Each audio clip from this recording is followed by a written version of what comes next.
$150 for the purchase of personal items. Restrictions apply. Mountain Tire.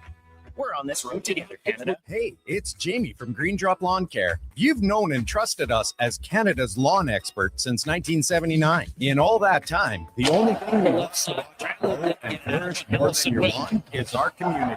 You've given us so much over the years, and we love to give back. Our community events crew is on the streets, festivals, and helping grow great causes and charities.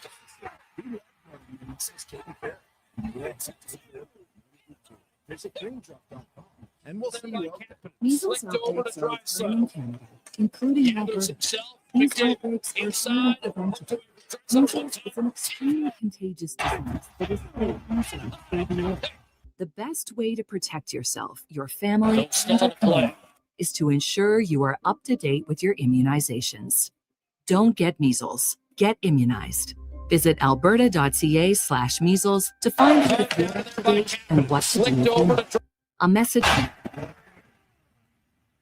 Track your financial goals with a special rate term deposit union.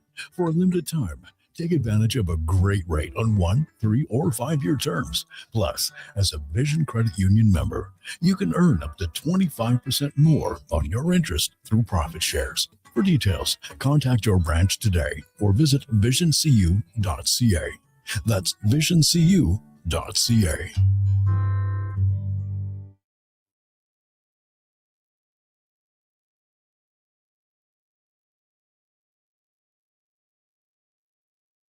The Jason Gregor Show. Picks with goals in back-to-back games. The Blues are powerful.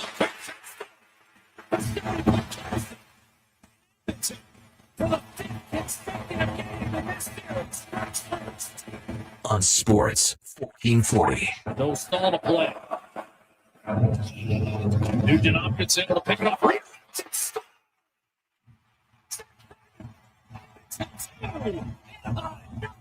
Presented by PlayAlberta.ca, Alberta's only regulated online gambling website. Down there by Campbell. Flicked over to Drysdale. There's himself. McDavid. Inside. Hooked away with Richardson. One time. Drysdale. Bouchard. 40. It's over.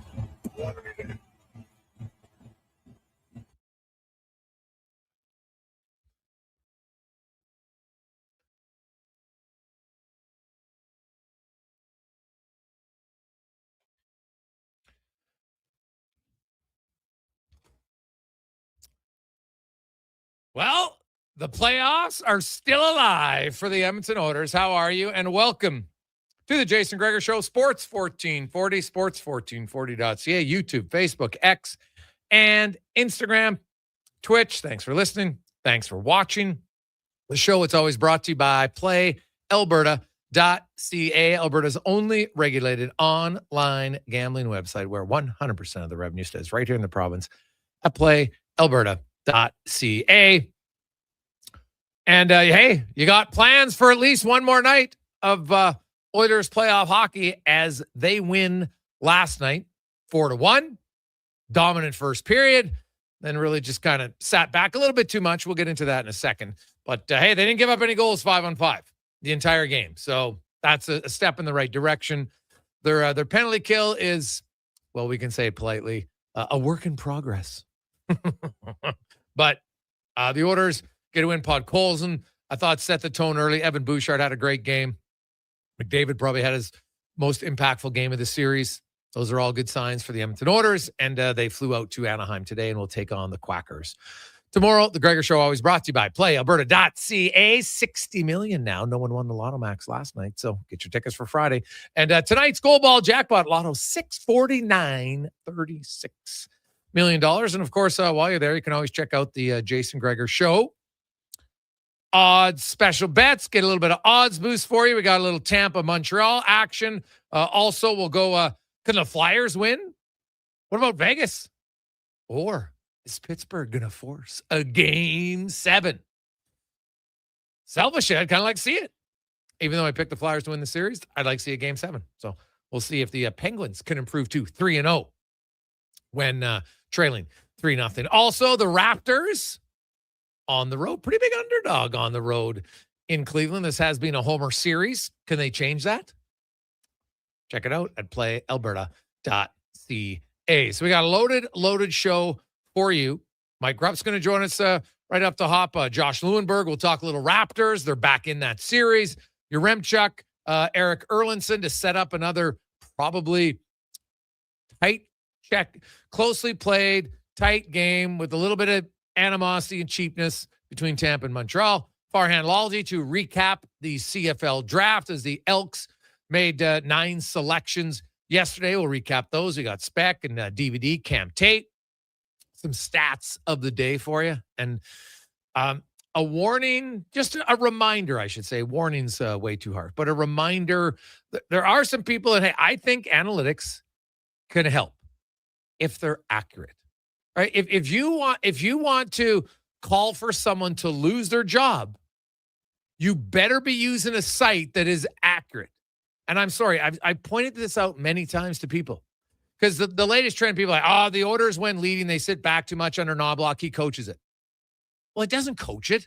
He even talked about it last night. We sat back way too much when they up. It's human nature. We'll talk to Mike Rupp about it. You don't think coaches tell guys, hey, guys, keep praying, make plays. Ask any minor hockey coach. You can devise the best game plan. You can tell your D-man, hey, we want to break out this certain way. And then on the ice, a split-second decision, the player's going to see something at that time. Sometimes they panic, and they make a play that you're never taught to make, ever. You never talk about it, but they do it. That's what happens. And you've got a team that has blown leads a few times in the series, not even from sitting back. They blow the leads usually because their their penalty kill can't stop anybody. And so the Oilers are up 3-0. They're like, okay, we're up 3, not 2. Let's just not make any mistakes because they lost game 4 on 2 mistakes in their own zone that led directly to goals against. So they seem pretty, guess what, guys? We are flipping it out. We're flipping it out. We're flipping it out. And it worked. They didn't give up a goal 5-on-5 in the game. Was it pretty? No.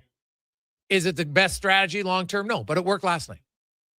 And so I had a lot of people saying, yeah, but look at their expected goal for when leading and compare it to other teams. And I said, okay, so that it took a few seconds to click on Natural Stat Trick to look at the site. And just for last year, here's a fun little one for those of you who use the site. And I've always cautioned you, if you're going to back your opinion, you better make sure that the stats you're using are accurate. And so which stats am I using on Natural Stat Trick?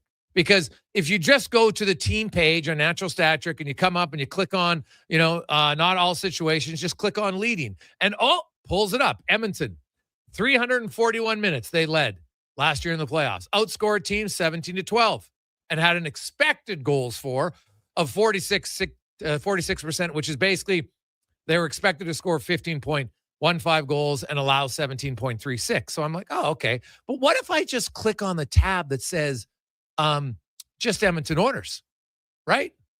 And when you click on that, guess what? Now suddenly the Oilers, it's not as good, right? Because you click on it for all teams, you just click on Edmonton, and then it breaks down each series. But when it breaks down the series, suddenly Edmonton's being outscored 21-19. On the other page, it said they outscored teams 17-12. Now they've been outscored 21-19. It's a pretty big difference, right? You go from being a team that's +5 now to a team that's -2. It's a pretty big difference. And then if you just add up the expected goals for, expected goals against, guess what? It doesn't come up to 46%. So you're going to stake your opinion and your reputation on a site that isn't accurate. I would tread cautiously. If you want to call for coaches to get fired and players to be cut based on that site, I caution it. That's all I'm going to say. I've said this many times, but if that's the site you want to use and then go yell and scream and call people terrible coaches and terrible players based on a site that isn't accurate, I might question why you would do that. Just my viewpoint on that. So just a reminder, you can check my X feed. I've sent the links to people who follow it. And naturally, they won't reply because now it's like, oh, geez, maybe it's not as accurate as I thought. All right. So we'll get into it. We got lots to talk about, so let's get right to it. We go around the NHL, brought to you by McDonald's. And hey, you thought the hype was over? I'm not talking about the Oilers, but think again. It's the viral debut back in 2023, the legendary Chicken Big Mac. And it's officially making its comeback in Canada right now for limited time only at McDonald's, as Mike Rupp from the NHL Network, former NHLer, Stanley Cup winner, joins us. Rupper, how you doing? I'm good, Greg. How you doing, buddy? Hey, I'm really good. So, as a guy who played, because afterwards, the Oilers, I'm sure if you watch the game, they're up 3-0, they're up 4-1. They really sat back and it was just flip the puck out. They weren't trying to make many plays afterwards, and it worked. But, I asked Knobloch about it, and he said, well, hey, I thought we sat back too much. And, then I asked him, I said, so when you see your team sitting back, what do you do as a coach? And he's like, well, you don't go back. You don't, like, let's say Mike Rupp is playing left wing, and Mike Rupp's on the hash marks on his last shift, and you had your center iceman open 15 feet, 10 feet away from you.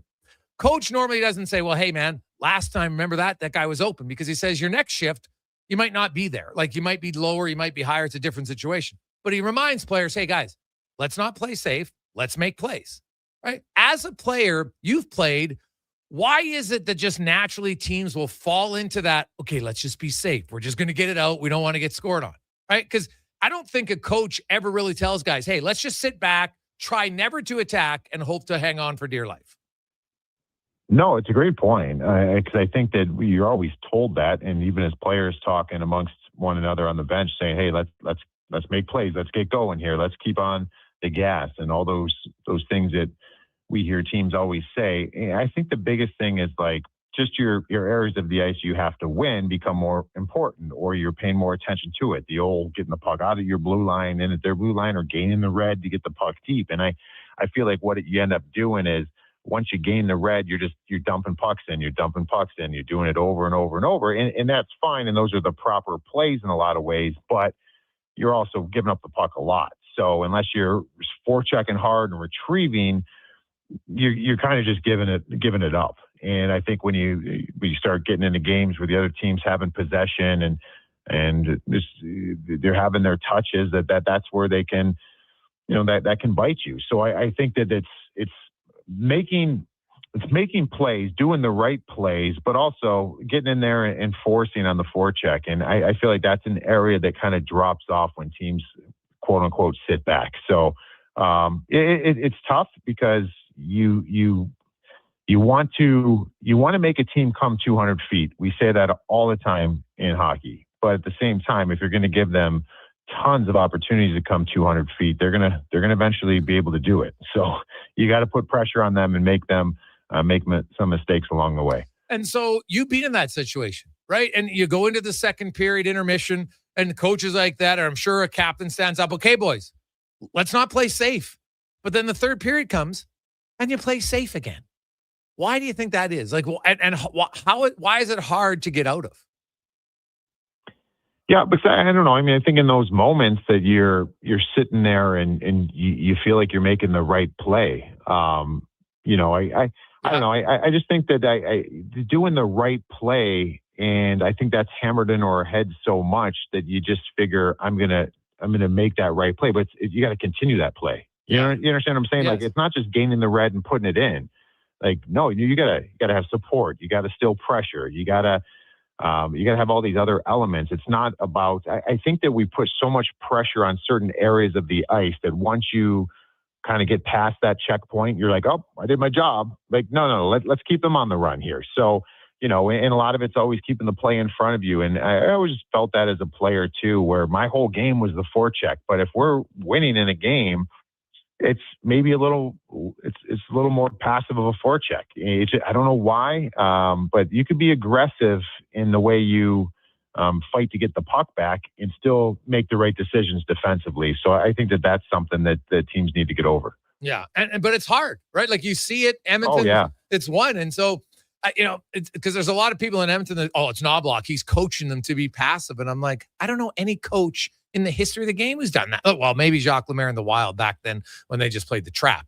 But but think about it from that standpoint. Yeah. When you're saying that and you ask me that question, that's the first thing that comes to mind. Like, the game has evolved so much. You don't see teams trap, and you very rarely see the 1-3-1, because we've seen that A, it's boring, but B, it kind of gives the team too much as far as letting them have the puck in their hands too much. But you got to go back in time to teams that specialized in doing that. So like a lot of these teams, when you're talking about, hey, we want to be smart in these situations, if we're being frank, that's kind of foreign. You know what I mean? Like the NHL nowadays it's not a league built on protecting leads. It's a league built on scoring goals. And so now all of a sudden, when you start trying to be smart in these things, you don't have a system where you're set up in hey, we're going to go execute this neutral zone trap. Like teams just don't do that anymore. And you mentioned Jacques Lemaire and those teams back then. That's what they did do. I was part of the organization in Jersey. We did do that. So, you know, it's kind of funny. It almost feels like today's game, it shouldn't be. Just be smarter in your decision making. We don't have to get the next goal, but we still got to play the game the same way we're playing it. Let's not try not to get scored on. Yes. Yeah. So, you know, the Oilers, it's more on the players. And I think because the fact that they didn't get it out twice in game 4 and that cost them, I think in the back of their mind, they're like, I am getting it out come hell or high water, and I'm flipping it up 8, 10, 20 feet, no matter what. And I'm going to do it over and over. And it worked, right? They won. They held the lead from start to finish in that game. They got the lead early on a great goal by Podkolzin, and they didn't let up. So it worked, right? And so let's go to your experiences. The next day, the coach come in, you're Chris Knobloch, and you're going over the video. And, okay, guys, really good game. There will be a point in the video where he says, hey, and he'll probably show a few examples. Look, you had some time here. Let's try to keep making plays. Correct?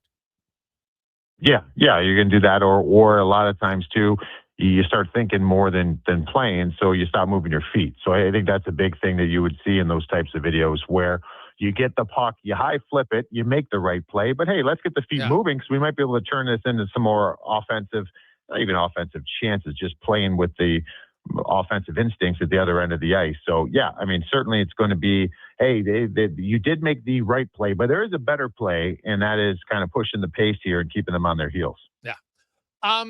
You look at that game last night, and, you know, I thought Podkolzin set the whole tone for the game early for the Oilers, was physical, won battles, and scored a huge goal. My only criticism of the coach would be that he kind of lost Podkolzin in the shuffle. The guy only ended up playing 12 minutes. I'm sorry. That can't happen again. As a head coach, you got to make sure he's one of your best players the way he's going. I know he's not on either special teams. It doesn't matter. I find a way to get him in the game a little bit more. But, you know, Edmonton, they got the lead. They held on to it. Now, Rupper, the Ducks, maybe for the first time, will feel a little bit of pressure. You're at home. It's game 6. You're thinking, man, if we lose, we got to go back to Edmonton. Do you think that starts to creep into it? Is that where experience maybe comes into play more than earlier in a series? Yeah, I mean, I would say so. And I think that we have a couple situations of it going on currently in these playoffs, because in what adds even another layer of pressure and maybe the mind games that will go into a team, just the way they're thinking about what's ahead, is who it is. So like any situation like this, when you're up 3-1, then it's 3-2, or in the Pittsburgh and Philly situation where it's 3-0, now it's 3-2. Like you're always naturally going to be like, all right, well, we got to win this one. We don't want to have a game 7 from where we were, and but it's also who's on the other side.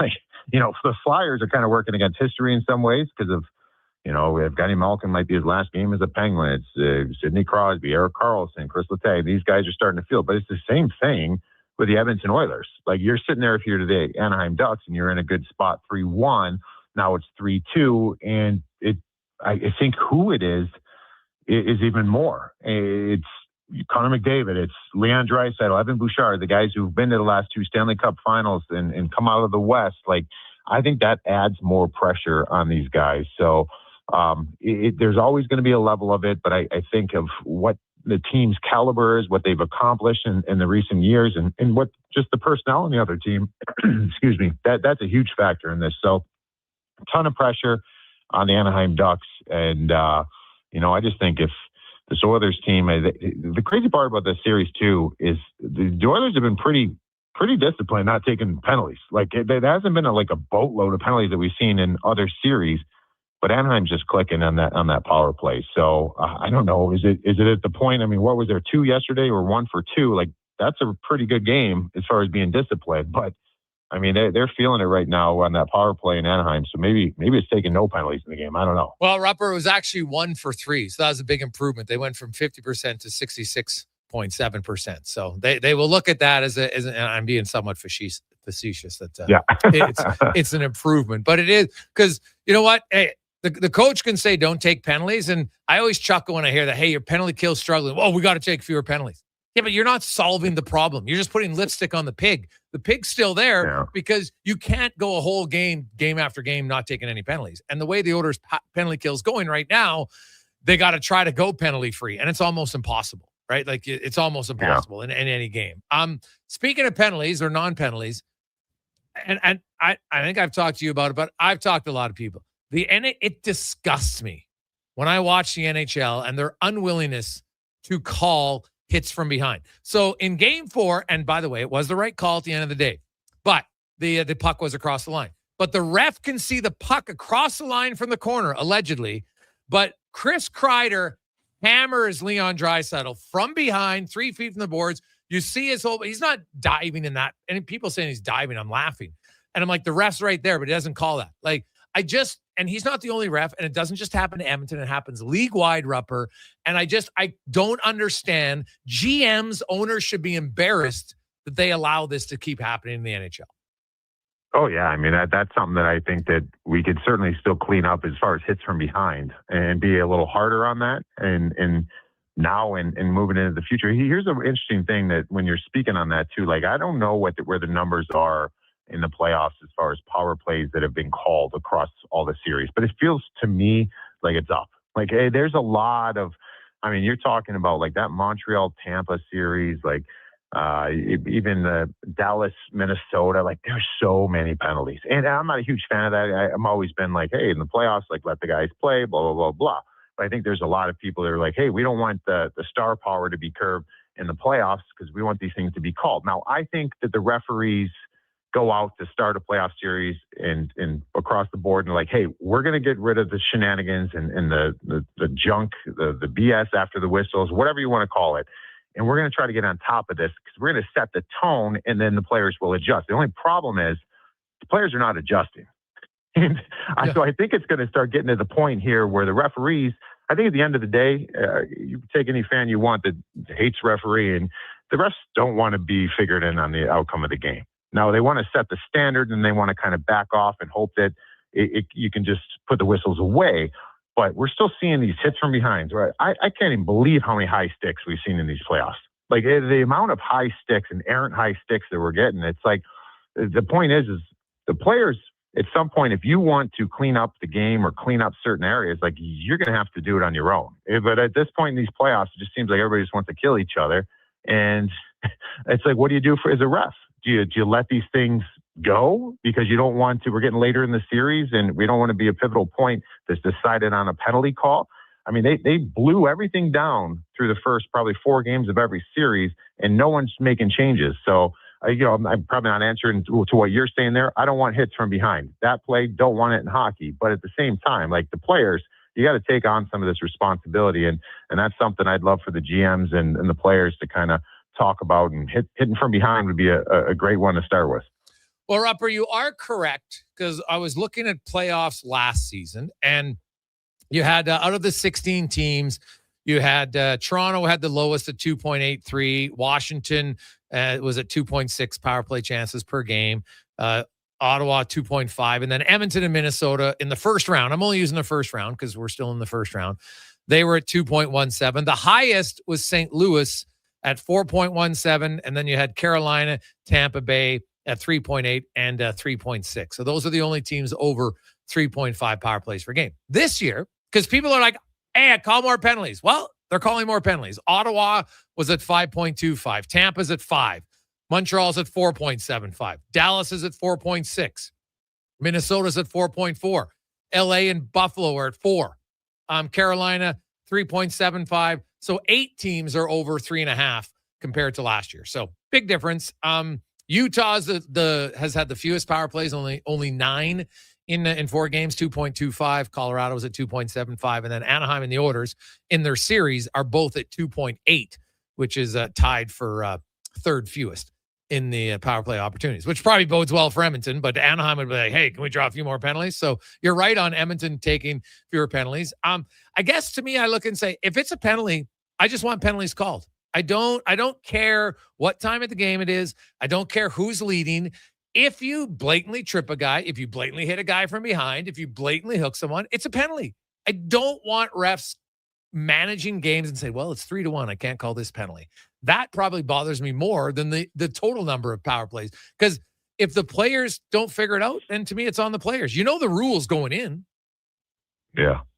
No, I mean, you're bang on, but I mean, that's kind of how hockey is, though. You know what I mean? Like that's how it is. Like, we're going to sit here every single game.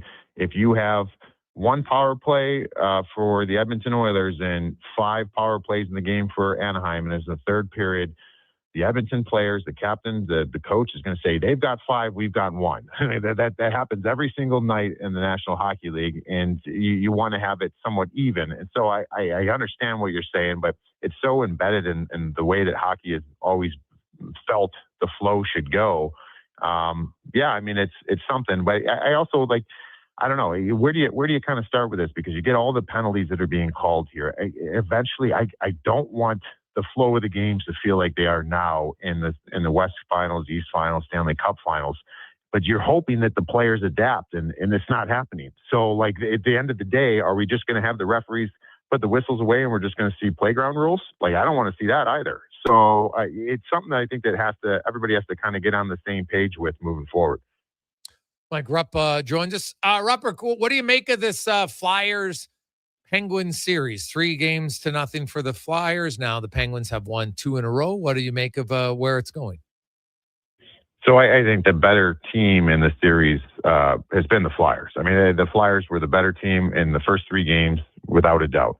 Even the last 2 games that the Penguins have won, it's very, very even. I mean, obviously, as an overtime, a couple bounces for the Penguins. You remember the kind of bad play, I guess, by Dan Vladar behind the net. Ricard Raquel kind of buries that one, and then you've got just the bad bounce off the end wall in the last game on Chris Letang's shot that goes wide. So it kind of feels like the Penguins were, and they had a little luck on their side the last 2 games, but the better team, I think, is the Flyers. Now, the only problem is you're going back to Philadelphia here tonight, and this kind of goes to what we were saying before. Now, all of a sudden, Sidney Crosby's starting to feel it. He's got a couple games in a row with points. Chris Letang's playing a much better brand of hockey than he was for the first few games. The first few games, him and Sam Girard were awful together out there, and now they're pretty good, and they're starting to feel it as well. And that's, I don't know, maybe this is an obvious statement. I think the series is won tonight in Philly. And so obviously if Philly wins that, they win. I think if the Penguins win, I just don't know if Philly's going to be able to go back to Pittsburgh and win in a Game 7, just because of who it is on the other side. It just kind of feels like even the hockey gods, like Mario Lemieux is never at games in Pittsburgh anymore. He hasn't been there for pretty much years. And he was at this last game because I'm thinking to myself, it's because there's potential of Evgeny Malkin's last game in Pittsburgh. But it's now you got him in the building. You've got, Evgeny Malkin, potential last game. You got Sidney Crosby back in the playoffs. It just feels like a lot of extra pressure put on the Philadelphia Flyers. And if they don't close it out here tonight, I'm not sure they're gonna. Yeah, that's interesting because the pressure does change, right? As the series goes, there's no question about it. Even if you're the leading team, all of a sudden now you're at Philly's at home tonight, and they're like, God, we got to win. What about mini Dallas? Last night, Minnesota game 1, they really controlled. Then Dallas looked like they were really good in games 2 and 3, and now Minnesota's bounced back. And last night, Dallas didn't really generate much. Where do you make of where that season's going? Yeah, I mean, that's been another one where 5-on-5, the Wild have been the much better team. But at the end of the day, they're at where they're at as far as in the series. And I mean, the series really should probably be over if they had a little more discipline. But Jesper Wallstedt's been incredible. I mean, he is, we talk about them being better 5-on-5. You look at some of the expected offense for the Dallas Stars, it's not far off of the 5-on-5 chances that the Minnesota Wild have generated, but you've had Wallstedt, who's been awesome. So having Matt Zuccarello back, he obviously scores early in that game, just even the vibes on the power play. yeah, it's starting to feel like if they can just be a little more disciplined, get a couple kills, and their penalty kill isn't, it kind of makes you hold your breath if you're a Wild fan. I think they're in good shape. I mean, this has been a fun series to watch, but it's the bread and butter, 5-on-5 hockey, that belongs to the Minnesota Wild. And eventually, for me, that's what should win you a series. Rupper, one last one for you. When you look at Montreal-Tampa tonight, and it's been an ultra-close series, not very little has separated these two teams. And sometimes in a series, not much does. You end up losing game 7 by 1 goal, and every other game's kind of been a 1-goal game.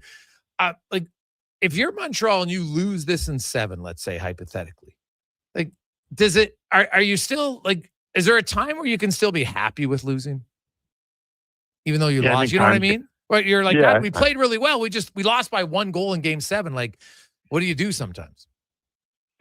Yeah, I mean, I think you have to let some time pass here before you would feel that way, or kind of looking at it in another way of rather than just disappointment, because I think part of the puzzle here, when we talk about Tampa all season long, and not to discredit Carolina, but Carolina is always going to have that cloud over them of, all right, well, let me know what they look like in the East Finals or later in the playoffs, where they have really struggled, where you're talking the last 3 East Finals, they've won 1 game. So Tampa has been the better team, the best team, I think, in the East this year. And it's not no disrespect to Buffalo, and it's some of the pieces that Tampa has and what they've done in the past. Now, the early stages of this series, Montreal was dominating in a lot of ways.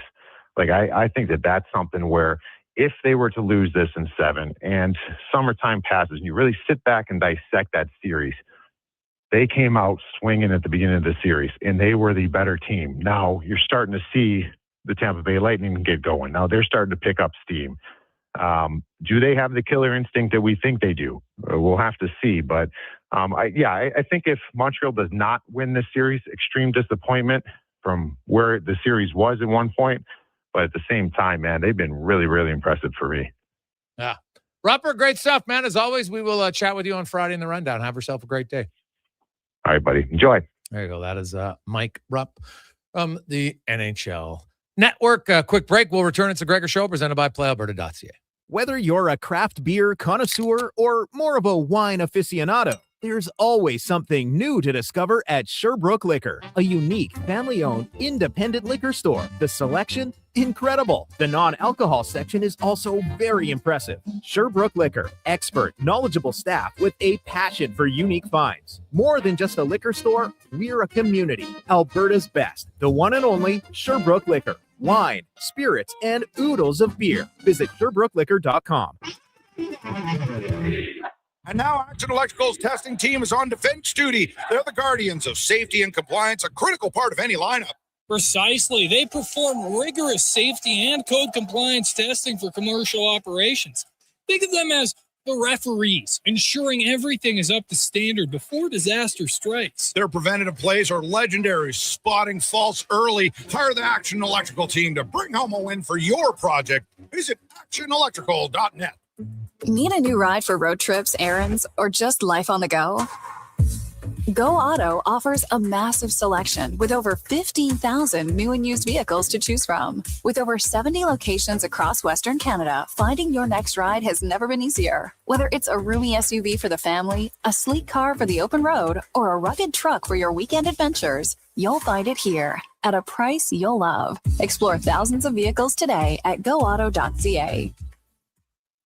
At Hughes, it's all about getting in and out quick and clean. No cash, no problem. With Hughes' new tap and wash system, all you need is your debit or credit card to get your vehicle sparkling clean. Find us at HughesCarWash.com. Want sports talk on the go? You can listen to 1440 on the AM dial or stream us on your mobile device through apps like Radio Player, iHeart, and Stingray Music. Edmonton sports fans, turn to Sports 1440. 1440. Come for Canada's largest trade shows, the biggest names in entertainment, exhilarating sporting events, and more. And stay for the experience at the Edmonton Expo Centre. Looking for the perfect place to host your next big event? From trade shows to galas, meetings, and concerts, the Edmonton Expo Centre has the space, event expertise, and service to make your next event unforgettable. With over 522,000 square feet of flexible event space, in-house catering, and operational expertise, they bring your biggest vision to life. Learn more at edmontonexpocentre.com today. Nothing beats getting a deal at McDonald's. Why? Because you get a deal now. And a deal later. Redeem an offer from the latest mailer or in the McDonald's app and dig into instant savings. Plus, you earn points towards free McDonald's. Now that's what I call a double whammy of deals. Why does that keep happening? Deals sent right to your door. Check your mailbox for the latest McDonald's mailer loaded with delicious value for a limited time at participating restaurants in Western Canada. For over 50 years, The Brick has been proudly serving Canada. They love to save you more on everything you need for your home. Save up to 60% off made-in-Canada sofas when you buy the matching love seat or chair. Find patio sets starting at just $99 and save up to 40% off mattresses. Plus, take 5 years to pay with 0% interest on furniture and mattresses. Taxes and fees due at purchase, OAC. Visit a Brick near you for details and exclusions. The Brick, saving you more. Portions of this hour brought to you by Ewell, helping you finish your electrical project is their goal. From pot lights to electrical panels, the gear you need is at ewell.ca or in person at one of their Edmonton area locations. Ewell.ca, your partners in power. The Jason Gregor Show, the best of Edmonton sports talk and beyond. This is Sports 1440. Presented by PlayAlberta.ca, Alberta's only regulated online gambling website.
.235, welcome back. Jason Gregor, Connor Halley, Sports 1440, sports1440.ca, YouTube, Facebook, X, and Instagram. Thanks for listening. Thanks for watching the show. The Ernie Clement, is that his first home run of the season? I think it is. So now I know he's not a big home run hitter by any stretch of the imagination, but it's always good to get a few home runs for the Jays. They gave up a leadoff home run in the game, but since then they have turned it around and are leading the Red Sox. Could they win another series? Whew, dare to dream. Dare to dream. We got a lot of texts coming in. 833-401-1440. 833-401-1440. Hey, Greg's, any chance you could get an ex-referee's viewpoint on the show like you did a few years back? Dallas the Farmer? Sure, I could. We get Dave Jackson. Did you see Dave Jackson on social media when he was asked, can you explain why they're not making these calls? And his answer was, no, I can't. Like, you watch that, people, they're suggesting it's a dive. You might be, no offense, in this case, like you're either a troll or you're just not that educated. All you have to do is look at Leon Draisaitl's helmet to show the level of force that happens on the hit. That's all you have to do. Is just look at it. If you're not getting hit hard, your helmet doesn't fly off the front of your head when you're hit from behind, right? If you dive, you just feel the pressure and you dive, guess what? Your helmet isn't moving. It's the easiest tell. Just go back and watch the play again. You can see the review. I don't know, Cons, put it up on our YouTube page, Jack, right now. You can go on my Twitter page. I have it there. And you can see it is so blatant that there was zero diving from Leon Draisaitl on that play. Like none. So people are like, Kreider's 6'3", 230, Gregor. Dude, he's a big man. He's got 20 pounds on Leon. Well, I know, Leon's probably more than 210. If we're going by, sure. But box yeah, score. he's a big, strong guy. Yeah. And Draisaitl, 3 feet away from the boards, he didn't suddenly turn. He's being stationary. You're not expecting to get hit from behind in that position of the ice. Never. You're not supposed to. So I'm sorry. And it's not about the team, because I have rallied against hits from behind regardless of what team it's against. I don't care that it happened on Leon Draisaitl. Honestly, I don't. That has nothing to do with it for me. Right now, we have it up on our YouTube page. Like, it's so obvious that like there's 2 minutes and 20 seconds left. Like the reverse ice hit both of them. You can see every angle. He comes in, hammers him. Like, that is a dangerous play. Look at his helmet on this one. Boom, look at his helmet. It rocks back and then goes forward. Like, you have to be an absolute tool to suggest that that's a dive. Like, I'm sorry. Right? You do. It's mind-blowing to me. And it's just, and I don't want to go to, well, they'll do something when someone gets hurt, which it should not take that. But unfortunately, under Gary Bettman, the threat of a lawsuit is about the only time he seems to want to change his mind. Look at the headshots, right? There started to be all the studies on CTE, and they're, oh, geez, you know what? And most, you know what? They weren't coming from fights, because a lot of people are like, oh, ban fighting. They did study on it. What, 4% from fighting? Oh, okay, well, where else is it coming from? It's got to come from hits. So what can we do? Oh, we can eliminate direct shots to the head. Now, I shouldn't say eliminate. Greatly reduce the number of direct headshots. And look what's happened. The NHL has done it. How often do you see a blatant shot to the head? Not very often. Not like we used to. Not at all. Because they hammered down on Rafi Torres 40 games. And they hammered down on a few other guys. And guess what? The players were like, oof, that's a lot of cake. I don't want to do it. So they stop it.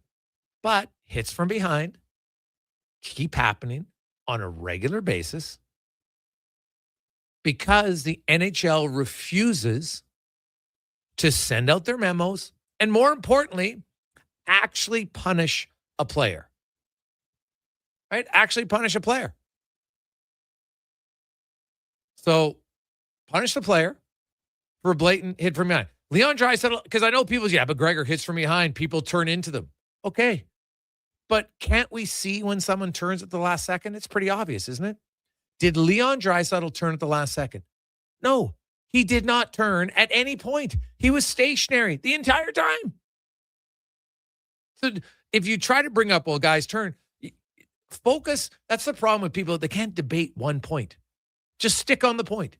If you can tell me with actual evidence that that wasn't a hit from behind, please explain it. That play. I don't care about guys diving, right? We got this. Hey, Gregor, Leon wasn't a dive, but I'd like to see more diving penalties. Again, another topic, but we did see a diving penalty last night, right? There was a dive on the Hyman call. Hyman got a penalty. They got a penalty for diving. So we move on. But wanting more diving penalties is deflecting from just saying, I want them to call hits from behind. That's all we're talking about. Don't deflect anything else. It has nothing to do with the conversation. Nothing. So I look at the orders, and they are not a team that they don't have a ton of divers. I haven't seen Edmonton dive a lot, to be honest. Right? Well, all you got to do is look. They don't draw many penalties. They haven't drawn penalties for years. Except Curtis Lazar. Curtis Lazar leading the Edmonton Oilers with 3 drawn penalties in the first five games of the series. Like Szymanski has 2. The Oilers' depth guys are funny. Like, the guys who are on the ice the least have drawn more penalties. It's a wild time. But the Oilers don't really have a reputation of being big divers, so I can't really buy when people say, oh, Leon's reputation. What do you mean Leon's reputation? Has he ever been fined for embellishment? Has he ever been called for embellishment? Maybe once. I don't see it very often. And any ref who's worth any sort of officiating would realize when you get hit from behind and your helmet slides forward first, there's no dive involved. There's clear force to move your helmet. There was no contact to the head. It was all from the back, and that moved the helmet. Down the forehead, comes back. It's the easiest thing to look at. But the Oilers, hey, big win. Now they go to Anaheim. Yesterday, we had a lot of you texting the show. Rowdy Rod, they're all quiet today. They all said it was done. Right? And you know what? If I could go through the text line to find the dates after game 2 against LA last year, we had a lot of the same things. And hey, I get it. Because the Oilers did not look, well, they actually looked brutal in the first 2 games against LA last year. And they didn't look great in the first 4 games against Anaheim. Last night, no question, was their best game. Now, Anaheim, their head coach, they didn't like their game. It's usually how it goes. They had some chances. Ingram made good saves. But overall, Anaheim was unable to, like, dust out, like that double deflection from Podkolzin to Hyman. You know, it's hard for me to always call a deflection a bad goal because the puck changes direction right in front of you as a goalie. And usually when a goalie gets set, Kevin Woodley's talked about this, like you get in a position, you put yourself in a spot because you're kind of anticipating that the puck is going to go where you're at. And then when you deflect it, it's a split-second reaction that you have to react to, and it's not necessarily that easy. So I don't know if, was the Hyman one savable? Yeah, maybe. But like the Draisaitl power play goal, definitely not much of a chance on. And the other guy, quickly before we go to break, Evan Bouchard last night, his play, go back and watch the Podkolzin goal. I tweeted out. Evan Bouchard, when he tacks the zone, it's a 1-on-3. He makes the play by creating space for himself, just simply by stopping, rolling back to the blue line. And then he has his head up and fires a dart right to Podkolzin. Great shot by Podkolzin, by the way. But you watch that play again. And that Bouchard is taking a 1-on-3 and creating time and space for himself and then making an accurate pass. That sets up the whole play. Most teams would say, hey, man, we'll take a 1-on-3 rush. It was awesome. Lots of guys would have just dumped that in. But Bouchard holds on to it, created the whole play. That was a great play by Bouchard. And then on the Draisaitl power play goal, he's walking. Like most guys would not have the stones to walk the blue line under pressure like that. Waited, doesn't hold on to it, just keeps going. Then he gives it back to McDavid, who walks in, finds Draisaitl, goal. Bouchard had 3 assists on the game, but 2 of them were stellar. And that's why when people say second assists don't matter, go back and watch the Draisaitl power play goal and tell me the second assist wasn't more important than the first, because that sets up the whole play. That's why I'm a little hesitant to want to always downplay second assists. Quick break. We will come back. And the playoffs, comebacks. Are we seeing another one? We'll discuss it next. It's the Gregor Show, presented by PlayAlberta.ca. Your protein drink should work as hard as you do. That's why Booster Juice is hitting the gym harder than ever, brother. Meet your new gym buddies, the Way Too Good and Green Gains Booster Mixers. 2 new ripped and refreshing menu options that bench some serious protein. Perfect for pre or post-workout. Way Too Good and Green Gains Booster Mixers taste like motivation. So what are you waiting for? Let's go! Booster Juice. Canadian born, blending since 1999. One app, triple the action. Play Alberta is proof that good things do come in threes. Whether you're into playing any of our exciting casino games, betting on your favorite professional sports teams from around the world, or buying into Canada's biggest lotteries, Play Alberta is the province's only app to do it all. Download today and discover a new way to play. Must be 18 plus to play. If you gamble, use your game sense. I'm Colin Livingston, president of Cantork. Cantork has always been a forward-thinking company, but now that we've turned 25, I can't help but take a minute to take a look back. Thank you to everyone that's been with us along the way.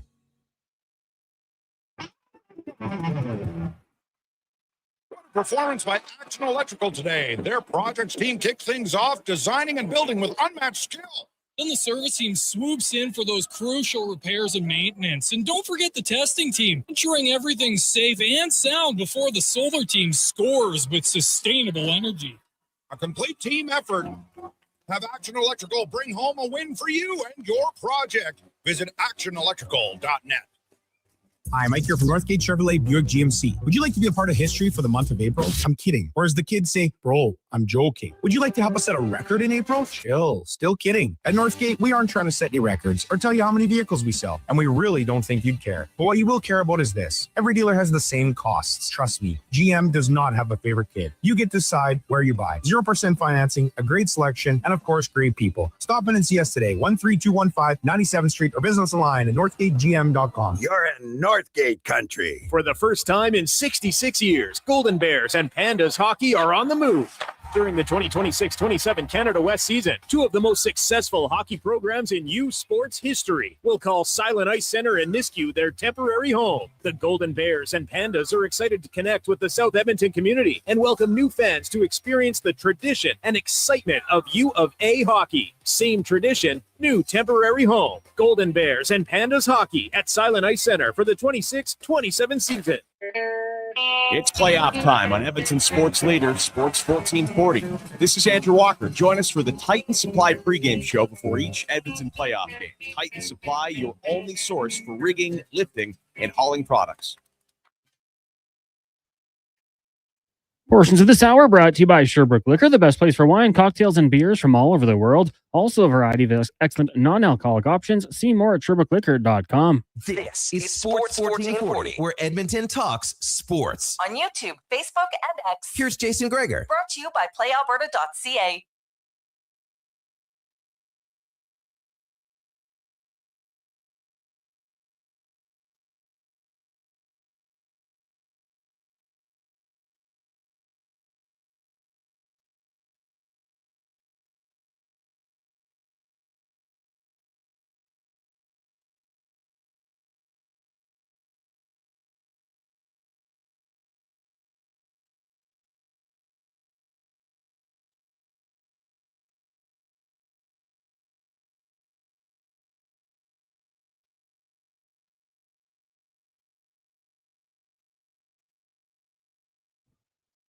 .250. Welcome back. Jason Gregor, Connor Halley, Sports 1440, sports1440.ca, YouTube, Facebook, X, and Instagram. Thanks for listening. Thanks for watching. As we get to our NBA report, brought to you by Legacy Heating and Cooling, home of the no payments, no interest for 1 year on your AC unit. It's that time of year, thinking it's getting too hot. You want to stay cool, legacyheating.ca. As Josh Lewinberg joins us, TSN Raptors reporter, and the Raptors did not look good in the first two games in Cleveland, but they bounced back, two solid efforts at home. Josh, what were the main, it couldn't just be the change of venue, so what was it that changed for the Raptors in game 3 and 4 on the court? Yeah, I mean, they look more like themselves without question. I mean, I think the biggest learning curve for young teams in the playoffs is learning to stay committed to your identity and stick to the game plan once you get hit in the face, for lack of a better term. And that was, I think, the biggest issue the last time that they were here in Cleveland. Is the Cavs got off to that quick start in game 1. The Raptors were a bit deer in the headlights, discombobulated, and almost forgot how to play defense, which is such a core principle for them and a big part of how they were able to win 46 games during the regular season, despite not being a great shooting team. So getting back home, I think maybe getting a little bit more experience under their belt, a few more reps, and then also just like the pressure coming down, being in a familiar setting, and obviously a few adjustments that they made that have worked well in this series. And I think in terms of the biggest difference, it's been the defense. I mean, game 4 was nasty, one of the ugliest games of basketball that I've seen, certainly in the playoffs, but one of the most impressive wins, one of the grittiest wins. The fact that the Raptors were able to pull it out despite shooting 32%, speaks to how good their defense is when it's locked in. So that's the question now is like, will it travel? Obviously, you expect the Cavs to bounce back here today, to be highly motivated after a couple of losses. And I mean, this is a team that should be feeling a lot of pressure. They are built to win. They are built to go deep in the playoffs. They haven't done that over the last few years, despite their regular season success. Then they go and add James Harden. So they're going to be feeling the pressure today. I would imagine that they're going to throw another punch. It's just a question of whether or not the Raptors are ready to withstand it this time and whether they're able to continue playing their brand of basketball, even in a hostile environment. Okay. So you go into Cleveland, and if you're the Raptors, what are the two main things that have to continue tonight that you saw in the previous two games? Well, I mean, Scotty Barnes obviously has been fantastic in this series.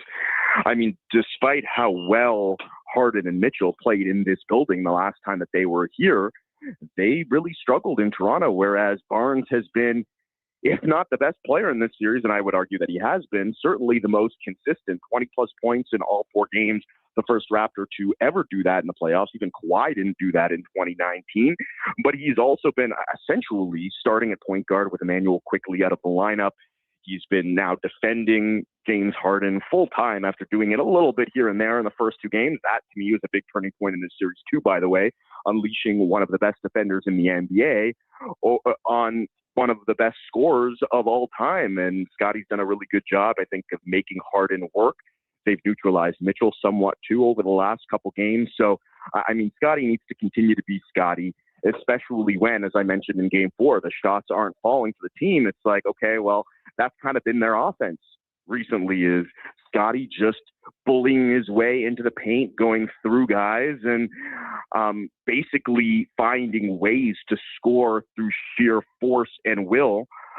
So that certainly could come in handy on the road, especially if the shots aren't falling. But, I mean, that's the second thing I think is that this Cavs team, they're a high-powered offense. They're going to be at home. As I said, they're going to be motivated. So I would imagine that you're probably not going to win this game shooting 32% if you're the Raptors. At some point, the shots have to start falling, and they've got to be able to match whatever or offensive firepower the Cavs put out there tonight. So Brandon Ingram would be another player to watch tonight. I mean, he's had a weird series, has really struggled. I guess Game 4 is probably his best of the series. Certainly it was back to like the usual point production that we're used to seeing from him, but I think we've still yet to see that vintage Ingram game. We're still waiting for it, and it would go a long way in upsetting the Cavs here at home today if Ingram were to find a way to have one of his big scoring nights. Yeah, well, that would be nice. It kind of how do you feel, to go about it? How does that happen? Yeah, I mean, I think it's tough because it's almost like a balancing act with Ingram, where he only attempted 9 shots in Game 1. That was a major talking point coming off of that loss. Obviously, outside of the team, the media and people even around the league were talking about the 9 shots. But what struck me as interesting is even internally, like it was something that was discussed at length in meetings and film sessions whenever we talked to the coaches or players after between Game 1 and Game 2. They all brought it up unprompted. 9 shots. He needs more than 9 shots. That was such a concerted effort for them in Game 2 to get him more involved. And look, it's a fine line because whenever you're forcing really anything onto the offense, you run the risk of maybe overcorrecting. And I thought they did that a little bit too much in Game 2, got away from it in Games 3 and 4, which helped, where you've got to find a way to get him going within the flow and the context of the offense. You can't be forcing it if you're the Raptors, and he can't be forcing it if you're Ingram. Otherwise, you're playing exactly into the Cavaliers' hands. That's what they want you to do. This is the guy that the Raptors brought in to help elevate their half-court offense, especially at this time of the year. But if the shot isn't falling, if it's not working for you, you don't want to overdo it. I think Ingram did a good job in Game 4 of deferring, especially if the Cavs are really trying to take the ball out of his hands, as they have been. you've got to be ready if you're Ingram to make the right pass, to make the right play, to trust the shooters, even though they haven't necessarily been knocking down their shots. You've got to trust your teammates to put the ball in the net, essentially. And it's tough for a player that is known for scoring the basketball, that prides himself on his ability to score, to accept that at some points you might have to be the decoy. But I think that's something that he's kind of working his way through and coming to accept to some degree. But as I said, at some point, if he can kind of unleash himself and find a way to get loose and score in this series, I think that would do it. That certainly takes a lot of pressure off of Barnes and some of the other guys to score.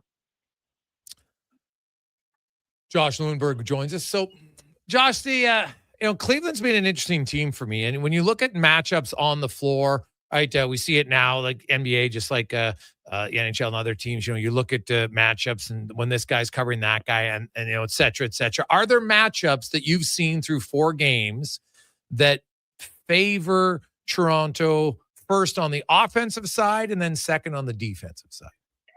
Yeah, like I said, I think that putting Barnes on Harden primarily over the last couple games has really helped. He started the series out guarding Evan Mobley, who's a player that he's been tied to and will be tied to for the rest of his career based on the fact that they were drafted right next to each other. They were neck and neck in the Rookie of the Year voting, and they're similar types of at least defenders. Offensively, they're very different, but I get it. And he spent a lot of time guarding Mobley in the season series, but those 3 meetings were at the beginning of the season before the Cavs got Harden. Now you've got to deal with Harden and Mitchell, and as I said, you've got your ace in the hole, pretty much. You've got one of the best defenders in the NBA in Barnes. I think it was pretty clear pretty quickly that you've got to utilize him on one of those 2 star guards. So once the Raptors did that, I think that's really helped kind of control at least one of those 2 guards. But of course, problem with taking one of your bigs and putting him on the opposing team's guard is now you've got to deal with the bigs, and Cleveland has 2 big bigs in Mobley and Allen. So the Raptors have basically countered with RJ Barrett defending one of those 2 bigs, where he's giving up a lot of length, a lot of size. But to Barrett's credit, and he's a guy that's not really known for his defense, he's really stepped up in this series, has played bigger than he actually is. He's deceptively strong, and he's a guy who, he's played under the New York City spotlight, started his career, played at Duke, is born and raised to play high-level basketball. His dad, Rowan, obviously playing for Team Canada, an Olympian. So he's a guy that's not afraid of the moment, has really looked good in this series on both ends of the floor.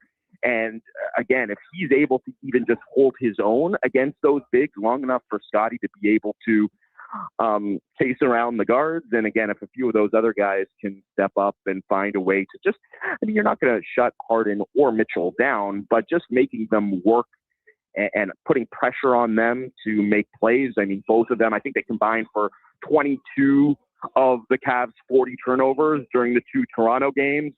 That's all you can really ask for. And I think, like I said, defensively, that's been a huge key for the Raptors, is finding a way to keep those guys under control to the point where they're not dropping 30 points and then also making plays and getting the other guys involved. Well, Josh, we look forward to quickly looking at the other series. Any of them, what do you make of that Detroit series? Yeah, it's wild. And it's one of the reasons why you don't play the games out on paper, right? I think you look at that going in and say, okay, well, number 1 seeded Pistons are probably going to have a pretty easy time with this team in Orlando that has struggled mightily this season. They are the reason why the Raptors are here in Cleveland, right? Because it looked like the Raptors were destined to finish 6th and play the Knicks. But it was Orlando losing on the final night of the regular season to a Boston Celtics team that had locked up seating and was resting all of their guys. They were playing like their C team, and the Magic, who were motivated and healthy, lost that game. They've been such a tough team to get a read on all season where, I mean, going into the year, they looked like they were going to be one of the best teams in the Eastern Conference. Like if you told me, okay, Detroit, Orlando matching up in the first round before the season started, I might have guessed that Orlando would be the first seed, but they've been so disappointing overall. Anytime I'm like, okay, well, they're kind of dead in the water, they turn things around. And every time I'm like, okay, well, maybe they're turning a corner, then they lose to Boston C team or lose to the Raptors by like 40, 50 points, which they did earlier this season as well. But I mean, hey, they say like, as long as you're peaking at the right time, and they seem to be peaking at the right time, I think they're just in a lot of ways a tough matchup for Detroit. They've got a lot of size, a lot of physicality and toughness. And as we talked about with like Barnes, that style of basketball translates really well to the playoffs. So I think they've been kind of hard for Detroit to handle here. And the Pistons, remember, they're still young. They, in a lot of ways, have a lot to prove at this point too. And this might be a bit of a wake-up call for them that they're not as far along as we thought. Now, the series isn't over there. 3-1, I wouldn't count Detroit out yet. But certainly, if you're the Raptors or the Cavs, you're going to play whoever comes out of that series. And you probably got to have at least one eye on what's happening over there right now because, I mean, someone could end up playing the 8th seed in the second round. I wouldn't say a walk in the park because, like, obviously they've proven to be tough here. But certainly if you're the Raptors or Cavs, you'd probably rather play Orlando or even Detroit at this point, seeing as how they've looked pretty vulnerable than a team like Boston or New York. Yeah. So, well, it'll be interesting to see if the Raptors can come back. I don't know. Have the Raptors ever won a series trailing 2-0, best of 7? Oh, I don't know. Oh, okay. Yes. Milwaukee. The conference finals in the championship year, they lost the first 2 games in Milwaukee. Right. And then the famous Kawhi quote, "Where are you headed now? Where are we heading? Where are you going now?" Well, we're heading back to Toronto. And the rest is history. Awesome stuff, man. Appreciate your time. Have a great day. Thanks, Jason. You too. There you go. That is Josh Lewenberg. Just after 3 o'clock. When we come back, we got Yaremchuk, Erendson, Farhan Lalji. We got a busy show. But first, we'll get to the Con Man and a Sports 1440 update brought to you by Go Auto. And, man, it's getting nice outside. You're looking for a car. You want to go shopping, just a little browse and go to goauto.ca. 73 locations for you to choose from. One's right in your backyard, and you get all the vehicles you need. Goauto.ca. This is the Sports 1440 update. Three games tonight in the Stanley Cup playoffs. Lightning and Canadiens at 5. That series had 2 games apiece. The Flyers can wrap up their series in the Penguins 3-2. And then at 8 o'clock, you got Mammoth and Golden Knights from Vegas, also tied at 2 games each. In the association, the Toronto Raptors and Cleveland take on the Cavaliers, tip-off 5:30. You've also got the Magic and the Pistons and the Lakers hosting the Rockets. Major League Baseball Blue Jays in action right now, leading the Boston Red Sox 7-1 in the top of the 7th. Elsewhere, Yankees trail the Rangers 3-0. Marlins and Dodgers tied at 2 in the 7th. And in the 4th, Cubbies up on the Padres 3-0 later today. Phillies, Giants, Rockies, Reds, the Mets taking on the Nationals, and the Royals get the Athletics. Earlier today was the Guardians over the Rays. Angels fell to the White Sox 3-2, and the Mariners get past the Twins 5-3. Orioles and Astros postponed due to rain in Baltimore. In the 2026 CFL Global Draft, the Edmonton Elks made a couple selections. Kicker Jesus Gomez out of Arizona State and defensive lineman Jeffrey Mba out of SMU. And in the WNBA, Toronto Temple played their first ever preseason game with the Connecticut Sun in town. Tip off at 5. Coming up in hour 2 of the Jason Gregor Show, we'll look at the Oilers with Tyler Yaremchuk of Oilers Nation and preview the Habs Lightning game with Lightning insider Eric Erendson. I'm Connor Halley. This has been a Sports 1440 update. It's Sports 1440, a Stingray radio station broadcasting on Treaty 6 territory. Download the free iHeartRadio app and listen to CKJR wherever you go. I won't shave till we bring home the cup. And I like to do a shot for every playoff goal. My jersey's not coming off until we're the city of champs again. Want a playoff superstition that always wins? Pick up a bag of Wilhauk beef jerky for every game. Because when it comes to the playoffs, where there's a Wilhauk, there's a way. Make every playoff game a Wilhockey game day with Wilhauk beef jerky. Only available in Leduc. Get yours today because you don't bring home the cup with salad. Day or night, tasting just so right. You can order oodle noodle at oodlenoodle.ca, delivering you the news almost right away. Remember, you can order oodle noodle at oodlenoodle.ca. So stay on your couch all day and order oodlenoodle.ca. Oodle noodle. At Leading Edge Physiotherapy, healing doesn't have to feel heavy, because in our SwimX aquatic therapy pools, you literally float your way to recovery. Whether you're dealing with arthritis, back pain, joint injuries, post-surgical rehab, chronic pain, balance issues, mobility challenges, or just feeling a little creaky, warm water and gentle resistance have your back, your knees, and your hips. Trusted by pro sports teams and rehab hospitals, our SwimX pools help you move sooner, hurt less, and recover faster. So take the load off. Let the water do the work. Life shouldn't hurt. LeadingEdgePhysio.com. No fluff, no fillers, just pure entertainment. Sports 1440 brings the heat with bold opinions, big personalities, and Edmonton's fiercest fans. This is your turf. This is Edmonton's sports leader, Sports 1440. Hold on to your hockey helmets, Edmonton. On the Rocks is serving up 69-cent wings that fly off the plate faster than a slap shot. And Molson Canadian and Coors Light for $5.75. Plus, OTR's TVs are so clear, you'll see the puck better than the ref. That ain't hard, is it? Score and win every game night during Edmonton's playoff run, with specials starting 30 minutes before puck drop and last for the whole game. Be a part of the legend. See the menu at ontherocksYEG.com. Great news for your weekend project. CFI, that's Custom Floors Inc., is now open 6 days a week with Saturday hours from 10 till 2. Get top quality Canadian products from Beaulieu with the convenience you need. For your free estimate, visit CFI at customfloorsinc.ca.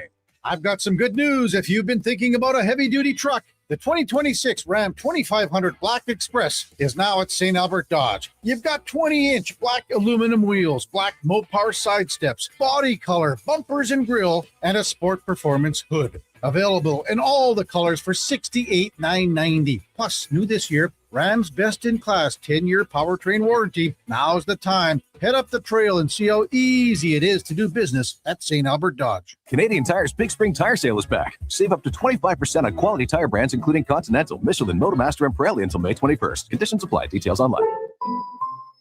Are you overwhelmed by debt and getting non-stop calls from creditors? It can feel like there's no escape. Debt doesn't have to be a life sentence. A single call can turn things around. My name is Parveen Middleton. I'm a licensed insolvency trustee at BDO right here in Edmonton. I can help you become debt-free with a solution just for you. Let's put an end to those calls from creditors together. Call 1-833-BDO-TALK or visit bdodebt.ca to discover your debt-free future. River Cree is the place for all your favorite sports. River Cree Resort and Casino, featuring UFC action and boxing live on the big screens at Tap 25, the MVP of sports bars, and in the center bar. Plus, catch all the biggest games, every goal, every slam dunk.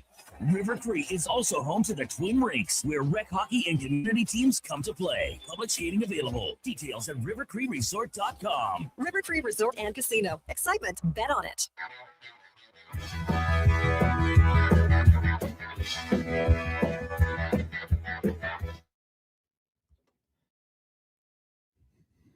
Portions of this hour brought to you by Crystal Glass, your clear choice for residential windows, locally manufactured and installed. Crystal Glass provides a beautiful product and incredible customer services for all of your residential needs. Call 310-GLASS or visit crystalglass.ca for a quote. The Jason Gregor Show, the best of Edmonton sports talk and beyond. This is Sports 1440. Presented by PlayAlberta.ca, Alberta's only regulated online gambling website.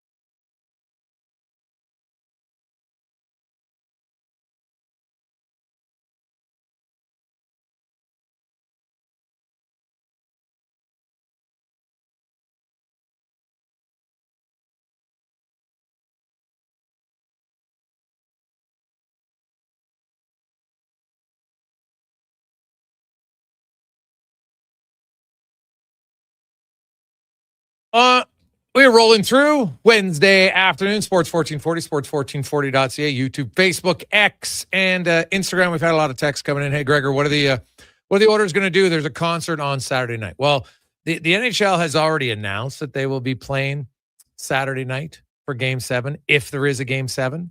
And I know there was a concert scheduled, the Diljit Dosanjh Aura concert, but I'm going to guess once, and they won't announce it's moved until they know there's a Game 7.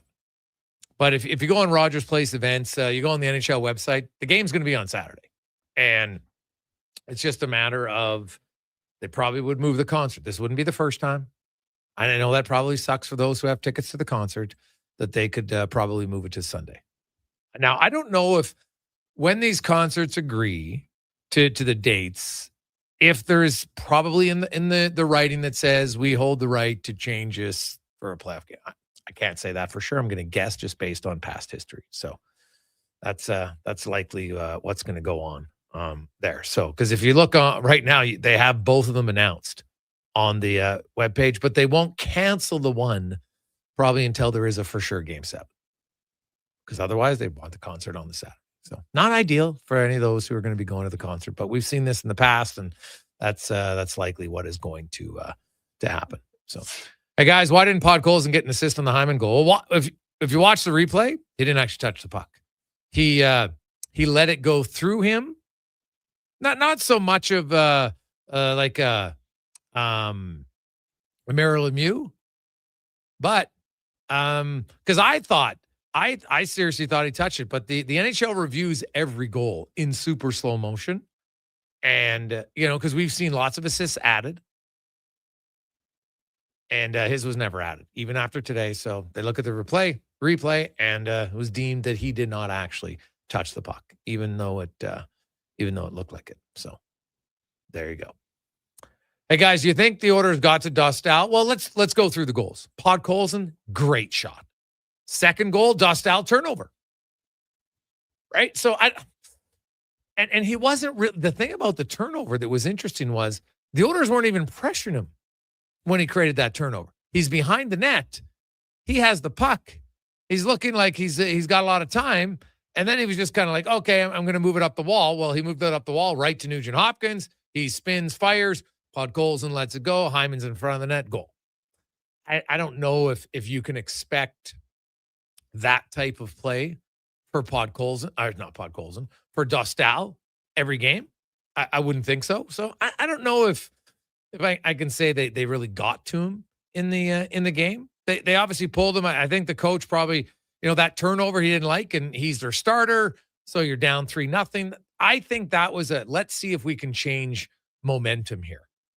Right? That's kind of how I view that one. I didn't think it was it was terrible. Then you look at the other one, right? Bouchard, Draisaitl deflects that one home. I don't think that's a terrible goal either. So I think it was just 3 goals on 8 shots in the first 10 minutes. And you're like, maybe it's just not our goalie's night. Maybe we're trying to get to jumpstart our team a little bit. It's every time you pull the goalie, I don't think it's always on the goalie.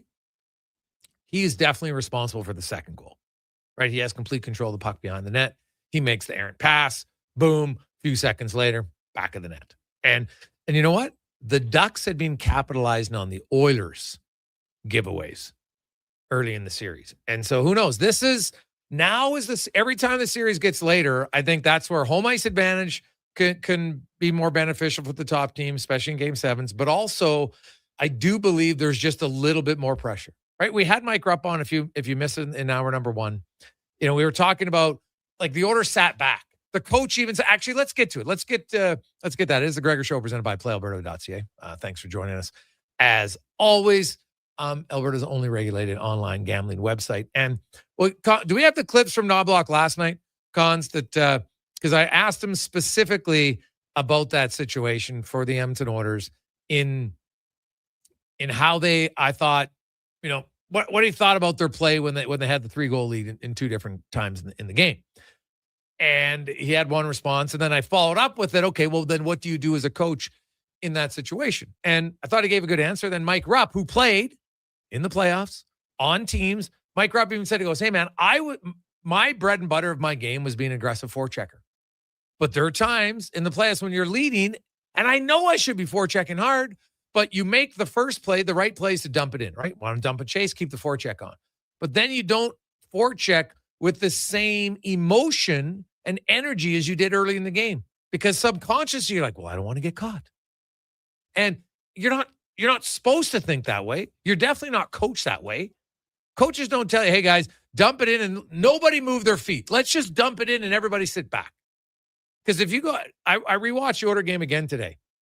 I always like to, especially when I'm at the game, I like to rewatch it because there's things that, you see different replay angles and such.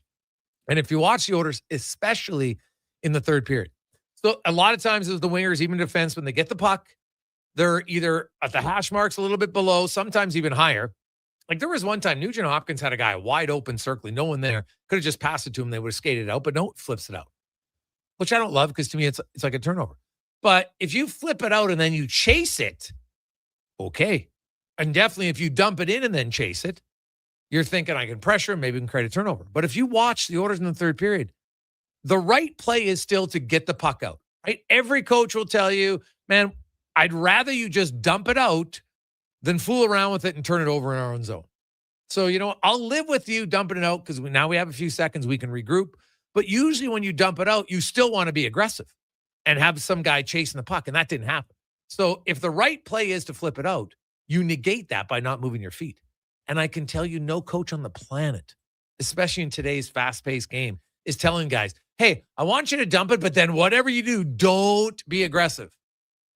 Right? No one's doing it. So here's my first question to Knobloch, just about how he thought his team was holding the lead tonight. I thought we sat back.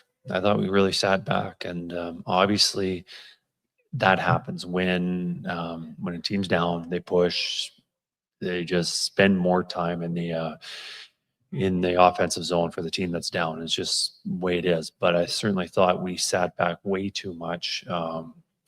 We just didn't connect. I thought we were too safe. We were just always putting the pucks, getting it out of trouble. But what happens is they just come back and attack right away, where we, instead of making some passes, and, there's a fine line of always, you don't want to always be safe. I thought in the last two periods, we were always being safe. And what happens is it just allows the other team to play with the puck. Yeah. So then I followed up with, okay, so you obviously don't want them to sit back. So what do you do as a coach in the moment when you're seeing them sit back? Yeah, on the bench, obviously you're not going to drop new plays or tell them exactly what was available on that play because it had passed, and then chances of that happening again. Just on the bench, you're just trying to encourage them to make plays and tell them that it is there, and not always forcing the safe play. So it's just reminders on they have the abilities, they have the talent that they can make those passes. Yeah. See, and I do believe at times people think that the coach in the game, when a player doesn't make a play, comes, you got to do that. What are you doing? He's open. Put it on the stick. That's not how you're coaching, right? You'll go over those type of things in video, right? Struddy even talked about it. He says, coaches, you might have the odd time, right? But if you got your guys thinking too much and not reacting, in game mistakes happen. So as a coach, you stand there, you're being positive. The Oilers were leading, by the way. This is not a time to freak out. And if you actually go look at the Oilers and look at where the Ducks shot from in the third period, how many shots did they have from close? Right? Not many. I think they had one rebound chance from the top of the left crease, and really that was about it. Not a ton. So yes, well, Edmonton did sit back. They didn't give up a goal 5-on-5. Right? And people are trying to say, that's why they lost the cup last year, because they sat back with the lead. Okay. Do you know how many minutes the Oilers led in the series last year against Florida? How much ice time was played 5-on-5 when they had the lead? In the whole 6-game series? A total of 23 minutes. You know how much Florida led? 190. The Oilers didn't lose because of how they played with the lead. It's because they didn't have the lead very often in the playoffs against Florida. Florida scored first in 5 of the 6 games. Right? Edmonton was banged up. Florida was better. Right? And so if you only look at one stat to try to say, well, this is why, look at and say, oh, their percentage leading last year was 46, but they only had 23 minutes out of the entire. So think about it. Was there overtime game last year? I can't remember. I know there were. Maybe it was. Did Draisaitl score in overtime in game 1? He might have. Cons, look that up, please. But either way, it's 360 minutes of total gameplay. The Oilers had 23 minutes where they were leading. 23. Like, are we really suggesting that and during the time when they were leading, that's what caused them to? And I guess if you throw in some power play time and empty net time, it was a little bit higher. So it was total of 33 minutes in the whole series. Right? But I'm talking 5-on-5 play because you don't really sit back if you're on the power play, right? Draisaitl did have the winner. They also had and how much overtime was it? What the winner come? Well, they had 3 overtime games. Oh yeah, they had the double overtime Marchand. Yeah. So now we're talking even more minutes. So 400 minutes. And people are like, yeah, but those 23 minutes at 5-on-5 when they led, that's what cost them the series. No, go back through the games and see. And I bet you, so the Draisaitl game, because that's the one they won, because there was a game, I know the Marchand game, that's when he scored in double overtime. That was game 2. The Oilers tied that one late in like the last 15 seconds. I'd love to know out of those 23 minutes when they led. And I could go look it up. But my point is, it's 23 minutes in the series. That's not what cost them the series last year. So, and really up in games 1, 2, and 3 of this series, the Oilers barely led. Yes, they scored, right? They led in game 1. That was the time they led. But game 2, they led for about 2.5 minutes. Then the game was tied, right? The last 2 games is where the Oilers have led. And the second period in Anaheim was awful. We all would agree with that. But I don't even know if it was awful because they were sitting back. It was just awful because they couldn't kill a penalty again. And then last night, I didn't like their third period as far as sitting back. But when you don't give up a goal and you don't give up any great chances, it's not the hill to die on to suggest that, this is awful. But the coach addressed it. He thought they sat back too much. I'm sure he's going to talk to his players again. And now you hope that in game 6, if you get up 3-0 or 4-1 in the third period, you do want to play smart, but not too safe. And I thought last night they played safe, but then they didn't move. Like they made the smart play, get the puck out of the zone, but then they played too safe and didn't attack. So we'll see if they change that. Quick break. Yaremchuk joins us next on the Gregor Show, presented by PlayAlberta.ca. 50-50-50. Right now at Papa John's, you order carry out, you get 50% off the pizza. Loaded with the toppings you love. You want pepperoni? You got it. You want the works? Done. Always made with our fresh, never frozen dough. Half the price for the pizza you already love. When you come grab it, just use promo code CO50. Better ingredients, better pizza, Papa John's. 50% off regular menu price pizzas. Carry out only. Use promo code CO50. Participating locations, restrictions may apply. One app, triple the action. Play Alberta is proof that good things do come in threes. Whether you're into playing any of our exciting casino games, betting on your favorite professional sports teams from around the world, or buying into Canada's biggest lotteries, Play Alberta is the province's only app to do it all. Download today and discover a new way to play. Must be 18 plus to play. If you gamble, use your game sense. Action Electrical's projects team takes the field, folks, ready to execute the entire play for new commercial builds. Absolutely. They're masters of design, build, sketching strategy from initial blueprints to core electrical infrastructure. The team never misses on complex projects. Known for handling big league constructions and major renovations, ensuring flawless execution, hire the Action Electrical team to bring home a win for your project. Visit actionelectrical.net.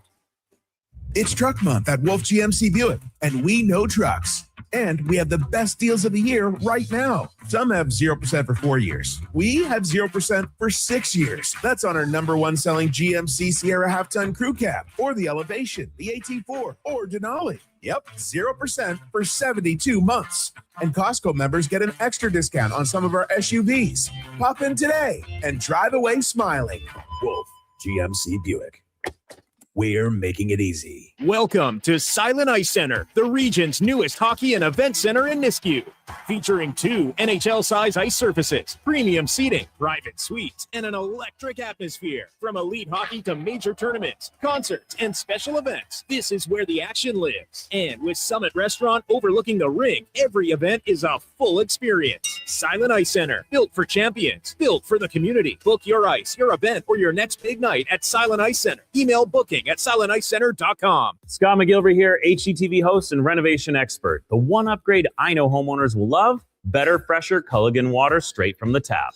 Culligan's Aquasential reverse osmosis filtration system takes your water to the next level. With up to 7 stages of filtration and 14 filter options, they're certified to reduce over 90 contaminants. Your tap water is about to get a major upgrade. Safer water that tastes great. Get started with a free in-home water test at Culligan.com. Culligan, water you love. Expand your brand with Fusion Promo Marketing. Fusion is your trusted partner for all things branded merch and apparel. Thousands of products perfect for businesses, sports teams, and corporate events. Fusion with a Z. Promomarketing.ca. The job isn't done until the last load is hauled, and having a semi-trailer out of commission is not an option. Whether replacing or adding to your convoy, Edmonton Trailer has a huge inventory of new and used semi-trailers, trusted by the gravel, logging, oil field, fluids, and freight industries. Find a trailer right for you online or at one of their 3 locations. For sales, service, parts, rental, and finance, when you're in it for the long haul, Edmonton Trailer. It's playoff time, and we've got a lot to talk about. This is Andrew Walker on Edmonton Sports Leader, Sports 1440. Tune in after every Edmonton playoff game for the Legacy Heating and Cooling postgame show. Visit the experts at legacyheating.ca.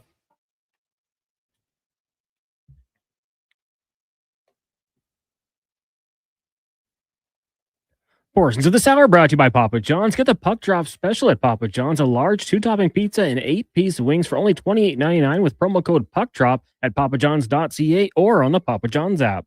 This is Sports 1440, where Edmonton talks sports. On YouTube, Facebook, and X. Here's Jason Gregor. Brought to you by PlayAlberta.ca.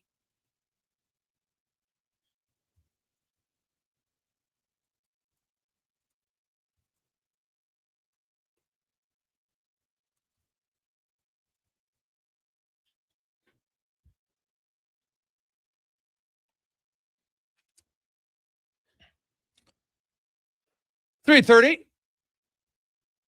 We continue on Sports 1440, sports1440.ca, YouTube, Facebook, X, Instagram. Hope you are having a wonderful Wednesday. Your playoff dream as an Oilers fan is still alive. Oilers win last night, 4-1. Fly out to Anaheim today. An update on the injury front. Mr. Jones was back on the ice. He was skating today for the first time. And hoping to, if the Oilers make it to round 2, that, like, if you look at round 2, and we have to assume here that Edmonton and Anaheim, well, they have to go to Game 7. That's impossible. Well, or Anaheim wins, right? So we're saying if Edmonton wins. And Utah and Vegas tonight is Game 5. Game 6 for them would be on Friday. And then Game 7, if necessary, would be Sunday. So if that series goes 7, then the earliest the next round would start for that team would be on the Tuesday. So if Edmonton wins on Saturday, they would get Sunday, Monday off. They would play on Tuesday. Now, if Utah or Vegas, one of them wins the next 2 games, then maybe Edmonton has to have a quick turnaround. They start on Monday. That's happened before. It would all depend on the other schedules, everything else, TV, yada, yada, yada. So, if you're an Oilers fan, you're hoping that the Vegas and Mammoth series goes 7 because that gives Edmonton an extra day's rest. Guaranteed. They might get in anyway, but guaranteed before the next series.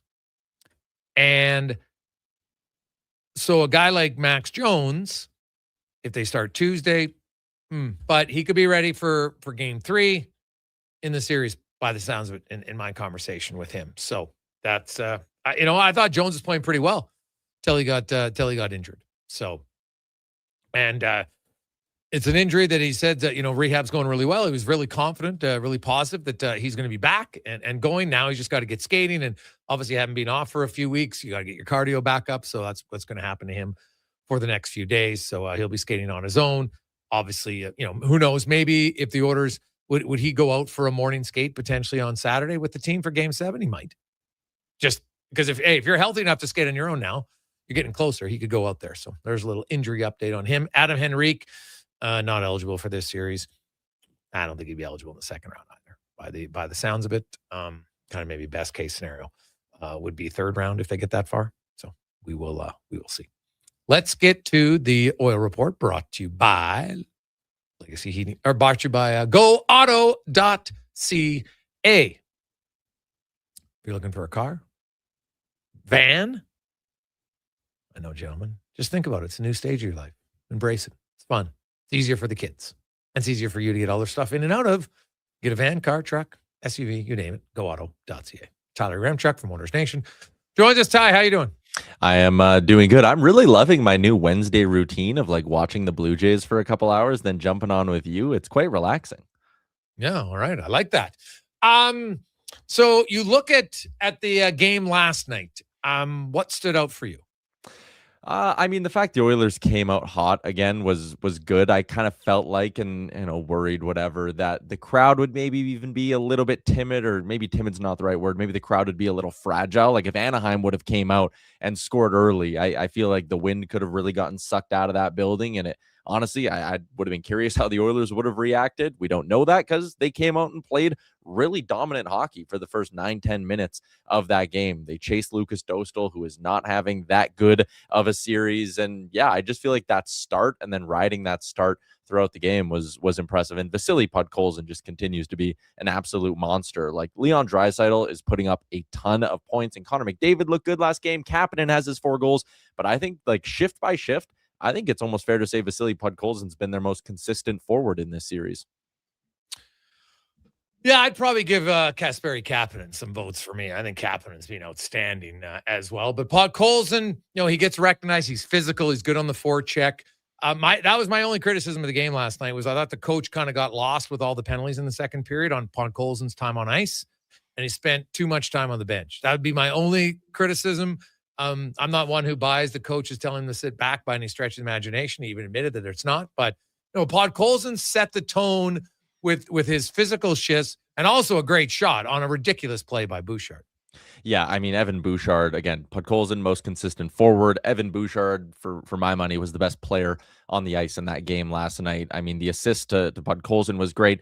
That assist on the second Draisaitl goal on the power play is just disgusting, is the only word. Like that fake, getting the guy to bite and then dishing it off to McDavid was just one of those plays that whenever somebody wants to throw a Bouchard turnover or whatever out there, I'll throw that highlight of Bouchard with that pump fake at the blue line right back at him and say, hey, that sometimes you got to live with the ugly turnovers because he's capable of making plays like that. So Bouchard was excellent. His best game of the series. The list of guys who I thought contributed in a really positive way yesterday is quite long. I think Jake Wallman has had a really good series, and the numbers maybe weren't great last night, but eye test wise, I felt like he was having a really solid game again. So yeah, plenty of reasons to be confident if you're an Oilers fan, including Connor Ingram. Like the stat line, very good. He made a couple of really sharp saves, and I know again the headline is Bouchard 3 points, and McDavid and Draisaitl putting up multi-point games and all of that, but Connor Ingram, he maybe wasn't one of the headliners for a lot of people, but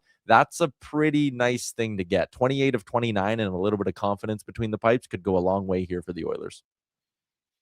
Oh yeah, he made just some poise saves, and I loved his answer after the game when he was asked about the conversation leading up to Game 4 where he wasn't playing, and he said, "Hey, Jari played well," which is totally true, and he said, "You know what? I think I needed a little mental and physical break because I think people forget Connor Ingram had started 8 of the last 10 games. Then he started so he had played 11 of 13 games. That's not what you like. You don't do that in the regular season. And the stress and everything else of it, like, honestly, if I'm Edmonton and I win this series, and so that means now Ingram played 3 more in a row again, I wouldn't have a problem in game 4 or something of the next series to just give him a night off. Not because he's playing poorly, but to allow him to rest physically and mentally, because he's never been used to being a guy who's going to go 2 months straight without it. So why would you ask him to? And then if he plays poorly, say, see, the goalie's not good. Don't put people in situations to fail. Yeah, and Connor Ingram is not Connor Hellebuck. Like, this is not a guy who, even when he is at his best, you're ever going to point to in a regular season and say, hey, go play me 55, 60 games this year. Like, that's not who he is. And again, rebuilding his career over the last 18 months, all of that stuff, like, they had to ride him. I like what you said about the 8 of 10 down the stretch. Like, it's not like they got to cherry pick his starts and really kind of ease him into the playoffs, because they were fighting for their playoff lives right until the final kind of 10 days of the season, and then fighting for home ice in the final week. So I loved it. And honestly, with how Jari played in game 4, I think you can absolutely, if you make the next round, and that's obviously still a big, big if you do, I think you just schedule him in for game 4. You say that's the plan, and you go from there. Because, again, I think there's no doubt if Ingram's saying it and we can see it with our eyes, like, yeah, he was burnt out. Yeah, and it makes sense. I'll give Knobloch credit. He changed his line, and he's done it a few times in the playoffs. He changed his lines earlier in the series, and they both scored. Right? He changed his lines again this past game, broke up his best line of Kapanen, Podkolzin, and Draisaitl, but putting Podkolzin on another line the way he played, that line got going. And it helped them. They were their best line the first period, no question. And, the Oilers, quote, I guess now second line, because you have Draisaitl and McDavid on the other line. And then you put McDavid and Draisaitl together, and that worked. Well, and I feel like, again, there's certain things in sports where, like, when it goes wrong, fans point in certain directions, and when it goes right, certain parts never get credit. And I feel like coaching is a part of that. Like, last year when the Oilers worked through the Vegas Golden Knights in 5 games, does anyone sit there and say, wow, Chris Knobloch really outcoached Bruce Cassidy? Like, no, not a lot of people were saying that. Do they ever say, wow, he really outcoached Pete DeBoer in back-to-back Western Conference finals? No, but it feels like whenever, the team loses, everyone's quick to go, look, it's Chris Knobloch's fault that they lost. And I think sometimes, like, when teams start slow, and that's been a problem for the Oilers in past regular seasons, people like to come out and say, oh, it's on the coach for not firing him up and motivating him. And it's like, no, that's not the job of an NHL coach, to go into the room 82 times a year and give his team a raw pump up. And the coach also isn't a puppeteer. He can't go onto the ice and tell, like you said, Ryan Nugent-Hopkins, hey, don't chip out this puck right now. We need you to pass. Like, that's just not how it is. There's systems. The coaches wear the preparation side of things, or handle the preparation side of things, but they're not puppeteers. So I feel like some of the blame here getting thrown on Knobloch for those final 40 minutes, it's totally misplaced. Just like whenever they would start slow in past years, everyone would say it's on the coach for not having them prepared. And I'd say, no, it's on the players. Like, they know what time the game starts. They know what they need to be doing. So sometimes I think it's just almost like misplaced or misdirected sort of anger and angst from the fan base. But I had no problem with Chris Knobloch in that game yesterday. He pushed the buttons that he could push. Like you said, he mixed up his lines. At times he mixed up his D pairings a little bit. I like the way he kind of spread out the minutes. Like, if you look at the 5-on-5 minutes, I think there's only from their 12th forward to the player who would be 6th or 5th in time on ice. Roslovic was at 5-on-5. I think there was like 4.5 minutes separating those guys. Like, he was spreading around the minutes, I thought, as well as he could, considering the penalty trouble. Like, I'm with you 100%. Like, I've been harsh on Chris Knobloch at times this year. Last night's game is not one of those points where I have any beef with what Knobloch was doing. Yeah, 100%. Now they move to game 6 in Anaheim. Now they're on the road. The Ducks will, maybe they'll want some different matchups. We'll see. It was, the Ducks were trailing for basically the majority of that game. Obviously, Podkolzin scored early, and then they were never behind after that. And so that's 2 games now in a row where Anaheim has not led at any point in the game. Yeah, and for me, I think one adjustment, I'll be curious to see if Chris Knobloch goes this way. Since you're on the road, do you split up McDavid and Draisaitl again and try to get one of them away from Jackson Lacombe and kind of go back to that? Or do you sit there and say, hey, power on power? And to your point, Podkolzin seems like he's sparked another line, and I didn't hate that Roslovic Savoy Dickinson line. If Roslovic scores on one of his grade A chances, we're probably viewing their game a lot differently. Savoy drew the penalty, which I know is maybe a bit of an embellishment that didn't get called, but still drew a big penalty. I think the rest of the lines are fine, and almost similar to the goalie conversation in game 5. I felt like Knobloch was justified going either way. I felt like there was a really sound case for going back to Jari. I felt like there was a really sound case for going back to Connor Ingram with the line combos. If he wants to sit there and say, hey, it worked in game 5, I don't care that we're on the road, I'm going to trust it works again, I think that's fine. I think there's some logic to splitting up Connor and Leon, though, and maybe going back to that, just because I think Lacombe has been such a factor. Yeah, possibly. I looked at, last night, now it's different because you're trailing the whole game, right? And so Anaheim, maybe you're not chasing the matchups. And then the whole second period, everything kind of got out of whack because there were so many penalties. So, guys are killing penalties. Now guys are on the power play, so you're not getting as much 5-on-5 time. Like McDavid didn't play again. He only played one guy that he played more than 8 minutes against last night, 5-on-5, right? And that's Jackson Lacombe. And I don't think that's going to change regardless of who's on his line or not, right? So because McDavid played I think 15 minutes at 5-on-5, and so Jackson Lacombe was just over half. And that's kind of how it's been almost every game, even if you go back to look in the Anaheim game. So if they feel that Draisaitl and McDavid can be productive, but more so that the Nugent-Hopkins line can be productive, I think he probably just sticks with it. Yeah, and again, like, it worked in game 5, and I kind of sometimes am a fan of coaches not overthinking things. The other thing I found interesting yesterday, like, obviously McDavid got all the way up to 24 minutes, and while, again, look at ice time to see how the coach is divvying things up, I also like looking at the shift column, because that's like, hey, how many times did the coach actually, tap you on the behind and say, hey, you're going out for the next shift? And it's interesting that McDavid actually only had 22 shifts compared to 27 for Draisaitl. Podkolzin had 25. Hyman, Savoy, Nuge, Roslovic had the same amount as Connor McDavid. So that was an interesting one. Like, McDavid averaged more than a minute on ice for every shift he took yesterday. And again, I think that shows he's obviously not at 100%, but there were points where Knobloch was trying some other combinations with Draisaitl's and Hyman's and Podkolzin that didn't involve Connor McDavid. Yeah, and also because there was, I think, 2 consecutive power plays that were on for the full 2 minutes. Yeah. So that kind of boosts up the numbers. That boosts everything up significantly. And I thought McDavid looked the best he had. He was moving his feet. He's, the rest helps him. He said afterwards, he goes, it was not even in doubt that he's playing. So, his injury could be one that obviously with the high level elite treatment that players get today, the more time he has off, right? Like, he's only going to put his skate on, I would guess, for the games. Like, I don't see any reason why, unless if he takes the morning skate, it just means he's feeling better. That's the way I look at it. Yeah, and even when, like, people were, like, not freaking out, but everyone's, oh, is he going to play? He didn't practice this morning, or he didn't take the pregame skate. If it's an ankle thing, like, we also don't know what kind of prep they're doing around that ankle to get him to a point where he can skate. They can be wrapping it up, all that stuff. He might have just said, like, hey, I don't want to sit here and get all this stuff put on me for 30 minutes just to go out there for 25 minutes before the game. Like, there could be a big process like that too, just to get his ankle kind of sturdy and taped up or whatever it is. So yeah, I like that he kind of came out and said, like, there was never a doubt. But again, and maybe this is the playoff gamesmanship or whatever, but could Chris Knobloch also not have just came out and been like, hey, he's playing tonight? Yeah, he kind of said at the start of the series though that he wasn't going to talk about lineups very much. Right. So I don't know. I like, hey, if he wants to play the game, like, he can say it, but yeah. I knew it that he was playing. Like, it was, I think there was nothing around attitude. Like, if McDavid was sitting out, there would have been an angst around the room, and there was none. So yeah. Yes, sir. Yeah. Ty, have a good one, man. We will chat with you tomorrow on next Wednesday. Have a great day. Next Wednesday. See you, Greg. It's Tyler Yaremchuk from Oilersnation and Daily Face-Off coming up. Eric Erendson will join us, man. We got a little fire next on the Gregor Show, presented by PlayAlberta.ca. Legacy Heating and Cooling is your supplier of maximum comfort, bringing you the cool AC you need. You just have to call Legacy.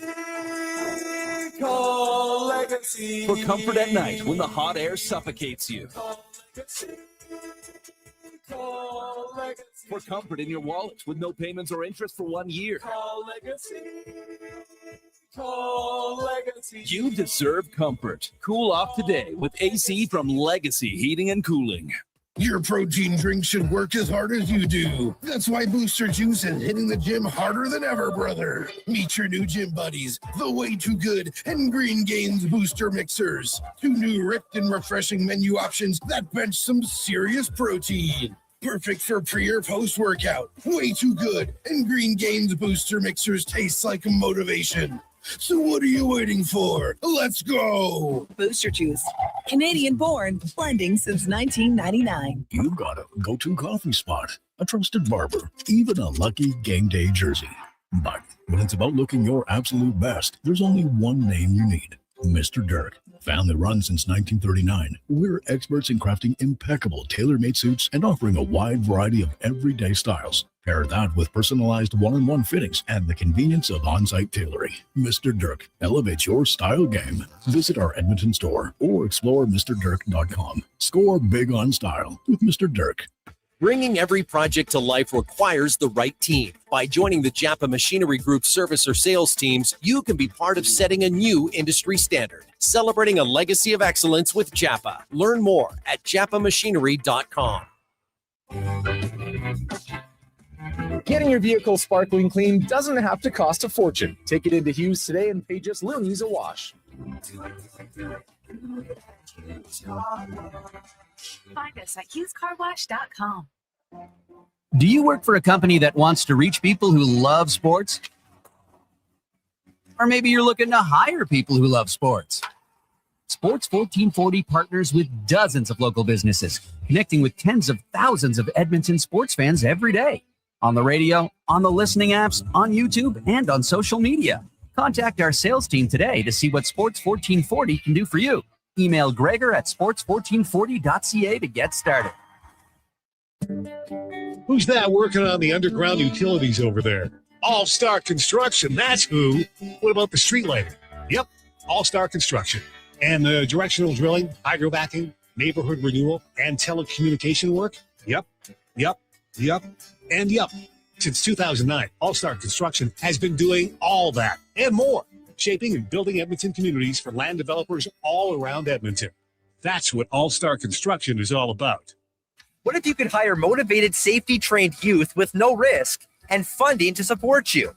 At Careers the Next Generation, we make hiring easy with funded internships across Alberta in trades, IT, forestry, and more. Interns are WCB covered, complete high school accredited safety trained, and arrive ready to contribute from day one. With 42% of RAP students completing their apprenticeship by age 22, you get skilled workers faster. Spots are filling up. Visit careersnextgen.ca today.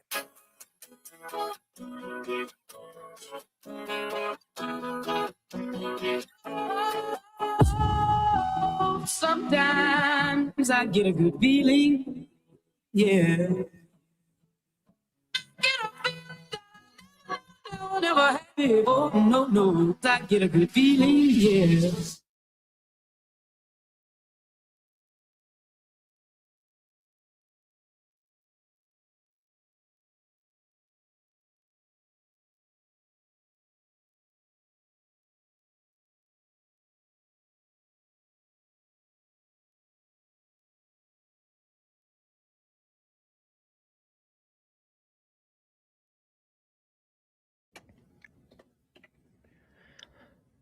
Portions of this hour brought to you by Leading Edge Physio, from weekend warriors to professional athletes, kids playing soccer to grandparents in the garden, rotator cuff tears and tendonitis to post-surgical knees and hips. We fix your body. Life shouldn't hurt. LeadingEdgePhysio.com.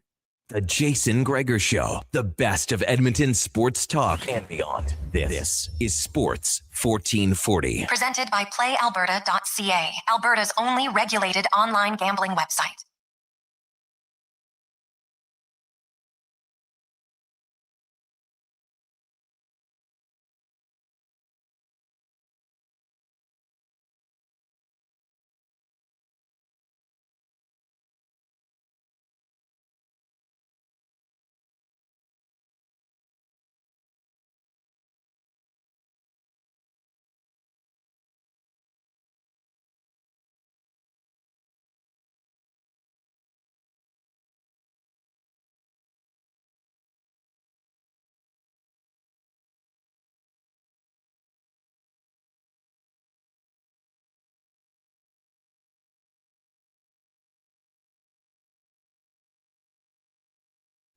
3:50, welcome back. Busy Wednesday, man. We're flying right through it. Jays had a matinee game, and they won again. So the Blue Jays. Is that 3 consecutive series that the Jays have won? Now, I know they're not sweeping any of them, but better to be winning than losing. So they've won 3 consecutive series in a row and are slowly getting a little bit closer to 500. Now 7-3 in their last 10 games, but obviously still a ways to go because the Yankees are rolling atop. But you look at, hey, all you got to do is you got to get in, right? You want to get to the wild card position. There's so many games, like it's way too early to probably be looking at that, but they're basically like a game out of a wild card spot. So even though they haven't played very well, they're far from out of it. Now, what has played very well has been the series between Tampa Bay and Montreal, being a dynamite series as we get to our big guest of the day, brought to you by Silent Ice Center. And oh, baby, one of the classics for those of you who like a little metal. Maybe how about Gene Simmons Band? And their tour is coming to Silent Ice Center later this year. Tickets go on sale on Friday. So check it out, Silent Ice Center. As we are joined by Eric Erendson, longtime beat reporter for the Lightning. You can check him out at lightninginsider.com. And Eric, man, this series has had everything. It's been great from afar. I love it. As somebody who's covered it, you're in the buildings. It's probably even more entertaining. I would think not much separating these two teams. It's pretty much been an overtime or a 1-goal game every night. And there's no shortage of bad blood between the two of them. But I want to start with Brandon Hagel and just his impact on this series was massive in the last game. And how much do you think that coming from behind in the third period helps Tampa or maybe adds a little bit of doubt to Montreal? Well, maybe. I know in my experience, momentum doesn't seem to carry over from game to game in a series, right? Like it was one good game. It was a good comeback for Tampa Bay. Maybe like the Crozier hit, maybe that sort of impacted Montreal. Was it just for that game? Was it beyond? We'll see. I just think that I think for Tampa Bay, it just kind of indicates that, when they work hard, like when they dig in and try and play their game, they can do what they did, and that is come back from a couple of goals down, late in the second period to win a game. And, does that make Montreal uncomfortable? I don't know. It's still a 2-2 series, right? And anything can happen in this game tonight because it has been as tight can be. They've only been separated by a goal once. Only one team has had a multi-goal lead, and that didn't even last 5 minutes. So it's been very tight. Things honestly, they can go either way. Have the matchups changed significantly home and away? Not really, because John Cooper really did everything he could to make sure Cirelli was out on the ice against, Suzuki's line in Montreal, right? Certainly that's going to take place here in Tampa. There's no doubt about it. But, John Cooper really went after that matchup as much as he could in those 2 games in Montreal. So I don't think the matchups are going to change from Tampa Bay's perspective, even if they kind of changed the lines around a little bit. Remember, they put Hagel on with Point and Kucherov, and that line was very good, but that freed up Cirelli. They put Cirelli's line with Gensel and Gonsalves up against the Suzuki line there in Montreal. So even though they changed the lines around a little bit, I don't think Tampa Bay is going to move away at all from Cirelli versus Suzuki. Yeah, well, I can see why, right? He loves that matchup. What about health-wise? Anybody coming? Where's now Hedman? He's not eligible at all for this series. Do you think he'd be eligible for the second series if they make it? Well, he could come back in this series. He's been skating. He's been working with the team. He's been practicing. He was a full participant in practice yesterday. I don't think we're going to see him in this series, though. I just don't get that sense, especially this deep into it now. I think if we're going to see a Victor Hedman sighting on the ice here in the lineup for Tampa Bay, they would have to get past this first round and whatever would happen in round 2, I think, is that what we would do. The only other health situation for Tampa Bay outside of Pontus Holmberg, who is definitely out for this series, is Charles-Edouard Destoux, who got injured in game one, hasn't come back since. He was called a game-time decision this morning by John Cooper. I don't get the sense we're going to see him tonight, but it's playoffs. Sometimes the contact clues we usually rely on are false information, but we'll see tonight. Okay. You look at Vasilevsky, and the guy's been unbelievable on breakaways. So, which is great, but is Cooper, anybody in Tampa talked about just the amount of breakaways they've given up to Montreal in this series? Yeah, it was really just in game three, right? There was 3 of them in that game. That was, you're not going to survive many games where you give up 3 breakaways. And ultimately they didn't, even though they didn't give up a goal on any of those. But yeah, they have to be conscious. There's no doubt about it, because Montreal's got the speed. They can fly, right? All they need is a little bit of space to get a step on the defense, and they're off. So yeah, the Lightning have to be much tighter in that area, as good as their goaltender has been. And, you still make the argument he's the best goaltender in the league in a lot of ways and what he does. But you can't think that you're going to have to rely on him every single game, night in, night out. You're going to have to give him some support. And some of that support sometimes means being better defensively and paying more attention to where guys are sneaking behind you. Eric Erendson joins us, Tampa Bay and Montreal. Game 5 tonight. Pivotal game. We saw it last night, Dallas and Minnesota. Minnesota got the big win. Now they have a chance to clinch the series on home ice. And, home ice really hasn't meant much yet in the series. Each team is 1-1 at home, Eric. But, from covering Tampa Bay this long, that the later you go into it, I think home ice advantage does seem to matter a little bit more. And I loved Cooper really pushing for that matchup. Is there a matchup that, he looks and says, I'd like Kucherov out against a certain line, or does he doesn't really care as long as he gets the one Cirelli-Suzuki matchup? I think it's more, as long as he gets a Cirelli matchup, I think they feel comfortable, even with the fourth line scoring all 3 goals in game 3 for Montreal. I think they're comfortable with whoever else matchups they get. I don't know. They're definitely not going to chase it as much as they do the Cirelli one, because, the one reason why the Lightning in particular were a good road team this year was because they have the depth, right? And it was the Gord, Gergensons, and, Holmberg, even though he's injured. But that line is the one that kind of took on some of those matchups. But on the road, they felt comfortable either way. So at home, they're, other than getting Cirelli out there against Suzuki, I don't think they're overly concerned about what matchups they get. If they feel they can exploit one, I think they would go for it. Of course, they'd love to get, Kucherov, Point, and Hagel out there, against the fourth line or the third line as much as possible if they can. But I don't think they're going to chase that one. They've gotten, obviously, Brandon Hagel has 6 goals, which is twice as many as the other 11 forwards on the team. Kucherov, Gensel, and Point each have 1 goal. That's it. So outside of their top 4 forwards, no one has a goal in the series for Tampa Bay. And obviously that's something that I don't think can continue very long if you want to have success. So if I look at guys like, Gage Goncalves, who was very good in the regular season, Cirelli, Corey Perry, Yanni Gord, Jurgensen, which of those guys do you think has to do more than what they've done the first 4 games offensively?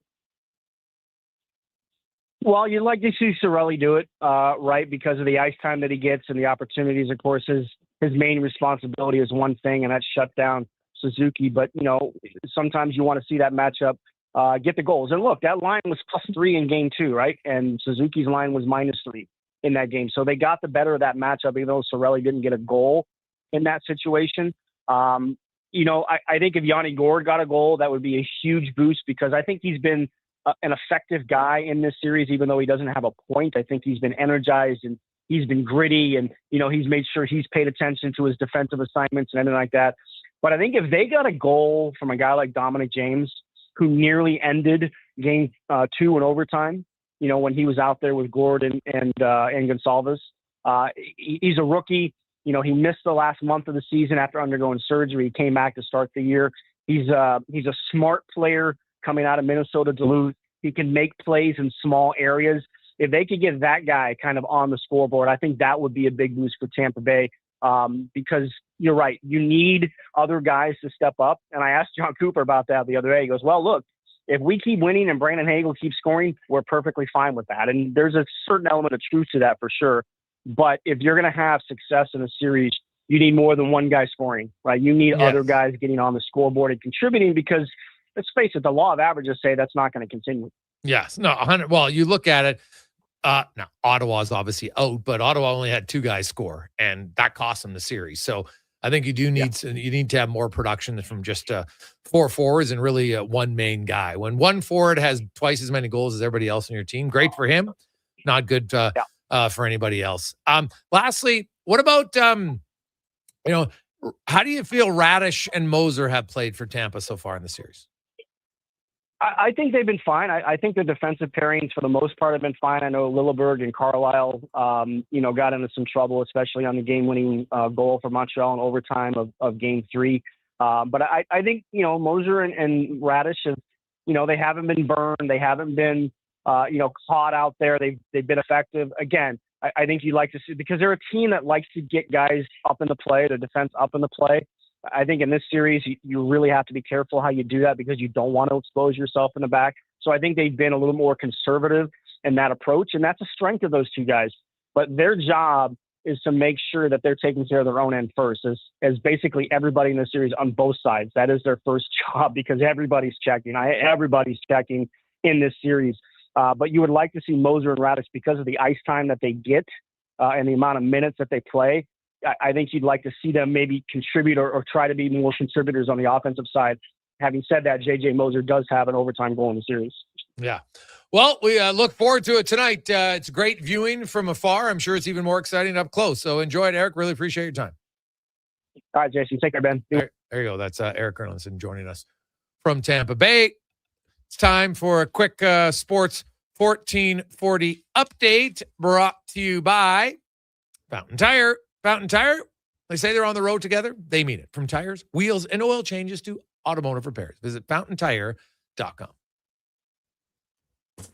This is a Sports 1440 update. 3 games tonight in the Stanley Cup playoffs, getting going at 5. The Lightning and Canadiens tied at 2 apiece. At 5:30, the Flyers can wrap up their series with a win over the Penguins. And then at 8 o'clock, the Mammoth in Vegas. That series tied at 2 as well. The Toronto Raptors taking on the Cavs. 5:30, Game 5. We've also got the Pistons and the Magic from Detroit. Then at 8 o'clock, the Lakers are going to wrap up their series with the Rockets, leading 3-1. In Major League Baseball, Jays victorious this afternoon over the Red Sox, 8-1. Elsewhere, you have the Yankees falling to the Rangers, 3-0. Mariners got past the Twins, 5-3. White Sox over the Angels, 3-2. The Guardians dropped the race, 3-1. Right now, Cubbies up on the Padres, 4-3 in the top of the 7. In the 2026 CFL Global Draft, the Edmonton Elks selecting kicker Jesus Gomez out of Arizona State, as well as defensive lineman Jeffrey Mba out of SMU. And in the WNBA, Toronto Temple playing their first ever preseason game with the Connecticut Sun in town. Tip-off at 5. Coming up in Hour 3 of the Jason Gregor Show, we will hear from Farhan Lalji from the CFL on TSN. We'll ask 5 questions and get to the stats of the day. I'm Connor Halley. This has been a Sports 1440 update. Sports 1440. Station CKJR broadcasts from West Edmonton Mall and Wetaskiwin. Download the free Stingray music app and listen wherever you go. As we all try to figure out when winter will actually stop and spring will finally be here for the season, GS Construction moves ahead with their plans for the year. From planning and digging to laying out underground infrastructure, construction season is limited, so we make every day count. And that's why GS Construction counts on our team to get the job done right. Crews are getting back in action across the city, and we'd like you to join us. We're looking for experienced top men, pipe layers, operators, and surveyors. For more, visit gsconstruction.ca. You've got a go-to coffee spot, a trusted barber, even a lucky game day jersey. But when it's about looking your absolute best, there's only one name you need, Mr. Dirk. Family run since 1939, we're experts in crafting impeccable tailor-made suits and offering a wide variety of everyday styles. Pair that with personalized one-on-one fittings and the convenience of on-site tailoring. Mr. Dirk elevates your style game. Visit our Edmonton store or explore MrDirk.com. Score big on style with Mr. Dirk. Bringing every project to life requires the right team. By joining the Japa Machinery Group service or sales teams, you can be part of setting a new industry standard. Celebrating a legacy of excellence with Japa. Learn more at japamachinery.com. Experience the home ice advantage with your window coverings. Novo Blinds provides factory direct pricing and fast turnaround on roller, zebra, blackout, drapery, and motorized blinds. Book a free in-home consultation at novoblinds.ca. A Saskatchewan boy who grew up loving and playing sports. At least we think he grew up.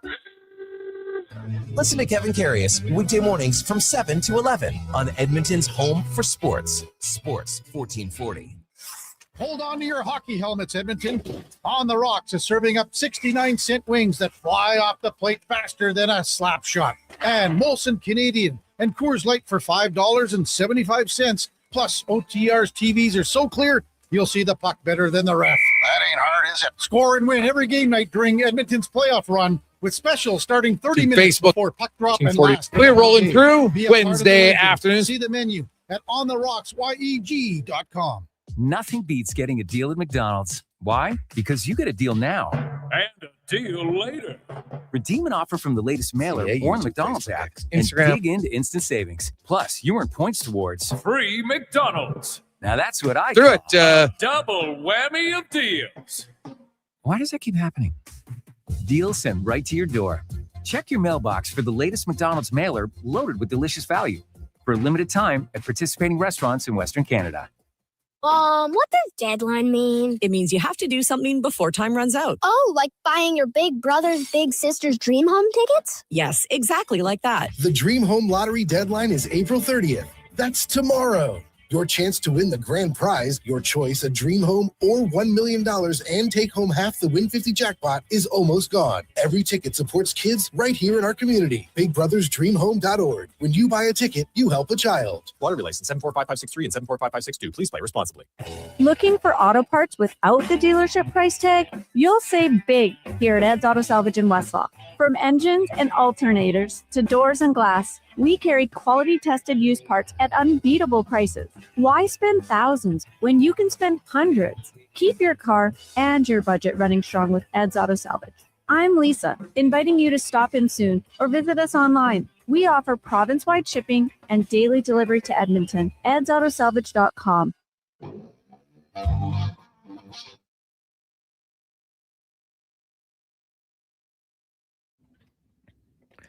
Portions of this hour brought to you by Cantork, made in Canada, made for Canada, where extreme isn't theoretical. Find your solution at cantork.com. This is Sports 1440, where Edmonton talks sports. On YouTube, Facebook, and X. Here's Jason Gregor. Brought to you by PlayAlberta.ca.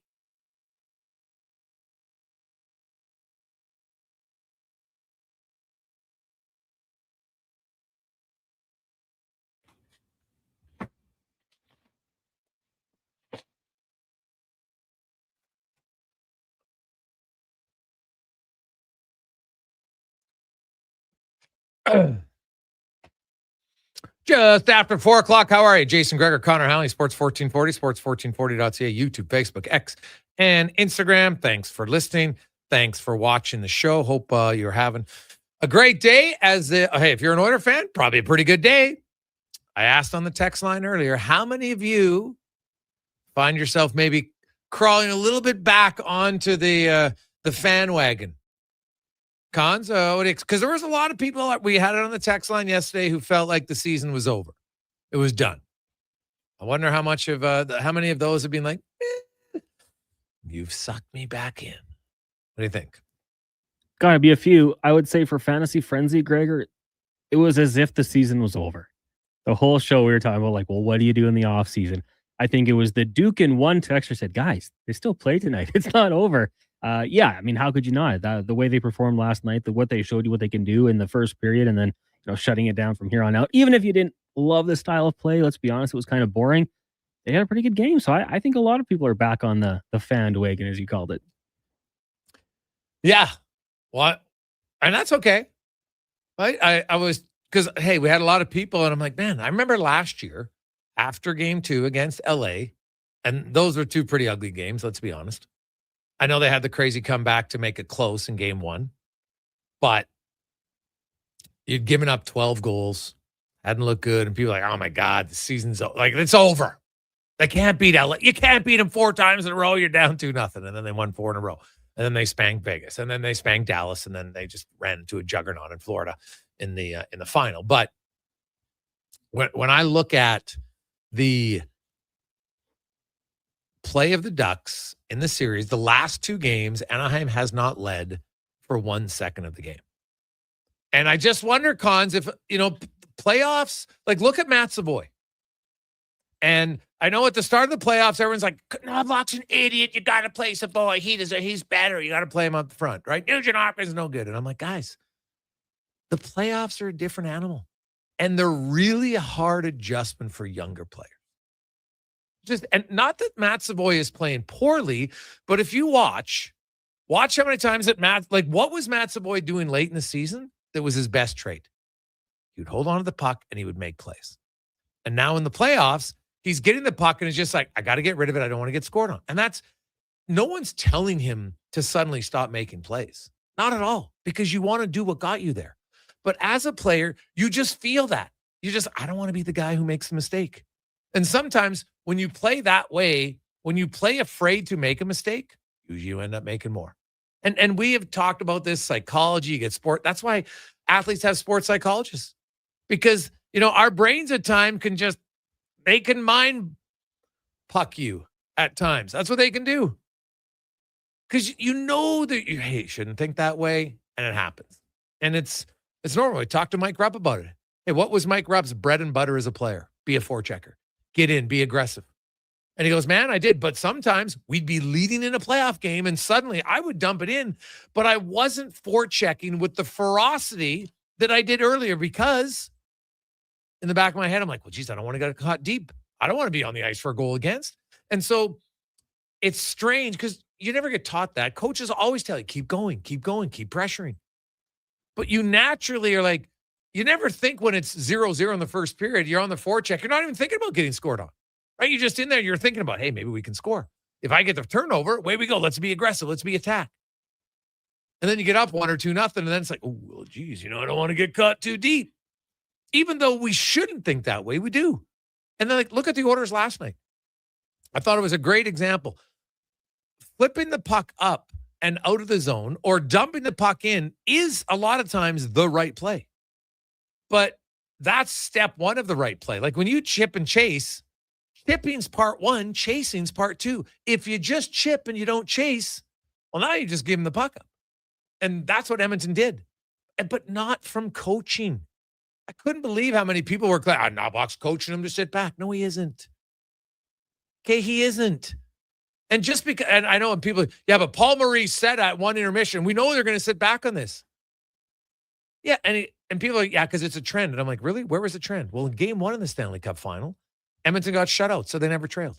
They had a lead for about 50 minutes at the end of the first or early the second. So there's no trend there. We know who sits back really at 1-0 early in the game. Not many teams. And then there was really no other time in the series. The only other time would have been in game 5 when Edmonton was leading 4-2 going into the third. And they only gave up. The shots were 5-3 in the first 50 minutes. Florida had a little bit of a flurry late, right, in the final 4 minutes of the period, which is kind of normal for any team. But Edmonton didn't sit back. Not at all in that series. I think it becomes a myth sometimes because just because the numbers say it. And then last year, you can't even really use that as an example because Edmonton led for a grand total of 33 minutes. But at 5-on-5, it's 23 minutes. So they had some power plays at different times. They were chasing that whole series. So leading and playing too safe isn't what cost them the cup ever. So you can find some numbers that will tell you think that's what it says, but then you got to dig deeper. Okay, well, just because expected goals for when they're leading says this, that's not the do-all end-all. It's one stat. Well, then let's go game by game situation. Right? Look at this series. Edmonton, did they sit back? Well, first of all, in games 2 and 3, they led for like 8 minutes. And it was early in the game. You're not sitting back on a 1-0 lead. Right? You score 1-0. You don't just, we're up 1. Like maybe in the dead puck era you might have, but not now. So sometimes the other team's going to score. But last night, I thought Edmonton, they were smart. Well, I shouldn't say it. They're probably way safer than they were smarter with the lead. But even when they did flip the puck out repeatedly, Anaheim wasn't benefiting from massive grade A's. And the one thing Edmonton did do well, especially in the third period, was they didn't give up many shots in the slot. The Ducks had a few shots on the outside, and there's the nice pad save by Connor Ingram on the one rush chance, and that was a good save for sure. But other than that, they didn't have like glorious chances. So I thought they played well. I'll say this. If Edmonton gets up 3 goals again and feels they can sit back and it works, I don't see how you can criticize it. Because the goal's to win. The goal isn't to win expected goals for. It's not, you're not there, or you don't get bonus points if you outshoot them. You just want to win. So if you score 3 goals in the first 20 minutes of the game, well, actually 10 minutes of the game, that's a big advantage for the rest of the game. And we saw it. So I can't criticize it too much, but I do know that it's not coached to sit back. It becomes the psyche of the players. Now, let's get to our stats of the day, brought to you by All Star Construction, who not only focus on gas and power and telecommunication, also big charity initiatives include our very own Pyramid of Giving. They've been a big sponsor of that on Fridays in the month of December. They also a big supporter of CASA. They have their interview room in the building, and the Cancer Treatment Center, Wellspring, Alberta, Edmonton House. They are a big sponsor of that as well. That is All Star Construction. So some numbers for you, stats. Because we had hey, Gregor, where does Edmonton's forward depth compare to the rest of the teams in the playoffs? Well, Edmonton has 8 different forwards who have scored a goal thus far in the playoffs in 5 games. You obviously have Kasperi Kapanen leading the way for the Edmonton Oilers in goals with 4. Draisaitl has 3, and then you got Hyman, Nugent Hopkins, Dickinson, and Podkolzin each with 2. Keep in mind, Dickinson's only played 3 games. But, you prorate that over a season, and you got 6 30-goal scorers, right? Which obviously isn't going to happen. But offensively, they've been good. Then you throw in McDavid and Szymanski each with 1. Roslovic, Savoy, Frederick, and Doc, and Curtis Lazar, the guys looking for a goal. Adam Henrique only played 2 minutes. Not really sure we can include him. But how does that compare to the rest? Anaheim and Philly lead with 9. Edmonton, Minnesota, and Vegas have 8. Boston, Buffalo, and Utah have 7. Montreal, Pittsburgh, Colorado, 6. Carolina, 5. They've only played 4 games. Colorado only played 4 games. Dallas, and it's interesting, Dallas and Tampa. Dallas is now down 3 games to 2. They've only had 4 forwards score a goal.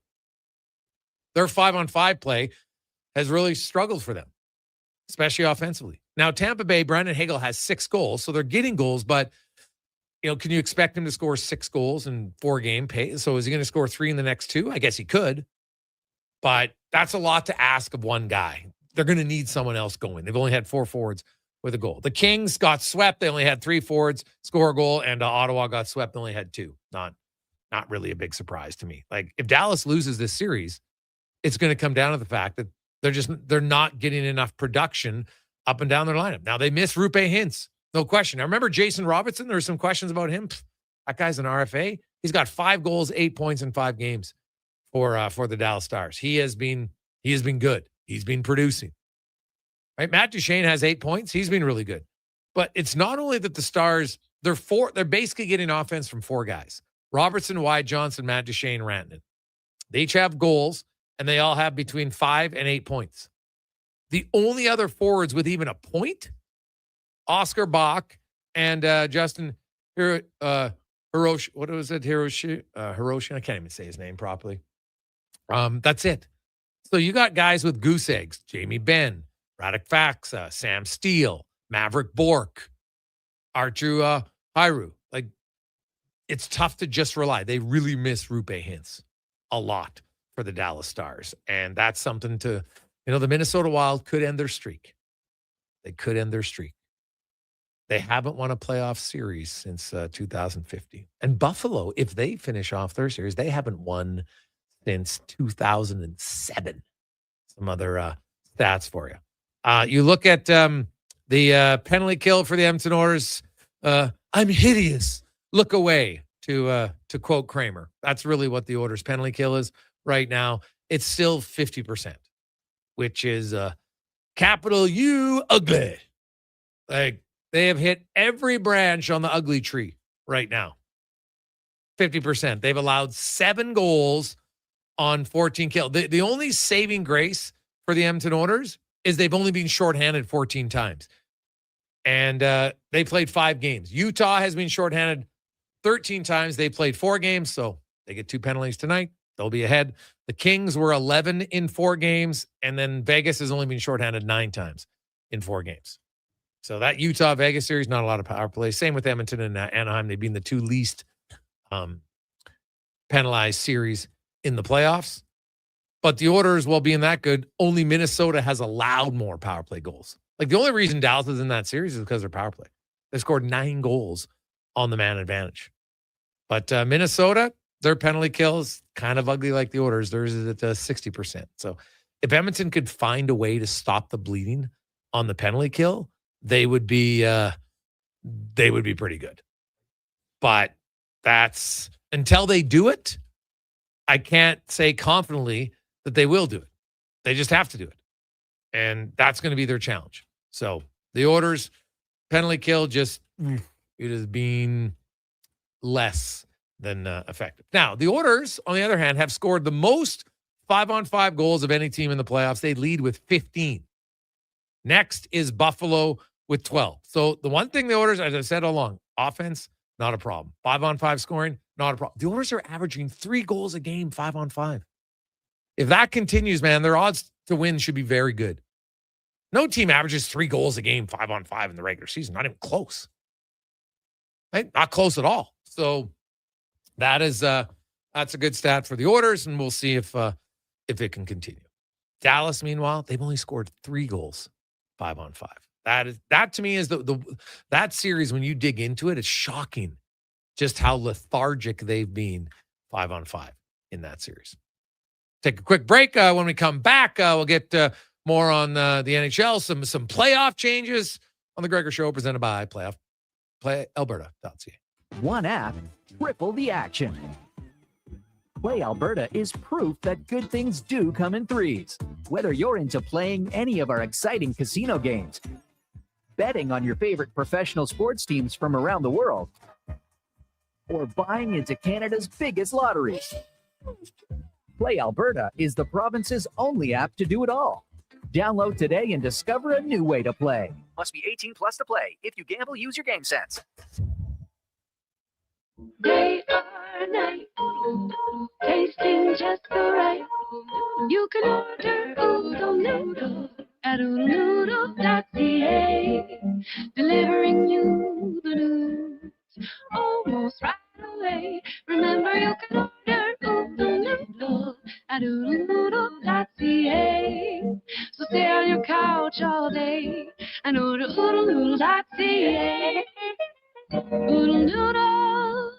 Legacy Heating and Cooling jingle auditions take 1 for Gene Principe. Hey, thanks for being on time. I'm always punctual. Now, how about some cool beats while I drop the heat? Ready when you are. Call Legacy. Call Legacy. Nice. Boom! I'm a musical genius. Legacy's going to love this for AC season. What's not to love with no interest and no Principe payments for 1 year? Are you always like this? Yep. Unlike Legacy, I never know when to cool it. Legacy Heating and Cooling. You matter. Your mental health matters, and you're braver than you think. Not Alone is an organization focused on creating a space of acceptance and support through tough, meaningful conversation. Use code 1440 for 15% off at notalonecode.com. It's okay to not be okay. He's a legend in the booth and a master on the mic. Low Tide brings the banter weekdays from noon to 2. Sports 1440 is where Edmonton talks sports. Get in the game. Text 833-401-1440. Who's that working on the underground utilities over there? All-Star Construction, that's who. What about the street lighting? Yep, All-Star Construction. And the directional drilling, hydrovacking, neighborhood renewal, and telecommunication work? Yep. Since 2009, All-Star Construction has been doing all that and more, shaping and building Edmonton communities for land developers all around Edmonton. That's what All-Star Construction is all about. Fast track your financial goals with a special rate term deposit from Vision Credit Union. For a limited time, take advantage of a great rate on 1, 3, or 5-year terms. Plus, as a Vision Credit Union member, you can earn up to 25% more on your interest through profit shares. For details, contact your branch today or visit visioncu.ca. That's visioncu.ca.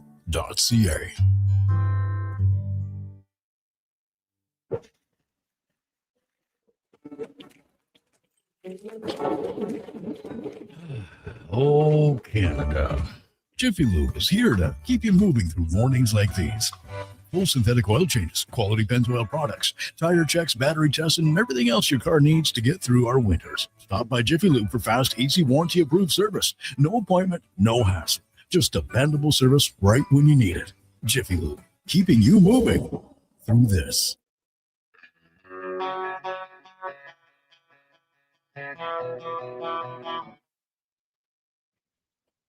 Portions of this hour brought to you by On the Rocks. The playoffs are here, and OTR is ready to be your hockey headquarters. $5.75 Molson Canadian, 69-cent wings, and play score and win every game. See more at OnTheRocksYG.com. The Jason Gregor Show, the best of Edmonton sports talk and beyond. This is Sports 1440. Presented by PlayAlberta.ca, Alberta's only regulated online gambling website.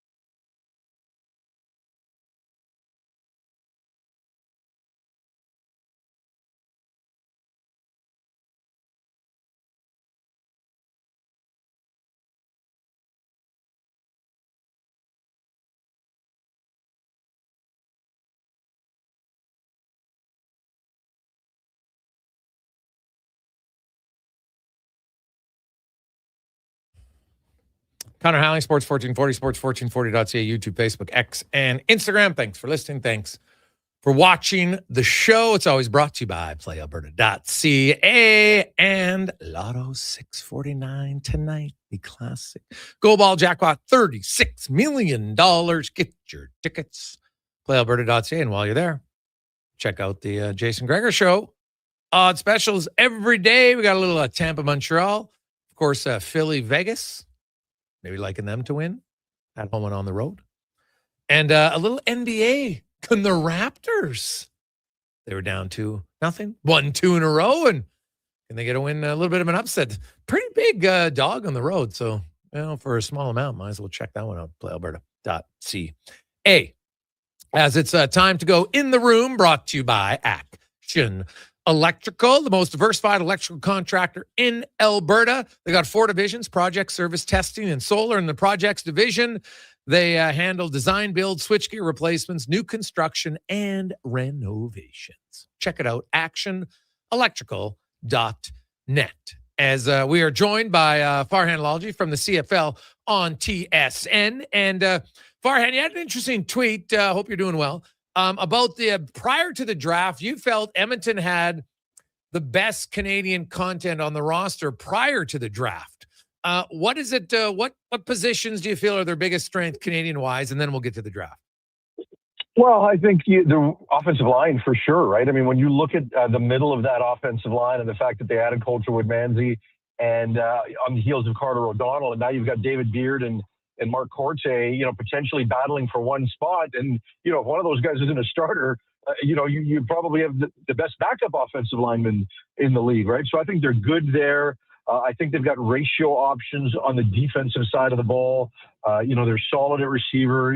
Having a guy like Joel DeBlanco at linebacker, I think they've got a lot of pieces, right? I mean, they might not have that one big impact pass rush guy, depending on what Robbie Smith comes back as here. But overall, I just think they've got depth.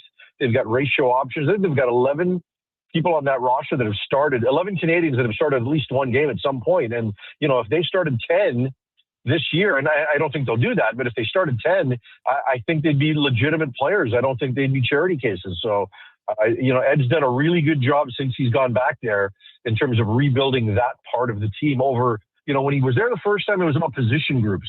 When he came here this time, it was about fixing the Canadians first and going from there, and he's done well. Okay, so now we go to the draft. And was there any surprises for you?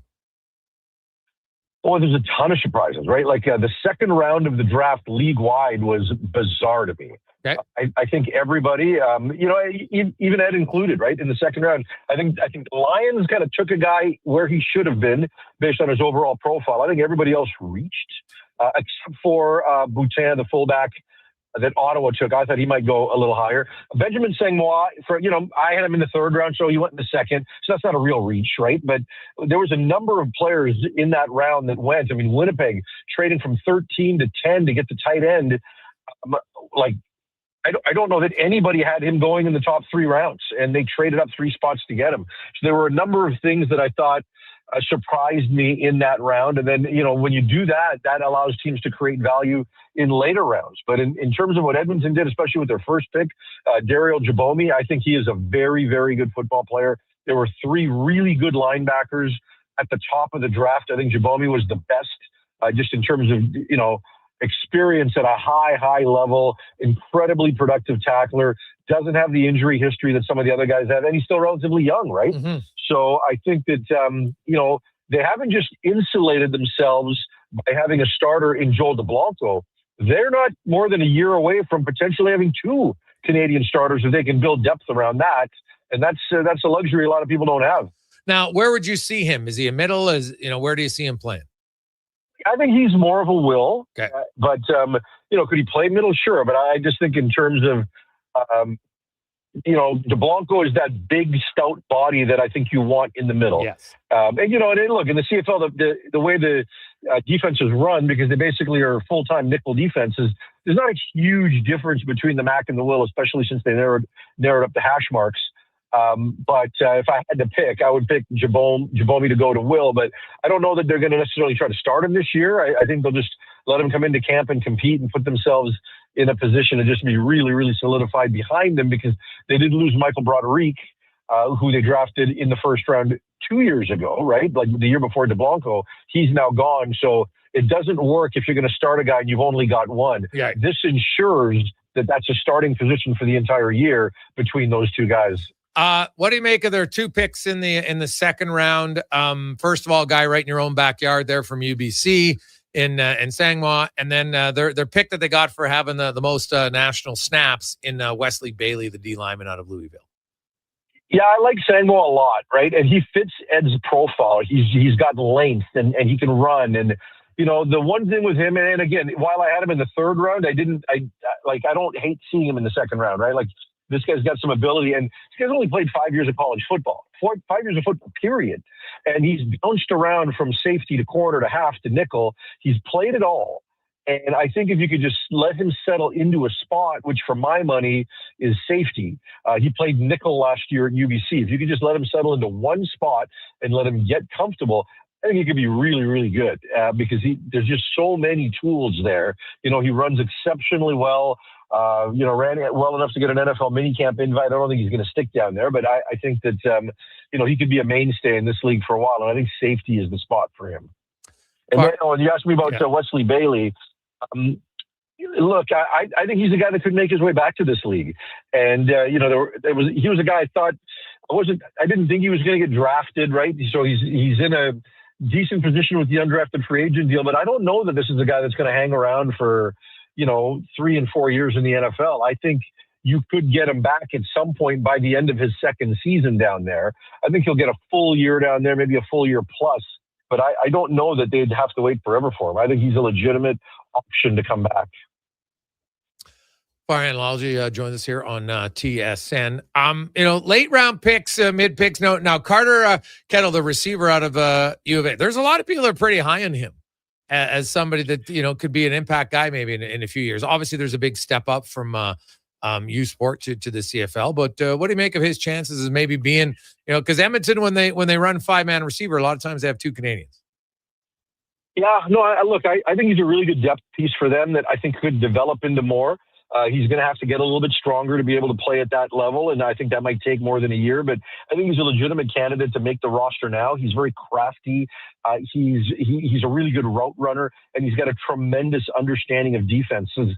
And I just think his football IQ is so high that some guys, when they get the bigger playbook going from U Sports to the CFL, they can't necessarily wrap their head around it, and it forces them to play slower. I don't think that's going to happen with Carter Kettle.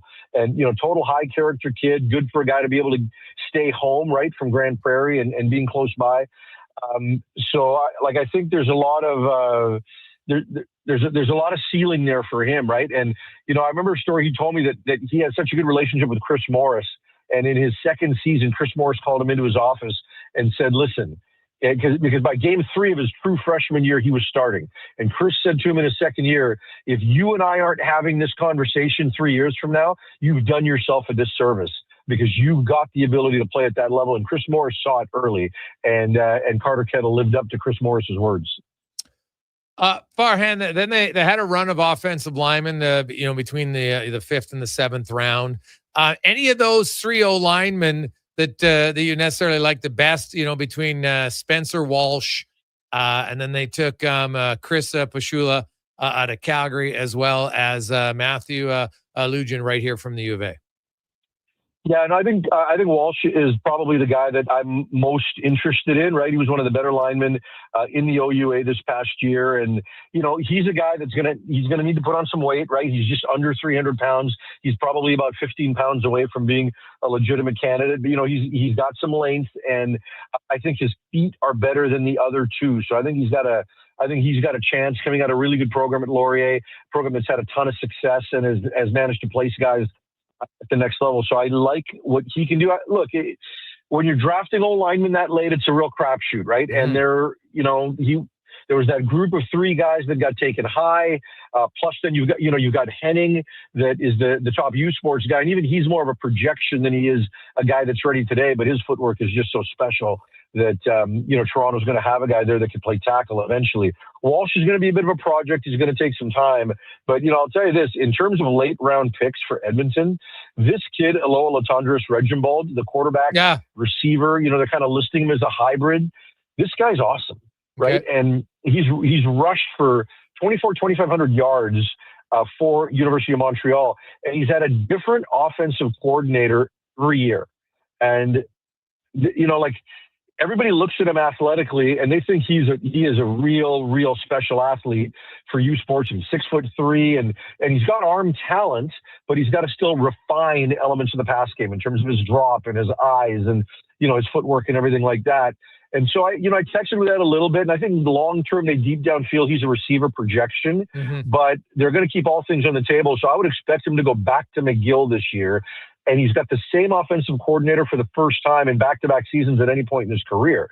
So I think if there's ever an opportunity for him to thrive, at that position, this is the year. I'd love to see him get that shot. But if not, athletically, he's better than Brad Sinopoli, who was the last guy to make the projection. We saw this guy at the Combine in Edmonton last month, and they just said, you know what, go run some routes at receiver. He's like, okay. And he hadn't practiced it, and he went and looked like he'd been doing it his whole life, right? Okay. So he's got real speed, real size, real fluidity, and there is a place for this guy in a CFL field as a starter at some point, wherever it happens to be. One guy who you guys, TSN, lots of people had him ranked in the top 5. Albert Reese the 4th went 56th, last pick of the 6th round. Is it simple because they feel he's not coming? What happened? Yeah, no, that's why. Like when people really believe in a player's ability, he drops. You saw Akeem Messidor, who was the number 1 ranked prospect in the CFL Scouting Bureau, and he didn't get drafted because he's not coming up here. And I think Albert Reese, he got signed as an undrafted free agent. He didn't get drafted, but he had a really, really good senior season in the SEC. He was SEC lineman of the week once. He was named the most outstanding offensive lineman in the state of Mississippi. So that's the best O-lineman at Ole Miss and Mississippi State and the other schools in there combined. He got that. And then his testing numbers during his pro day were really, really good. So many people thought he was going to get a late round selection, and he got a meaningful signing bonus. I mean, he has got a big body. He can move. Arm length is really good. I think he's going to be down there for a while. I don't think we're going to see him up in this league anytime soon, which is why he dropped where he did. So now here we are. The draft is done. The CFL also came out with some announcements, Farhan. The season's going to start sooner next year in 2027. The Grey Cup will be on the 7th of November. Also going to have a change in the playoff format. What was your initial thoughts on that? I'm mixed, and I get what Stu Johnson is trying to do, because as you're in the process of creating a new television deal, you need to create some additional value. And value comes in the form of playoff games, right? I mean, yeah, you're going to get more games and everything like that, but playoff games matter more. if you wind up with a second broadcast partner, whether that's a regular station or a streamer or whatever it is, you need to be able to give them something without taking it away from TSN. You need to find more ways to put more money on the table. And so I understand why Stu did what he did. It's going to be weird from a football fan perspective. I wish they hadn't called it playoff games, but I get why they did. If they could have found a way to kind of call it a play-in round or a seeding round or something. But I think as football fans, we are always accustomed to sudden death in the playoffs. So for me, I don't care about 8 of 9 teams getting in. That's neither here nor there for me. It's more a case of having a playoff game that isn't really an elimination game. It's a seeding game. I think that part's weird. So when you get the 1 versus 2 playing in that first round in the East and West, the loser of that game doesn't get eliminated. They get to play for another week. So I think from a football fan perspective, I think that's going to be weird to get, to figure out. But ultimately, it's not a change in how the game is played. So don't everybody get offended if you're a traditionalist. Still going to look like regular Canadian football, or what that's going to look like in 2027. The fans are going to tell us whether or not it works based on their attendance at the game and viewership of the game. So, Stu's a smart TV executive, and I tend to believe him that it's going to resonate and get some traffic. Okay, I don't mind it. I actually see. I know a lot of people are like, oh, you expanded. I said, hey, but I've got the 2 top teams playing more playoff games, and it's kind of like the page system in curling. I understand it. 1 versus 2, and then you get to move on, and it's a unique thing, but unique's okay. Just because it's different doesn't mean it's bad. And yeah, and I just say there's no sacred cows. No. You should be able to tinker and experiment and try. And you're right. Like, I view it like the NBA play-in round, right? Where 7 plays 8 and 9 plays 10, and you can say 9 and 10 got into the playoffs, but they might only have gotten 1 game out of that deal. But so there is some incentive and some value. But like I kind of view it like that, and just because I'm not a curling guy, but everybody tells me it's the same as the page system in curling too. So why not try it? That's something they could actually walk back if they wanted. Yeah, exactly. It's not, oh my God, this is now it's locked in forever. Teams have changed playoff formats over the orders, the NHL, the orders. The NHL has changed a lot from, they had 1 versus 16 for a very short period of time. Then they went to divisions, and then eventually they went to 3 divisions, and it was 1 versus 8. And then they went to 1 versus, to 2 divisions. It's changed a lot. It doesn't, I get that it's being best of 7s, but they used to have best of 5s, and they had best of 3s. Things change over time. So I don't mind the CFL. You get a few more playoff games. People have been clamoring to start the season earlier for a long time. Now they'll get their wish, and I like that too. Yeah, and for me, to be truthful, I want it ending earlier, but unfortunately, that means it's got to start earlier. I'm not dying about May 21st, but again, if that's what it takes to get us to a November 7th end, that's okay. And the only reason I don't like May 21st is just because it becomes really difficult in and around the draft, right? Because now the draft is going to have to be before the NFL draft, which makes it even more unpredictable. And then you got to get those guys in. And if they're going to rookie camps and stuff, you might lose guys in training camps. So those are small things. But overall, I like the direction of it. And if we can get to 10 teams, you can have a little bit of a later start and still have your early finish, right? Because you can compress it. So hopefully that's the next thing, because Stu definitely needs a win. So hopefully he's going to be able to next year come to us and say we finally got that 10th team. Yeah. And I'll say that I wouldn't be shocked if the CFL expands to the United States again. I'm just going to say that right now. I've been looking at a lot of different business models. I think it's very possible. I would be shocked, but you know what? If it happened, I wouldn't be offended. And not that I'm looking for it. I just, like we've talked about earlier in this show, tinker, try. Everything's going to be okay. Yeah. Awesome, Farhan. Great stuff, buddy. Have a good day. Take care, my friend. That's Farhan Lalji from TSN. We'll come back with 5 questions on the Gregor Show, presented by PlayAlberta.ca. Wow. Get ready for a silly hockey fans. Your partner in power just skated onto the ice. EWEL.ca, the new e-commerce website for electrical wholesalers Edmonton, is ready for the power play 24/7, 365. UL skates to where the puck will be in 5 years. Now that's forward thinking. Killer selection, slamming products from the best brands, and legendary service. Don't sit on the bench. Get your account today at EWEL.ca and win that project. Plug in to your partner in power. Get an EWEL.ca account today. At GS Construction, we're multitaskers. We've got lots of projects going on all around Edmonton and area. Different teams across the city working towards the same outcome. Installing today what will serve generations to come. It's a rewarding career and the work never stops. That's why GS Construction is always on the lookout for great people to join us. Right now, we're looking for experienced topmen, pipe layers, operators, and surveyors. So if you want to feel valued, empowered, and engaged in your work, visit gsconstruction.ca today. For over 50 years, The Brick has been proudly serving Canada. They love to save you more on everything you need for your home. Save up to 60% off made in Canada sofas when you buy the matching love seat or chair. Find patio sets starting at just $99 and save up to 40% off mattresses. Plus, take 5 years to pay with 0% interest on furniture and mattresses.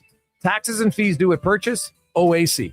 Visit a Brick near you for details and exclusions. The Brick, saving you more. Everything is going to be okay. Any business, regardless of size, can stumble occasionally. I'm Dan McDicken, a licensed insolvency trustee with Faber. If your business is facing financial challenges, our team of chartered insolvency and restructuring professionals have corporate debt recovery solutions that work. Schedule your free Faber focus session at faber.ca today. Chances of a positive outcome increase if you engage Faber sooner rather than later. Hey there, I'm in the Fountain Tire sidecar, making a list of the things I'm doing this spring. 1. Saving you money, with up to 20% off select tires until June 13th. 2. Water skiing, tricky in a sidecar, but fun. And 3. Saving you more money, with mail-in rebates of up to $100 off a set of 4 select tires and $50 off a $150 service with the purchase of 4 select tires. Oh, that's 4 things. Oh well, restrictions apply. Book online at fountaintire.com. Fountain Tire. We're on this road together, Canada. All this month, you can get in the swing of spring with Pot for Dough at Nisku Ford. Shop amazing deals on their entire in-stock inventory of cars, trucks, and SUVs. You're sure to find the perfect ride. Then, with every vehicle purchase, you'll get your turn to Pot for Dough. Just sink your putt to win fantastic prizes like gas cards, big screen TVs, Blackstone griddles, and more. See dealer for full details. Find your new ride at niskuford.ca. Above expectations. If you're passionate about golf, you probably already know, and you've been waiting. The Quarry is now open, and all 27 holes are in great shape. Book now, get geared up at the Pro Shop, and start swinging at the Quarry. Don't forget about the Granite Grill Restaurant, an unforgettable top-tier venue to host all your events. For rental details or to book your tee time, contact the Quarry today. Edmonton's most popular golf and event venue. Call 477-THE-Q and visit thequarryedmonton.com. What does deadline mean? It means you have to do something before time runs out. Oh, like buying your big brother's big sister's dream home tickets? Yes, exactly like that. The Dream Home Lottery deadline is April 30th. That's tomorrow. Your chance to win the grand prize, your choice, a dream home or $1 million and take home half the Win 50 jackpot is almost gone. Every ticket supports kids right here in our community. BigBrothersDreamHome.org. When you buy a ticket, you help a child. Lottery license 745563 and 745562. Please play responsibly. Hey, it's Jamie from Green Drop Lawn Care. From the big mall in the west to the Arena District downtown, Edmonton is beautiful. But when I see your lawns, I know one thing's for certain. Weeds are coming. Be proactive and take advantage of our early bird savings until April 30th. Green Drop has been Canada's lawn expert since 1979. And they're in your community, keeping your yard looking beautiful with affordable lawn care packages that include fertilizer, weed control, drought fighter, and more. Visit greendrop.com. The Ford It's a Big Deal event is on now. Get a big deal on a 2026 F-150 STX with Black Appearance Package. Visit your Alberta Ford store today.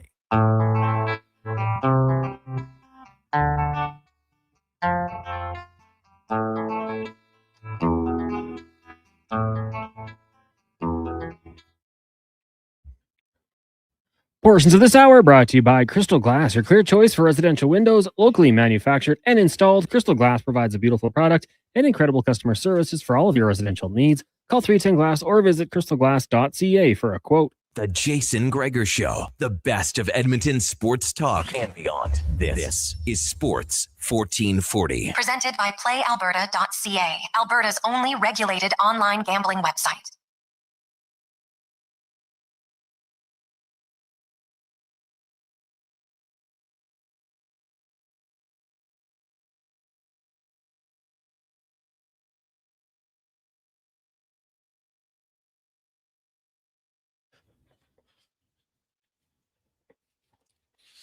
4:50 as we are nearing another puck drop tonight in the National Hockey League. Playoffs continue on. Oiler fans, you get a little emotional break, but if you're a fan of the game, you'll probably be watching Montreal, Tampa Bay gets going just after 5 our time.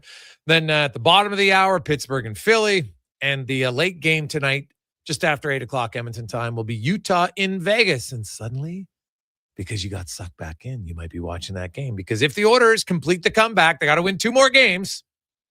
They would face the winner of Utah and Vegas. If it's Utah, the series would start in Edmonton.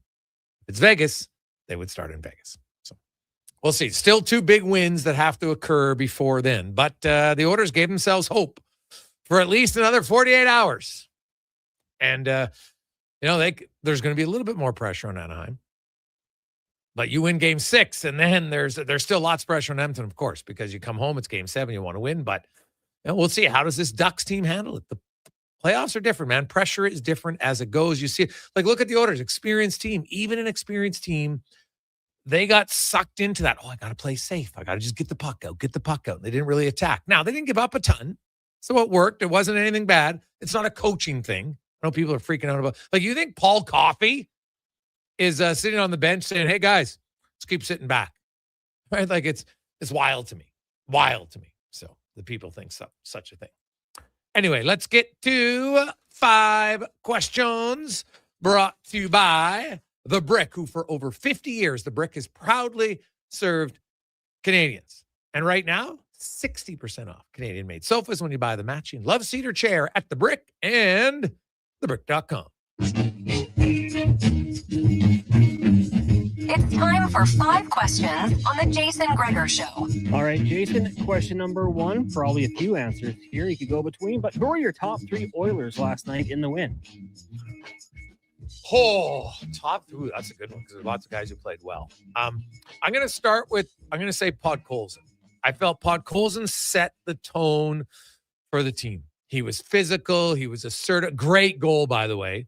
Then I'm going to go with Bouchard. His play on the Podkolzin goal, stellar. His play on the Draisaitl goal, stellar. And third, I will go Leon Draisaitl, 2 goals. Yeah, hard to argue with any of those. Evan Bouchard for me. I mean, that pass on the Podkolzin goal, unbelievable. Tape-to-tape sauce.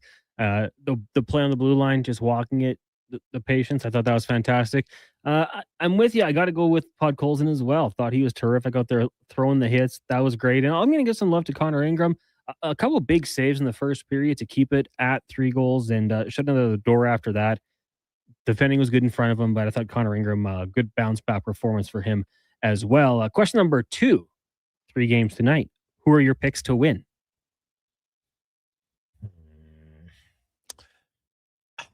It's a flip 'em, but I guess I'll say Tampa at home.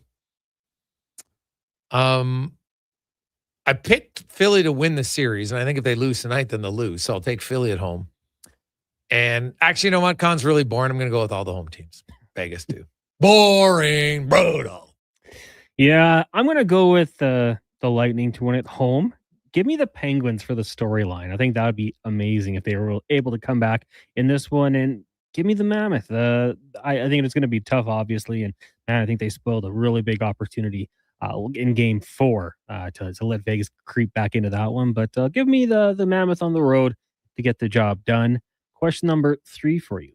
Raps and Cavs, now a best of 3. What do you think happens? Well, the Toronto has lost 9 straight games in Cleveland in the playoffs. So not great. They didn't look good in their first 2 games. I don't know. I think it goes 7. I think it's a homer series. I hope I'm wrong, but that's what I think. Yeah, unfortunately, when they were down 0-2, I said they were done. So I'm going to roll with it and just say it continues. As we said, homer series. If it comes down to it, Cleveland takes game 7 back at home. Hope I'm wrong, but I can't go back on what I said. So I'm going to roll with it, and the Cavaliers are going to get it done. I'll say in 7 for fun. Question number 4 for you. You got the extended CFL playoffs. 8 teams. A few people, other than just Farhan, don't love the wordage of it. But who do you think will be the lone non-playoff team? Oh, God. That is... I can confidently say it won't be the Elks. I think the Elks, even if under the old 6-team format, would have got in. I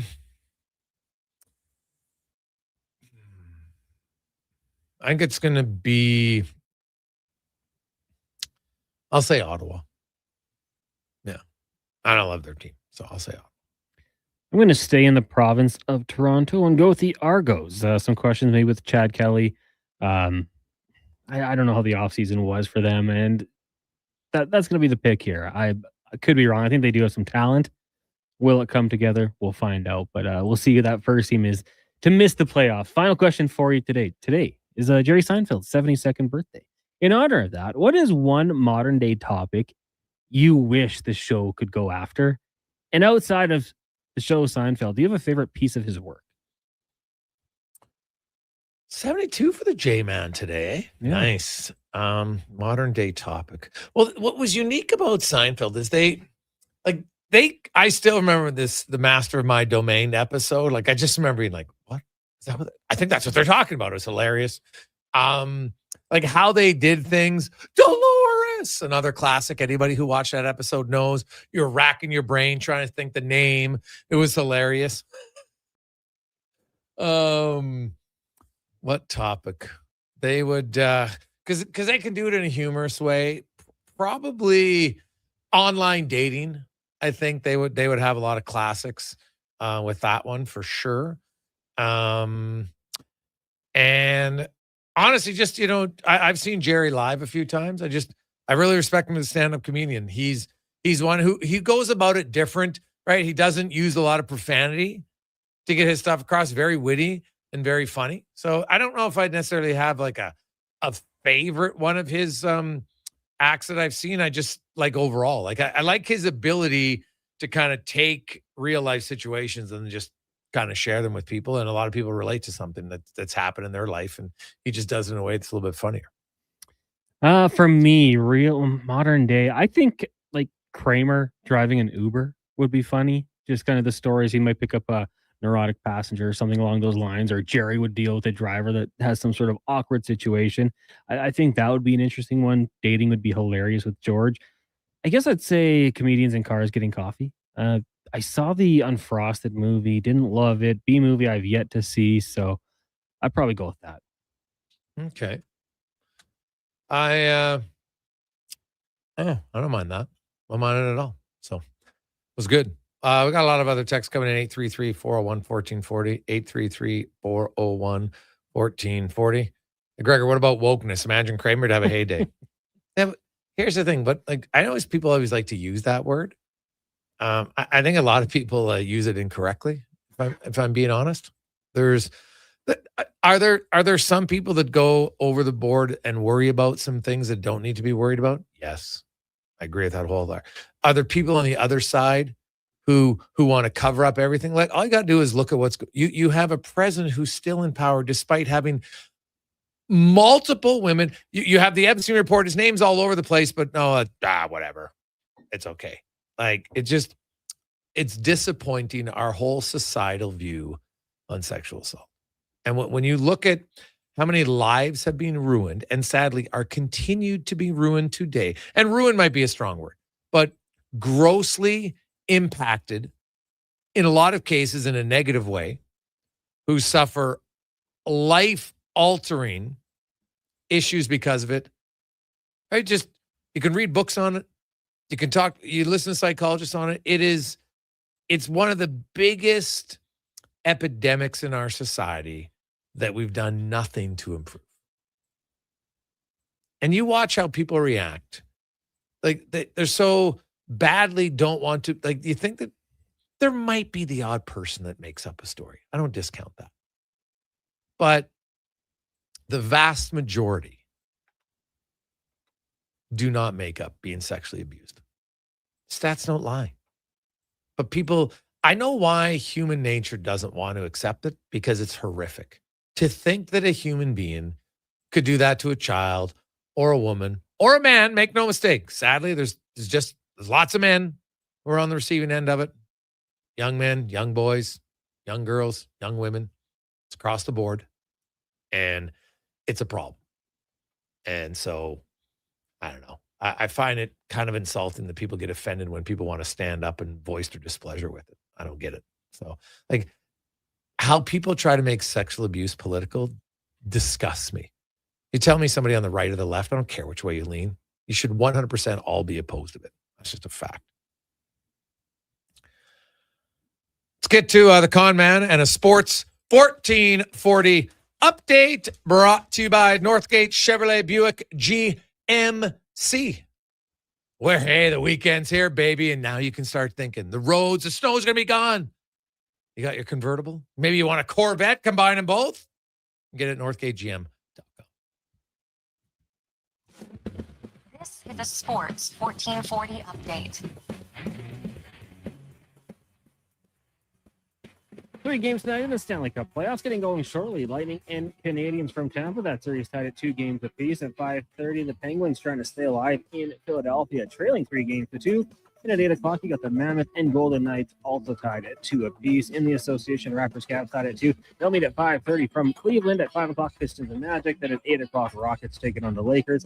In the majors, Jays winning today over the Red Sox 8-1. They're back in action tomorrow, taking on Minnesota. Elsewhere, Cubbies over the Padres 5-4. Dodgers fall to the Marlins 3-2. White Sox beat the Angels in extras 3-2, and the Rays losing to the Guardians 3-1. Right now, Rockies up on the Reds early 3-0 bottom of the first, and in the second, Pirates and Cards are scoreless. Later tonight, Athletics, Royals, Diamondbacks in Milwaukee, Braves host the Tigers, and the Nationals taking on the Mets. In the 2026 CFL Global Draft, the Edmonton Elks selecting kicker Jesus Gomez out of Arizona State and defensive lineman Jeffrey Mba out of SMU. And in the WNBA, Toronto Tempo playing their first ever preseason game in a few minutes here, taking on the Connecticut Sun. Coming up in hour 4 of the Jason Gregor Show, we'll be joined by Mark Spector of Rogers Sportsnet. We'll also hear from Oilers head coach Chris Knobloch. And in a 2-minute warning with Cam Tate, he's sharing big news about a former Oil King coach, Steve Hamilton. I'm Connor Halley. This has been a Sports 1440 update. Sports 1440 in West Edmonton Mall and Wetaskiwin. CKJR is a Stingray radio station. Download the free radio player app and listen wherever you go. Are you looking for safe and reliable transportation solutions for your wedding, corporate retreat, or golf trip? Look no further than Silent Rides, Alberta's premier charter bus company. Whether your group is big or small, Silent Rides has you covered. We offer 3 different sizes of units to cater to your needs, and we provide first-class service at affordable rates. Get your quote today. For more information and to request a quote, contact sales at 877-748-0991 or visit silentrides.ca. Hey, sports fans, we've got a clear choice for you. At Crystal Glass, we provide customers with the perfect glass for any job. From home to auto and even commercial, installation or repairs, we're your team. Call 310-GLASS or visit crystalglass.ca. Crystal Glass. When life unexpectedly changes, it can leave us feeling unbalanced, uncertain, and unsure of how to move forward. But you don't have to go through it alone. I'm Corey Anderson with Fairway Divorce Solutions. Our team helps reestablish balance, guiding you through your divorce with compassion, clarity, and support. Fairway has helped more than 6,500 families across Canada find a path towards a peaceful, fair resolution. With 2 offices in Edmonton, we're here to make your journey easier. Discover your options at Fairway Divorce. Don't let equipment failure stop you cold. At AWS Welding in Nisku, our factory-trained service techs are on hand for all welding equipment repairs. We're a fully warranted center for Miller, Lincoln, and ESAB. And we service all makes and models. Proper, regular service extends the life of your gear and keeps it running at peak capacity. Don't wait for a breakdown. Book your service appointment today at 780-979-0470. AWS Welding. We make it happen. Nothing beats getting a deal at McDonald's. Why? Because you get a deal now. And a deal later. Redeem an offer from the latest mailer or the McDonald's app and dig into instant savings. Plus, you earn points towards free McDonald's. Now that's what I call a double whammy of deals. Why does that keep happening? Deals sent right to your door. Check your mailbox for the latest McDonald's mailer loaded with delicious value. For a limited time at participating restaurants in Western Canada. It's the EV for City Wildlife, the all-new, all-electric 2026 Subaru Uncharted. Quick charging with get-up-and-go performance. And best of all, so much fun. So test drive the all-new, all-electric 2026 Uncharted today and discover why it's definitely the Subaru for you. The EV for City Wildlife. To learn more about this very exciting arrival and all things Subaru, start here. Subaru.ca. Welcome to Uncommon. Welcome to Subaru. Local links to homes and businesses across the province. Alberta's rural natural gas utilities are here to fuel life affordably, reliably, and safely. We're members of the Federation of Alberta Gas Co-ops, providing natural gas to keep our rural neighborhoods warm and connected every day. It's local, dependable, and it's ours. To learn more about the Federation of How are you, Gas Jason Gregor? Co-ops and our members, and how natural gas fuels your community, visit fedgas.com. Alberta's energy. Game on.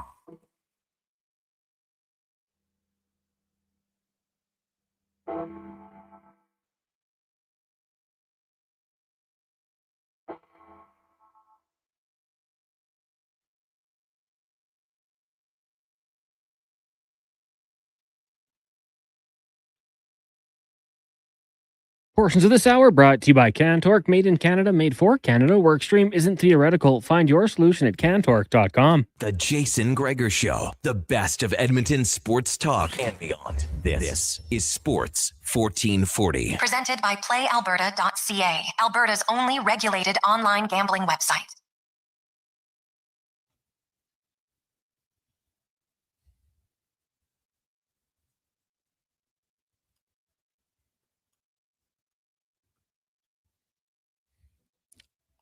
Just after 5 o'clock.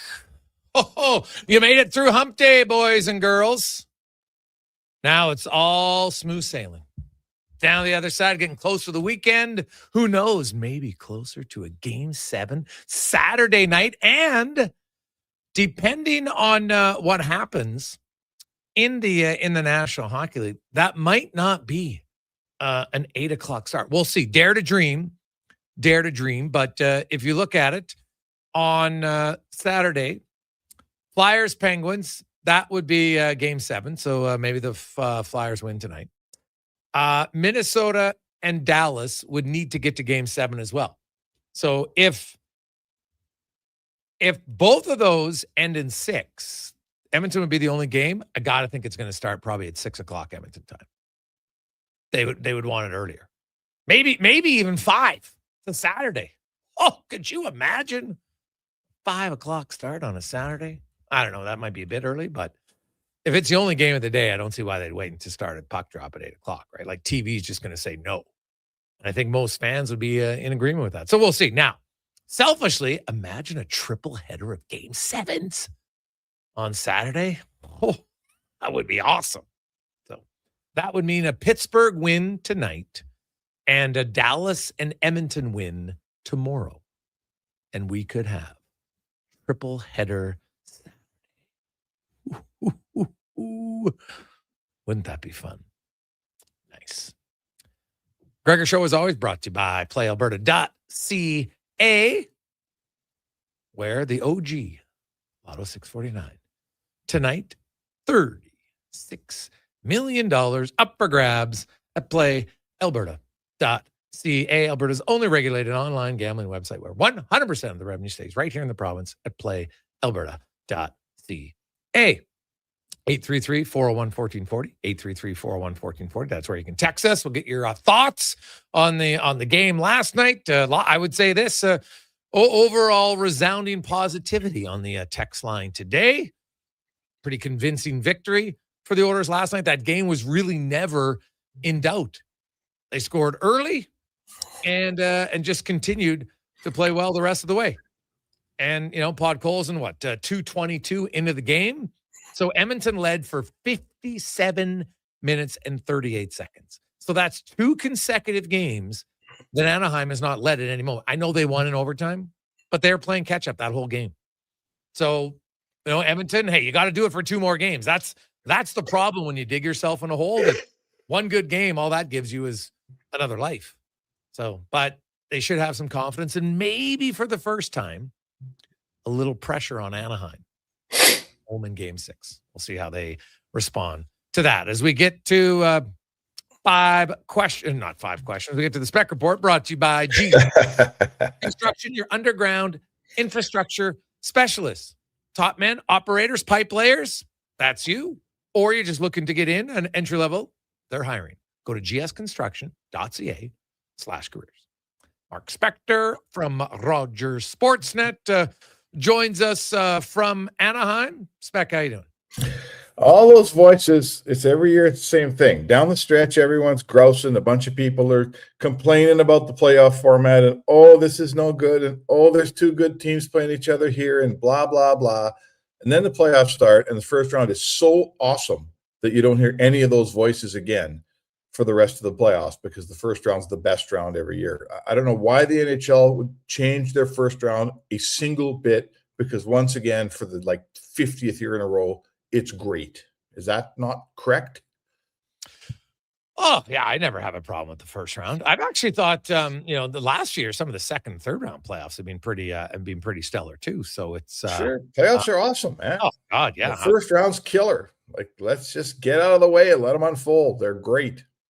Yeah. So I look at the game last night, Spec, and the Oilers, hey, Podkolzin to me, hey, you need somebody to set the tone, and he did. He was physical. He was great on the forecheck, and an unbelievable shot on a ridiculous play by Bouchard to turn a 1-on-3 into an elite scoring chance. Bouchard was great. But Podkolzin, to me, he set the table for the whole night. Yeah, you know what's amazing? I don't get how, it's such the Oilers' good fortune. How did Rick Tocchet not see a good player in Vasily Podkolzin in Vancouver? Doesn't he do all the stuff Rick Tocchet used to do? He fights, he hits, he scores, right? He skates around, he's big and strong, and he mows down everybody in his way. I don't think he'll be quite as good as the Rocket was, but he's a reasonable facsimile. And Tocchet was his coach in Vancouver, and man, those two never saw eye to eye, and Tocchet never saw a player in this guy, and that is amazing.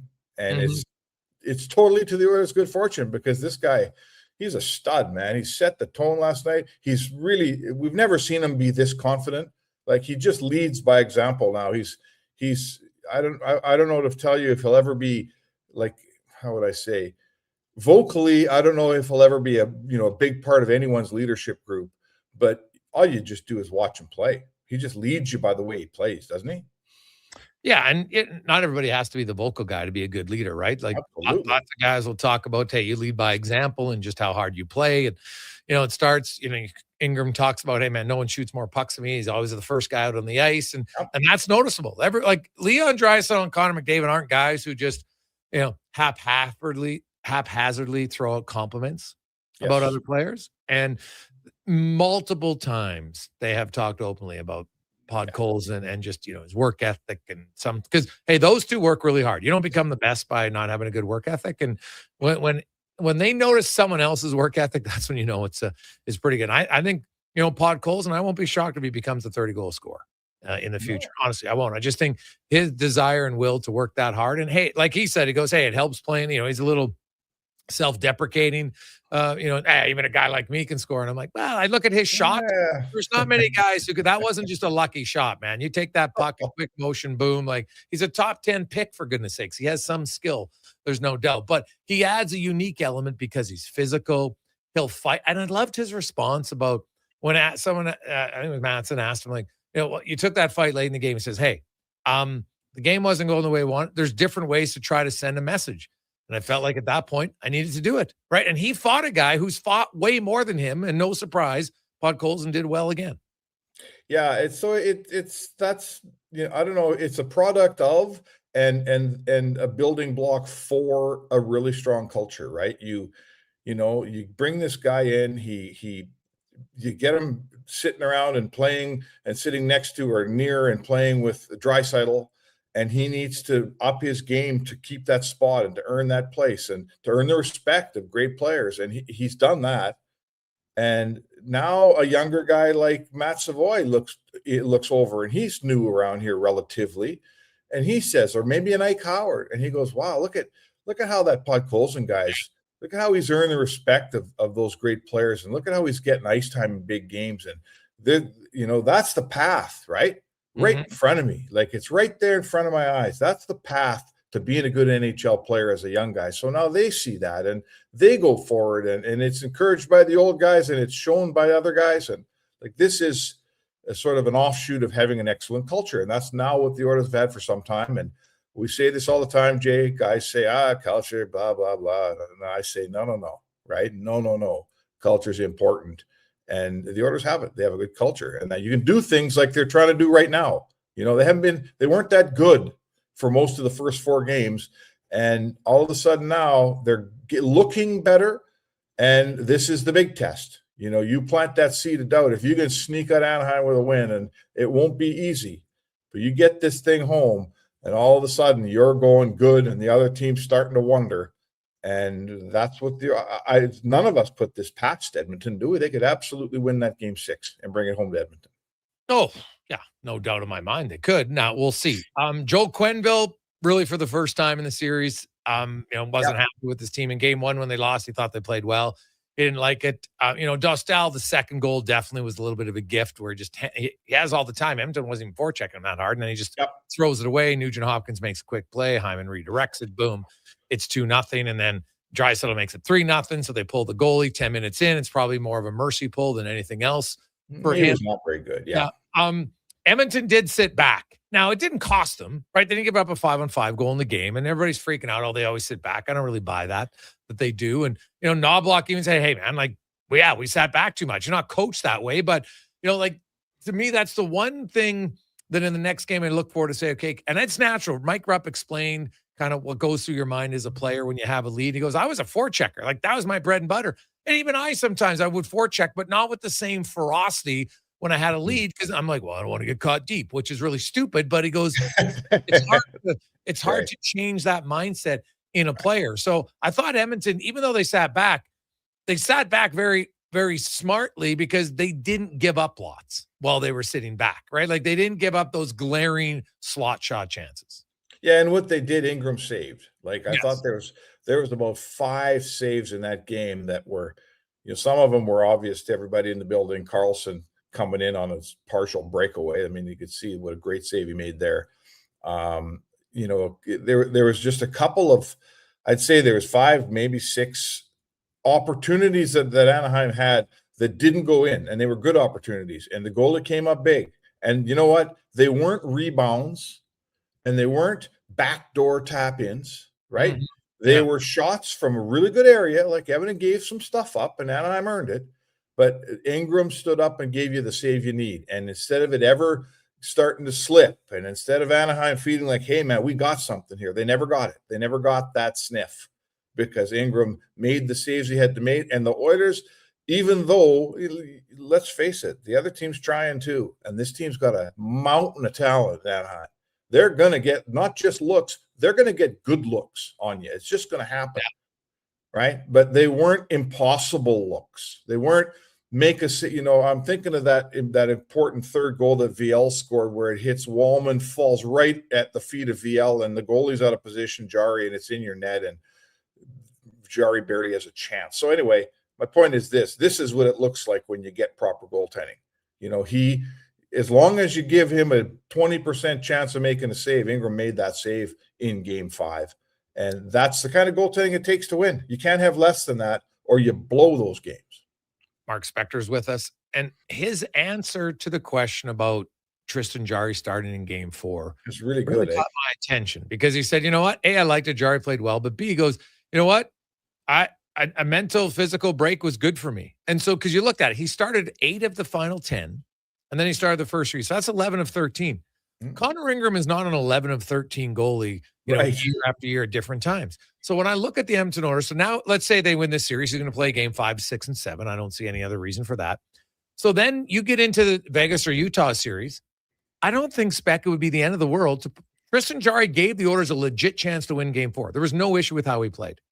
I wouldn't have a problem if it's 4 or 5 starts, Jarry plays another game. That's what wins in the regular season for teams. They don't like to do. And Connor Ingram isn't Vasilevsky. He isn't Hellebuck. He's just not those guys. And that's not a knock. It doesn't mean he isn't good, but it's a mental and physical wear on goalies, especially in the postseason. So I would hope that if the Oilers go far, they don't expect to just ride Connor Ingram the rest of the playoffs. Well, this is not an old conversation, but I've talked about this with you and others. Like it never makes sense to me. 50-50 teams in the regular season turn into 100% teams in the playoffs when it comes to using a goalie. And I never understand it. You know, you keep your lines the same. You use your defenseman the same. You don't all of a sudden use Emberson 25 minutes in the playoffs when you use them 11 all year in the regular season. But they do. Teams do that. You got to look yourself in the mirror and know who you are. And Edmonton is. They don't have a legit number one like a Vasilevsky or Sorokin. You know, they got a 1 and a 1A. And then when the playoffs come, you're absolutely right. They go ahead. They did this with Skinner too. You know, and it's not just Edmonton. Every team does it. It's this ingrained hockey philosophy that you ride one goalie in the playoffs no matter what. And as our environment for goaltending changes in the regular season, it hasn't changed in the playoffs, Jay. We haven't adjusted. And you're totally dead, absolutely right. If the Oilers were to be able to advance here, you should get ahead of it. And you should give Jarry a game 1 start or a game 2 start. And you know, realize what you have. You don't have Hellebuck. You got a couple of guys that have to share the load. So get smart about this and plan it out and share it properly. Yeah, like it's not, to me, it's not a negative. I don't see it as a negative in any stretch of the imagination. So that doesn't mean he's playing. The game Jarry, sorry, Jay, the game Jarry gave you the other day, you can win with that game. He gave you a really good game. Yeah. You know, and if he played a little more, he'd probably be better. And the other guy, if he played a little less, he'd probably be better too. Yeah. No, that is that's valid for sure. Chris Knobloch, he switched up his lines. He put McDavid with Draisaitl, and it worked because the Nugent-Hopkins line was great. Nugent-Hopkins, Hyman, Podkolzin were exceptional for Edmonton, and they needed that from them. Podkolzin scores, Hyman scores, Nugent-Hopkins gets some assists. Huge. The power play gets going. So you had lots of things going for your team. You go into Anaheim now. Do you keep Draisaitl and McDavid together? Yeah, I think you do. As the game started last night, I heard a voice down to my left grousing about how you could break up your best line the way they did. I'm not sure who it was, but it was a guy from the radio station that doesn't have any hair. I agree. Well, I didn't know that Podkolzin was that good of carrying another line. Honestly, what I thought they were just going to stick with it for 5 minutes. And I thought, Gregor, take a break. They're going to put them right back together. Like, for instance, why do they spend the whole day, the morning skate and the warm-up, with mixed up defensive pairings? And then when the game started, they went right back to the normal defensive pairings. Well, he kind of explained that, though, right? He kind of explained that. He said, first of all, the morning skate, you get nothing out of it. It's not like, hey, we can get some chemistry. And he said, and he did it. If you look, Wallman played almost 3 minutes with Bouchard, right? He played it because of putting Emberson on the penalty kill. They were switching up their D pairs in the penalty kill, which meant shifts after were going to be switched up. And so he basically outlined why they did it. And to me, it made a lot of sense. I guess. I don't know. I always feel like there's this unnecessary subterfuge, because in the end, they for the most part, they all played the way they always played. Bouchard played with Ekholm, and Connor Murphy played with Nurse the way they have. But anyhow, I think what made that whole thing work, and we're back to Podkolzin. Like, Podkolzin stirred the drink on that second line, man. That's the best Nugent-Hopkins has looked, in a long time in that game. And Hyman gets an important goal. And I thought I don't know what's going on with Hyman. Like, here's a guy that when he left the playoffs last year, he led the entire league in hits. Right now, he's 7th on the Oilers in hits. So, that to me tells you that there's something that's happening with Hyman health-wise, that he can't be the player he wants to be, for sure. But that's the best that lines look, man. And we all know what the nuclear deterrent is on the top line. And for the first time that I can remember in a long time, it was Kapanen playing with those guys. And he's earned the spot. Kapanen and Podkolzin have been two of Edmonton's better players in this series, maybe two of their best forwards. Best forwards, for sure. Yeah. I would agree, yeah. No question. How good is that they got to get through this thing. They've dug themselves a hell of a hole here. But if you're telling me that you could win a series when your best two forwards were 42 and 92, I'm like, wow, you must be going pretty good if that's happening. Yeah, well, here's the thing is that the next two games, Draisaitl could pass them and become the best forward. He hasn't been. Draisaitl's been good too, right? And Connor McDavid, I thought yesterday, since the injury, that was the best he looked. And which tells me that, there's a chance here that, like, as he said afterwards, like there was no chance I was missed and I felt fine. You're just resting it. Like Troy Terry rested, he played. Jason Dickinson rested, he played. Like if I'm McDavid, I don't need to put a skate. I don't need to take a damn morning skate. Like who cares? So if he gets extra rest, who knows? Maybe him and Dickinson, because Dickinson, my understanding with Dickinson's injury is just a pain threshold, right? There's like a hairline fracture on the foot somewhere on the ankle, and it's just going to take time to heal, and it becomes a pain issue thing. And so it doesn't necessarily get worse. Now, a sprained ankle can always, you can aggravate that way worse, right? Yeah. So, or easily. So, but there's a chance here that these guys could actually get better as the playoffs get going, better as far as health-wise. Well, I mean, the positives here are this, right? That McDavid goes from playing 19 minutes in game 4 to 24 minutes in game 5. That's a huge positive. Like, and he was good for 60 minutes in that game. Like he looked healthy and he looked strong and he skated pretty well. There's still things he's not doing.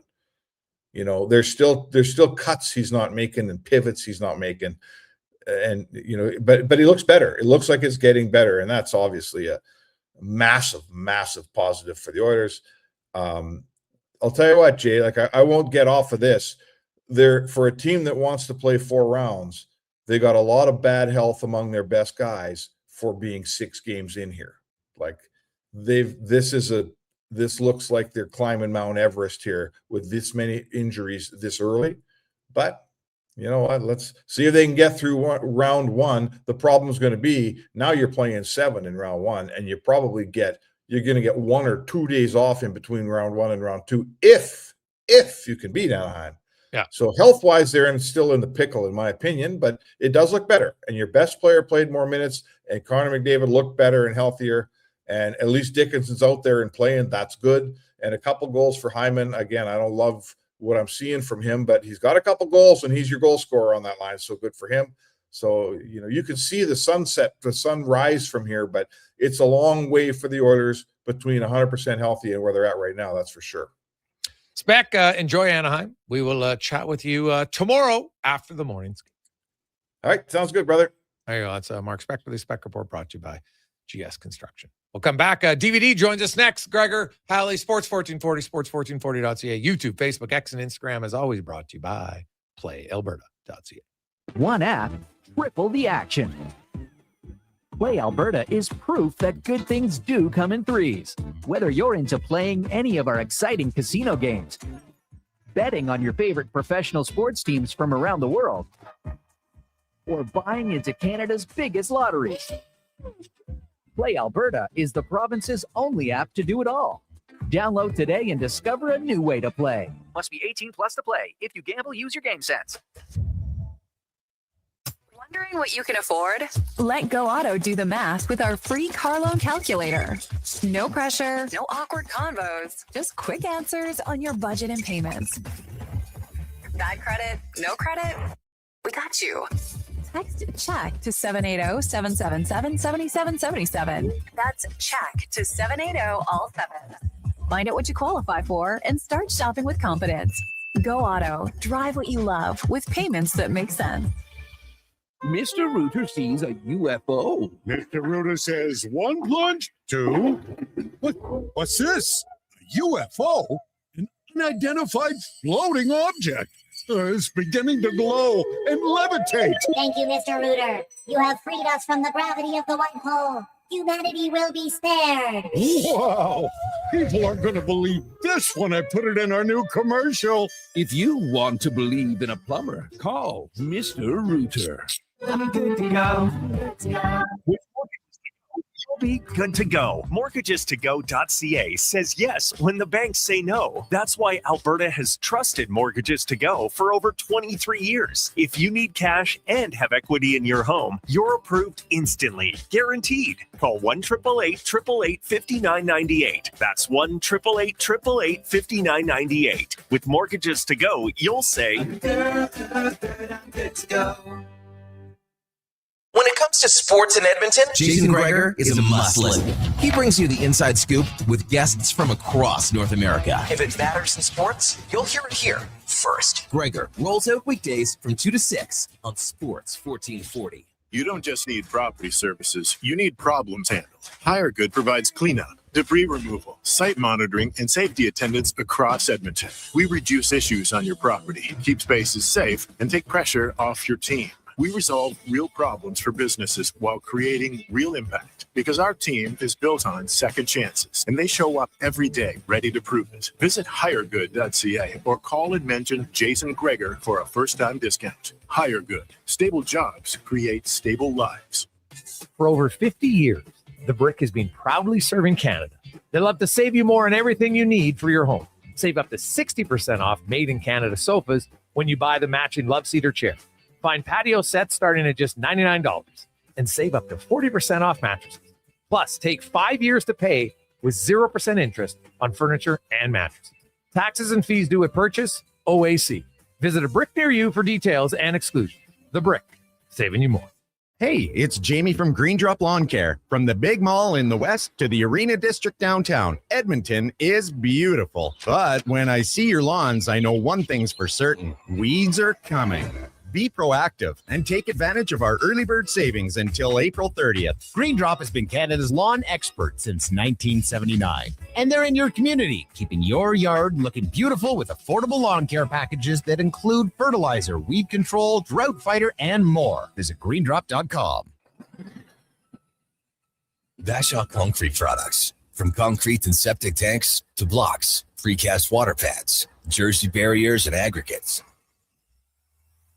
Farmers, contractors, homeowners. Plan your next project at BashawConcrete.com. Family owned, over 60 years pouring. Bashaw Concrete Products. Once again, start here. BashawConcrete.com.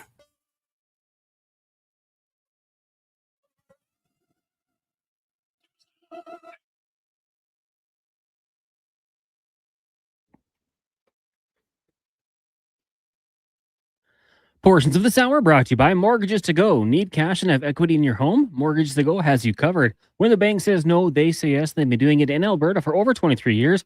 Call 1-888-888-5998 or visit mortgagestogo.ca. This is Sports 1440, where Edmonton talks sports. On YouTube, Facebook, and X. Here's Jason Gregor. Brought to you by playalberta.ca.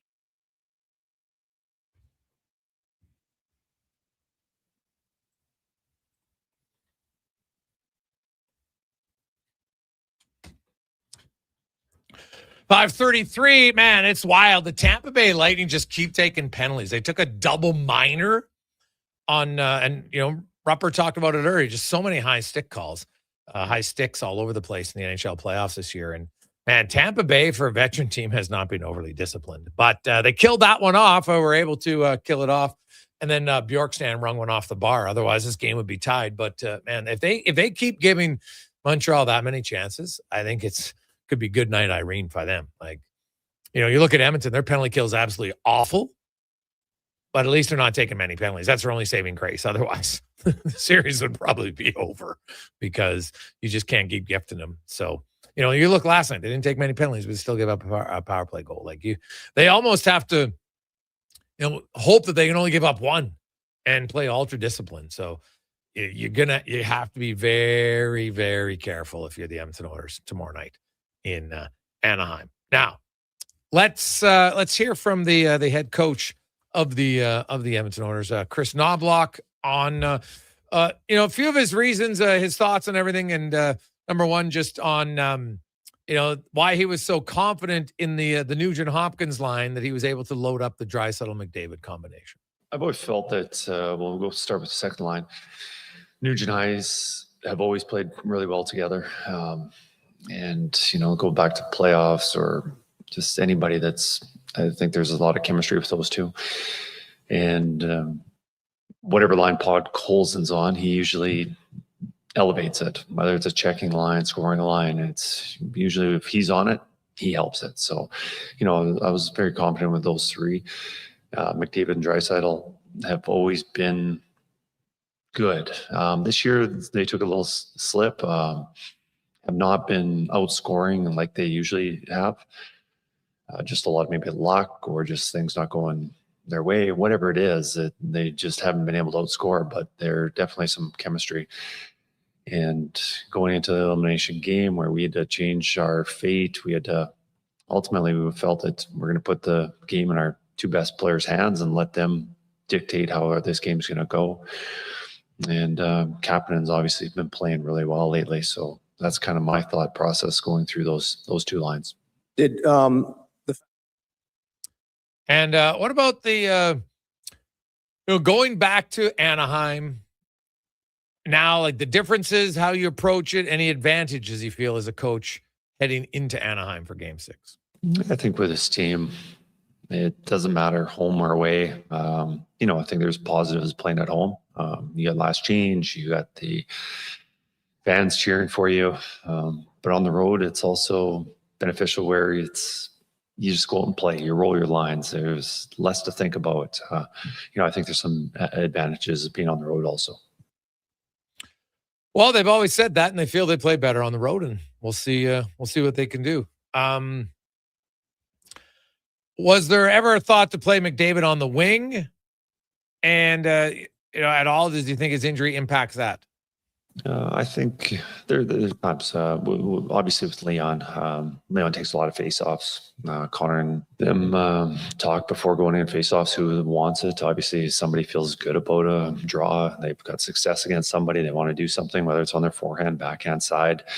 So that takes a little bit of pressure off Connor. And then also with the systems on, especially it's mostly defensive zone coverage. When you come into the zone, typically the centerman takes those responsibilities, but they, depending on the timing of coming into the zone, the wingers can take those responsibilities too. It just tends to be, if it's a centerman, they take over those responsibilities. Now that you're playing with a centerman like Leon, that Leon would stay down and take those jobs or responsibilities a little more often than Connor. So Connor does move on to the wing. So yeah, I think it lightens his load on that workage, just playing with a guy like Leon too. Yeah, you can kind of switch defensive zone responsibilities depending on who's coming back or not. Does you have to approach his team and remind them, hey, we need to be physical, but we don't want to take penalties considering how the penalty kills play? Yeah, well, the biggest thing is usually sticks, where you put your sticks. There's a lot of high sticking penalties. That's easy for the officials to call. It's black and white. If it hits somebody in the face, that's high sticking. Physical plays are a little more gray, especially to playoff time. But yeah, we don't want to be taking unnecessary penalties. And I think throughout the series we have, especially in the offensive zone, that are unnecessary. And, it's one thing about you're breaking up a 2-on-1 or getting back to take away a scoring chance and you're forced to take a penalty. You can live with those. But when you're in the offensive zone and you're taking a stick infraction, whether it's high sticking, hooking, or tripping, I think those are unnecessary, and we have to not give them those opportunities. Yeah. Well, you're going to take a penalty. And I've said, to me, the answer can't be when your penalty kill struggles. Well, don't take penalties. How many games you have in the playoffs when you don't take penalties? Like, honestly, I'd like to go look that up for the Oilers, considering how many games they have played over the last. I'm trying to even think, was there ever a game? And I could pull it up pretty quickly to see, like, just go back and see since COVID for the Edmonton Oilers and say how many playoff games have they had where they took no penalties. I'm going to guess it's like 0. So let's time shorthanded. Oh no, they did against the Kings in 22 and Florida. So I guess it's happened twice. So there you go. It's happened twice. And the Oilers have played in that time from 22 until now. So 2 out of how many games have they played? 80. So 1 out of every 40 games, you're going to not take a penalty based on averages. So I can't buy that, well, take fewer penalties. Of course, sure, you'd love to, but you're going to take some, usually, and you just need you got to be able to kill more than 50% of them. It's just that simple. What about Podkolzin and just the evolution of this player? And Podkolzin, even earlier this year, there's some people who didn't think he was a legit top 6 forward, and I'm kind of like, what? What's your expectation with top 6 forward? I will say this about Podkolzin, though. He better be on the penalty kill next year. You got to find a way to get this guy more ice time. But here's Knobloch on Podkolzin. Just confidence. He's obviously always working on his game, so he's getting better. And, the play that he made the other night on the goal, like that's a skill play. And you don't make those plays unless you're on the ice working on your shot and craft. He picks up a bouncing puck and gets it off as fast as he did in that location. That's a skill play. And he's been working on that. But I think biggest transformation in his game is just feeling confident, being able to play. And, he's been able to make plays, and he hasn't gotten away from his identity. He's came here, he's fighting to stay in the NHL. He's healthy scratch regularly when he was in Vancouver. And then, he comes here and, he starts on the fourth line and he's doing everything he can do to stay in the game. And, we had no reason to ever take him out. He just kept on getting elevated and elevated. So often when a player is getting elevated and moving up, his identity changes. With Pods, it never changed. He just knew who he was and knew what he had to do to continue playing that way. And he just stayed to his identity, but his confidence grew. So I think that's his transformation, is his play. And let's take a quick break. We'll come back. We got Cam Tate and the 2-minute warning and more on the Gregor Show, presented by PlayAlberta.ca. 50-50-50. Right now at Papa John's, you order carry out, you get somehow, I think, Steve Hamilton is going, of course, in his contract. You want the works done. Cam asked me to read this, so I will. The 2-minute warning. Mr. Gregor, Mr. Haley, Mr. Kruger. Cam is still telling me about you, but you'll hear from me later. Sports. 1440. For a silly hockey fan. Your partner in power just skated onto the ice. EWEL.ca, the new e-commerce website for electrical wholesalers Edmonton, is ready for the power play 24/7, 365. UL skates to where the puck will be in 5 years. Now that's forward thinking. Killer selection, slamming products from the best brands, and legendary service. Don't sit on the bench. Get your account today at EWEL.ca and win that project. Plug into your partner in power. Get an EWEL.ca account today. Hey there, I'm in the Fountain Tire sidecar, making a list of the things I'm doing this spring. 1. Saving you money with up to 20% off select tires until June 13th. 2. Water skiing, tricky in a sidecar, but fun. And 3. Saving you more money with mail-in rebates of up to $100 off a set of 4 select tires and $50 off a $150 service with the purchase of 4 select tires. Oh, that's 4 things. Oh well, restrictions apply. Book online at fountaintire.com. Fountain Tire. We're on this road together, Canada.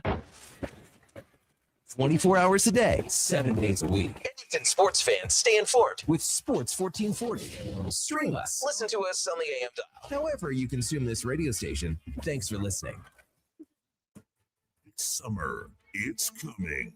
An unstoppable force that will turn your home into the Sweatbox. Don't live in a summer blockbuster. Pro Solutions is your one-call-solves-it-all expert for AC repairs, tune-ups, and new installations. With fast appointments and flexible financing, we'll make sure your home story has a comfortable ending. AC season is coming soon, so book today. Lock in pre-season pricing today. Visit ProSolutionsInc.ca to schedule your service today. For over 50 years, The Brick has been proudly serving Canada. They love to save you more on everything you need for your home. Save up to 60% off made-in-Canada sofas when you buy the matching love seat or chair. Find patio sets starting at just $99 and save up to 40% off mattresses. Plus, take 5 years to pay with 0% interest on furniture and mattresses. Taxes and fees due at purchase, OAC. Visit a Brick near you for details and exclusions. The Brick, saving you more. Debt can take over your life. The stress, the constant worry, it can feel like you're drowning. When people come to see me, they're often anxious and feeling hopeless. But when I explain how I can help them get out of debt, those feelings melt away. I'm Parveen Middleton, licensed insolvency trustee at BDO here in Edmonton. I will create a personalized debt relief plan so you can move forward with confidence. Call 1-833-BDO-TALK or visit bdodebt.ca to discover your debt-free future. Think a quality golf cart is out of your budget? think again. At the Golf Cart People, we have a fantastic selection of fully inspected, pre-owned carts starting at just $4,500. Choose from gas, electric, or lithium-ion power to fit your lifestyle. And the best part, every used cart comes with a 1-year warranty for total peace of mind. Why wait? Get the cart you've always wanted today. Visit the Golf Cart People. Find out more at golfcartpeople.com. I'm Rick Showers from Noble RV, and I want to give you something for free. A free roof assessment on your used RV. And remember, basically every RV is a used RV. What do I get for my free roof assessment, Rick? Well, Bob, we're going to climb up on top of your RV and take a good detailed look at your roof. Check all the joints, connections, and seals. Then we'll give you a written report so you know exactly what's going on up there. You should do this at least twice a year. You're just doing this out of the goodness of your heart, Rick? Cards on the table, Bob. About 1 in 10 RVs we see have something wrong with the roof. If yours is one of them, then yes, we're going to offer to sell you a repair. But we'd rather do a small repair when your leak is small than sell you a big, expensive repair when it's so bad you can see it from the inside. And you don't have to accept our offer to fix it. It really is free either way. So come by Noble RV and know for sure. And that's Noble. NobleRV.ca.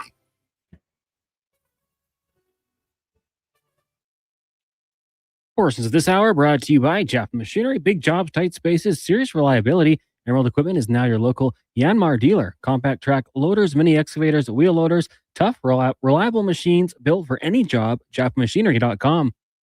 The Jason Gregor Show, the best of Edmonton sports talk and beyond. This is Sports 1440. Presented by PlayAlberta.ca, Alberta's only regulated online gambling website.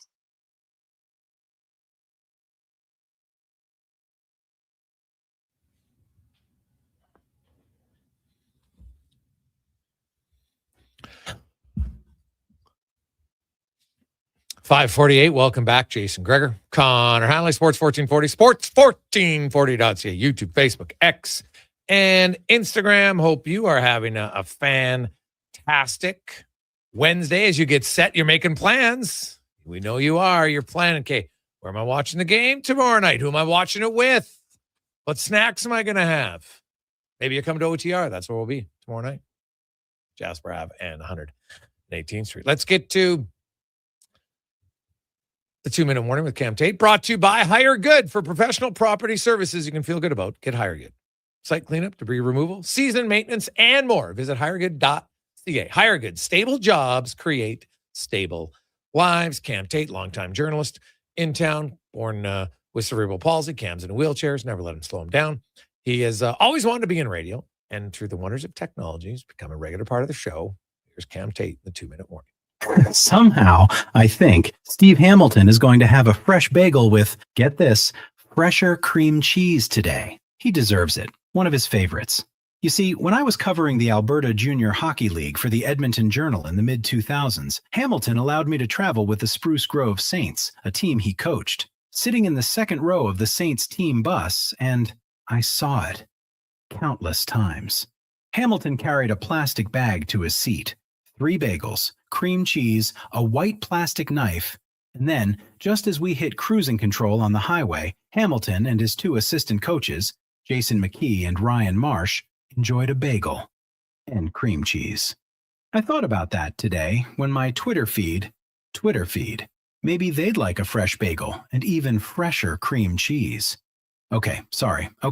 Twitter said Hamilton, now the head coach of the Western Hockey League's Everett Silvertips, is the winner of the Dunk McCallum Coach of the Year award. And oh my goodness, over there, Gregor, is Hamilton ever having a hell of a season. He's leading the Silvertips into the WHL final against either Prince Albert or Medicine Hat.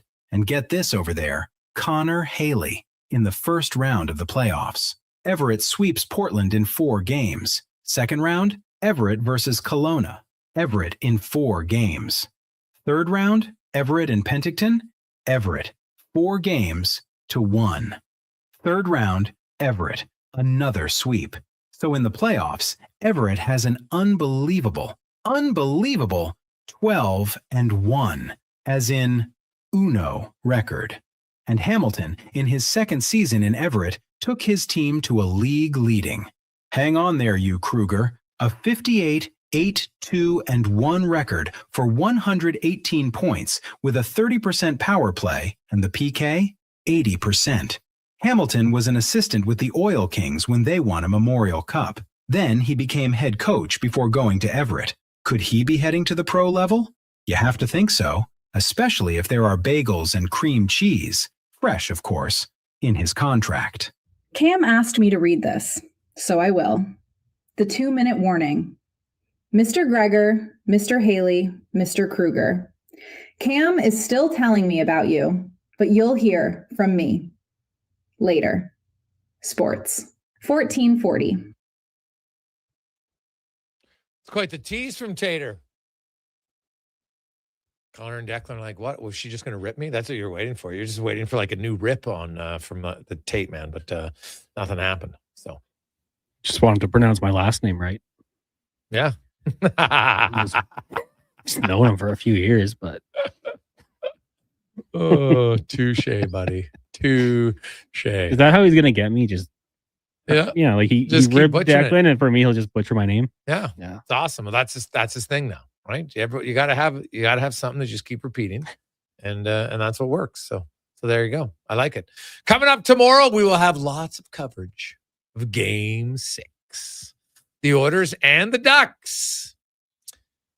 I sense from the text line, I like this one. Hey guys, I'll admit I was out, but they've sucked me back in. Now I feel they're going to win the series.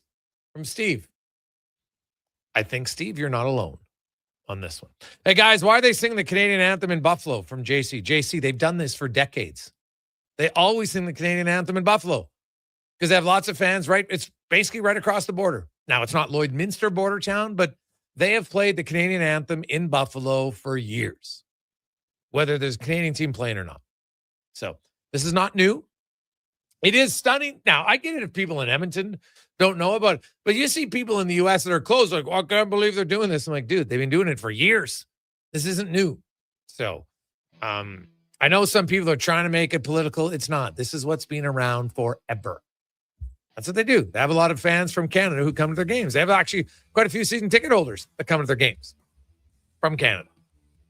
On behalf of Hallie, Kruger, I'm Gregor. Have yourselves a lovely Wednesday evening. Get some rest, night off, and go for a walk. It's beautiful outside. And then tomorrow, Game 6. Can the Oilers push it to 7? We'll see.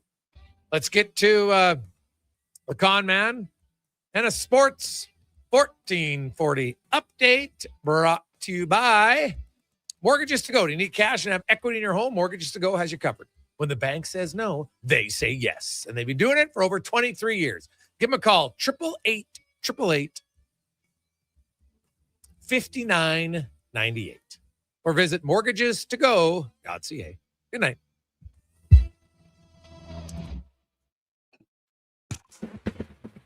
The Sports 1440 update. 3 games tonight in the Stanley Cup playoffs after 20 minutes. Brendan Gallagher's first of the postseason has the Canadiens on top of the Lightning 1-0. Midway through the first out in Philly, Flyers Penguins are scoreless. Philly can wrap this one up with a win. Later tonight, Golden Knights and Mammoth from T-Mobile.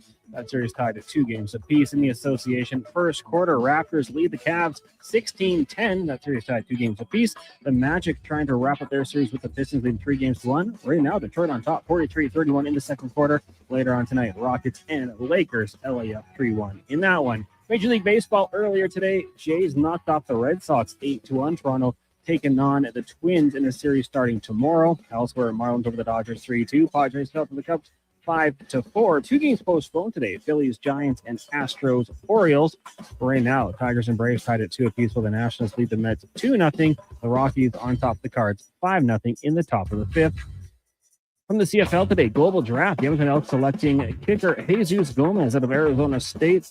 Also defensive lineman Jeffrey Umba out of SMU. And in the WNBA, the Tempo of Toronto playing their first ever preseason game. They lead the Sun at 45-39 in the second. Coming up next year on Sports 1440, it is Fox Sports Radio. Live local coverage resumes tomorrow morning, 7 a.m. with Kevin Carius. I'm Connor Halley. This has been a Sports 1440 update. Yes, it's Sports 1440, a Stingray radio station broadcasting on Treaty 6 territory. Download the free iHeartRadio app and listen to CKJR wherever you go. Legacy Heating and Cooling is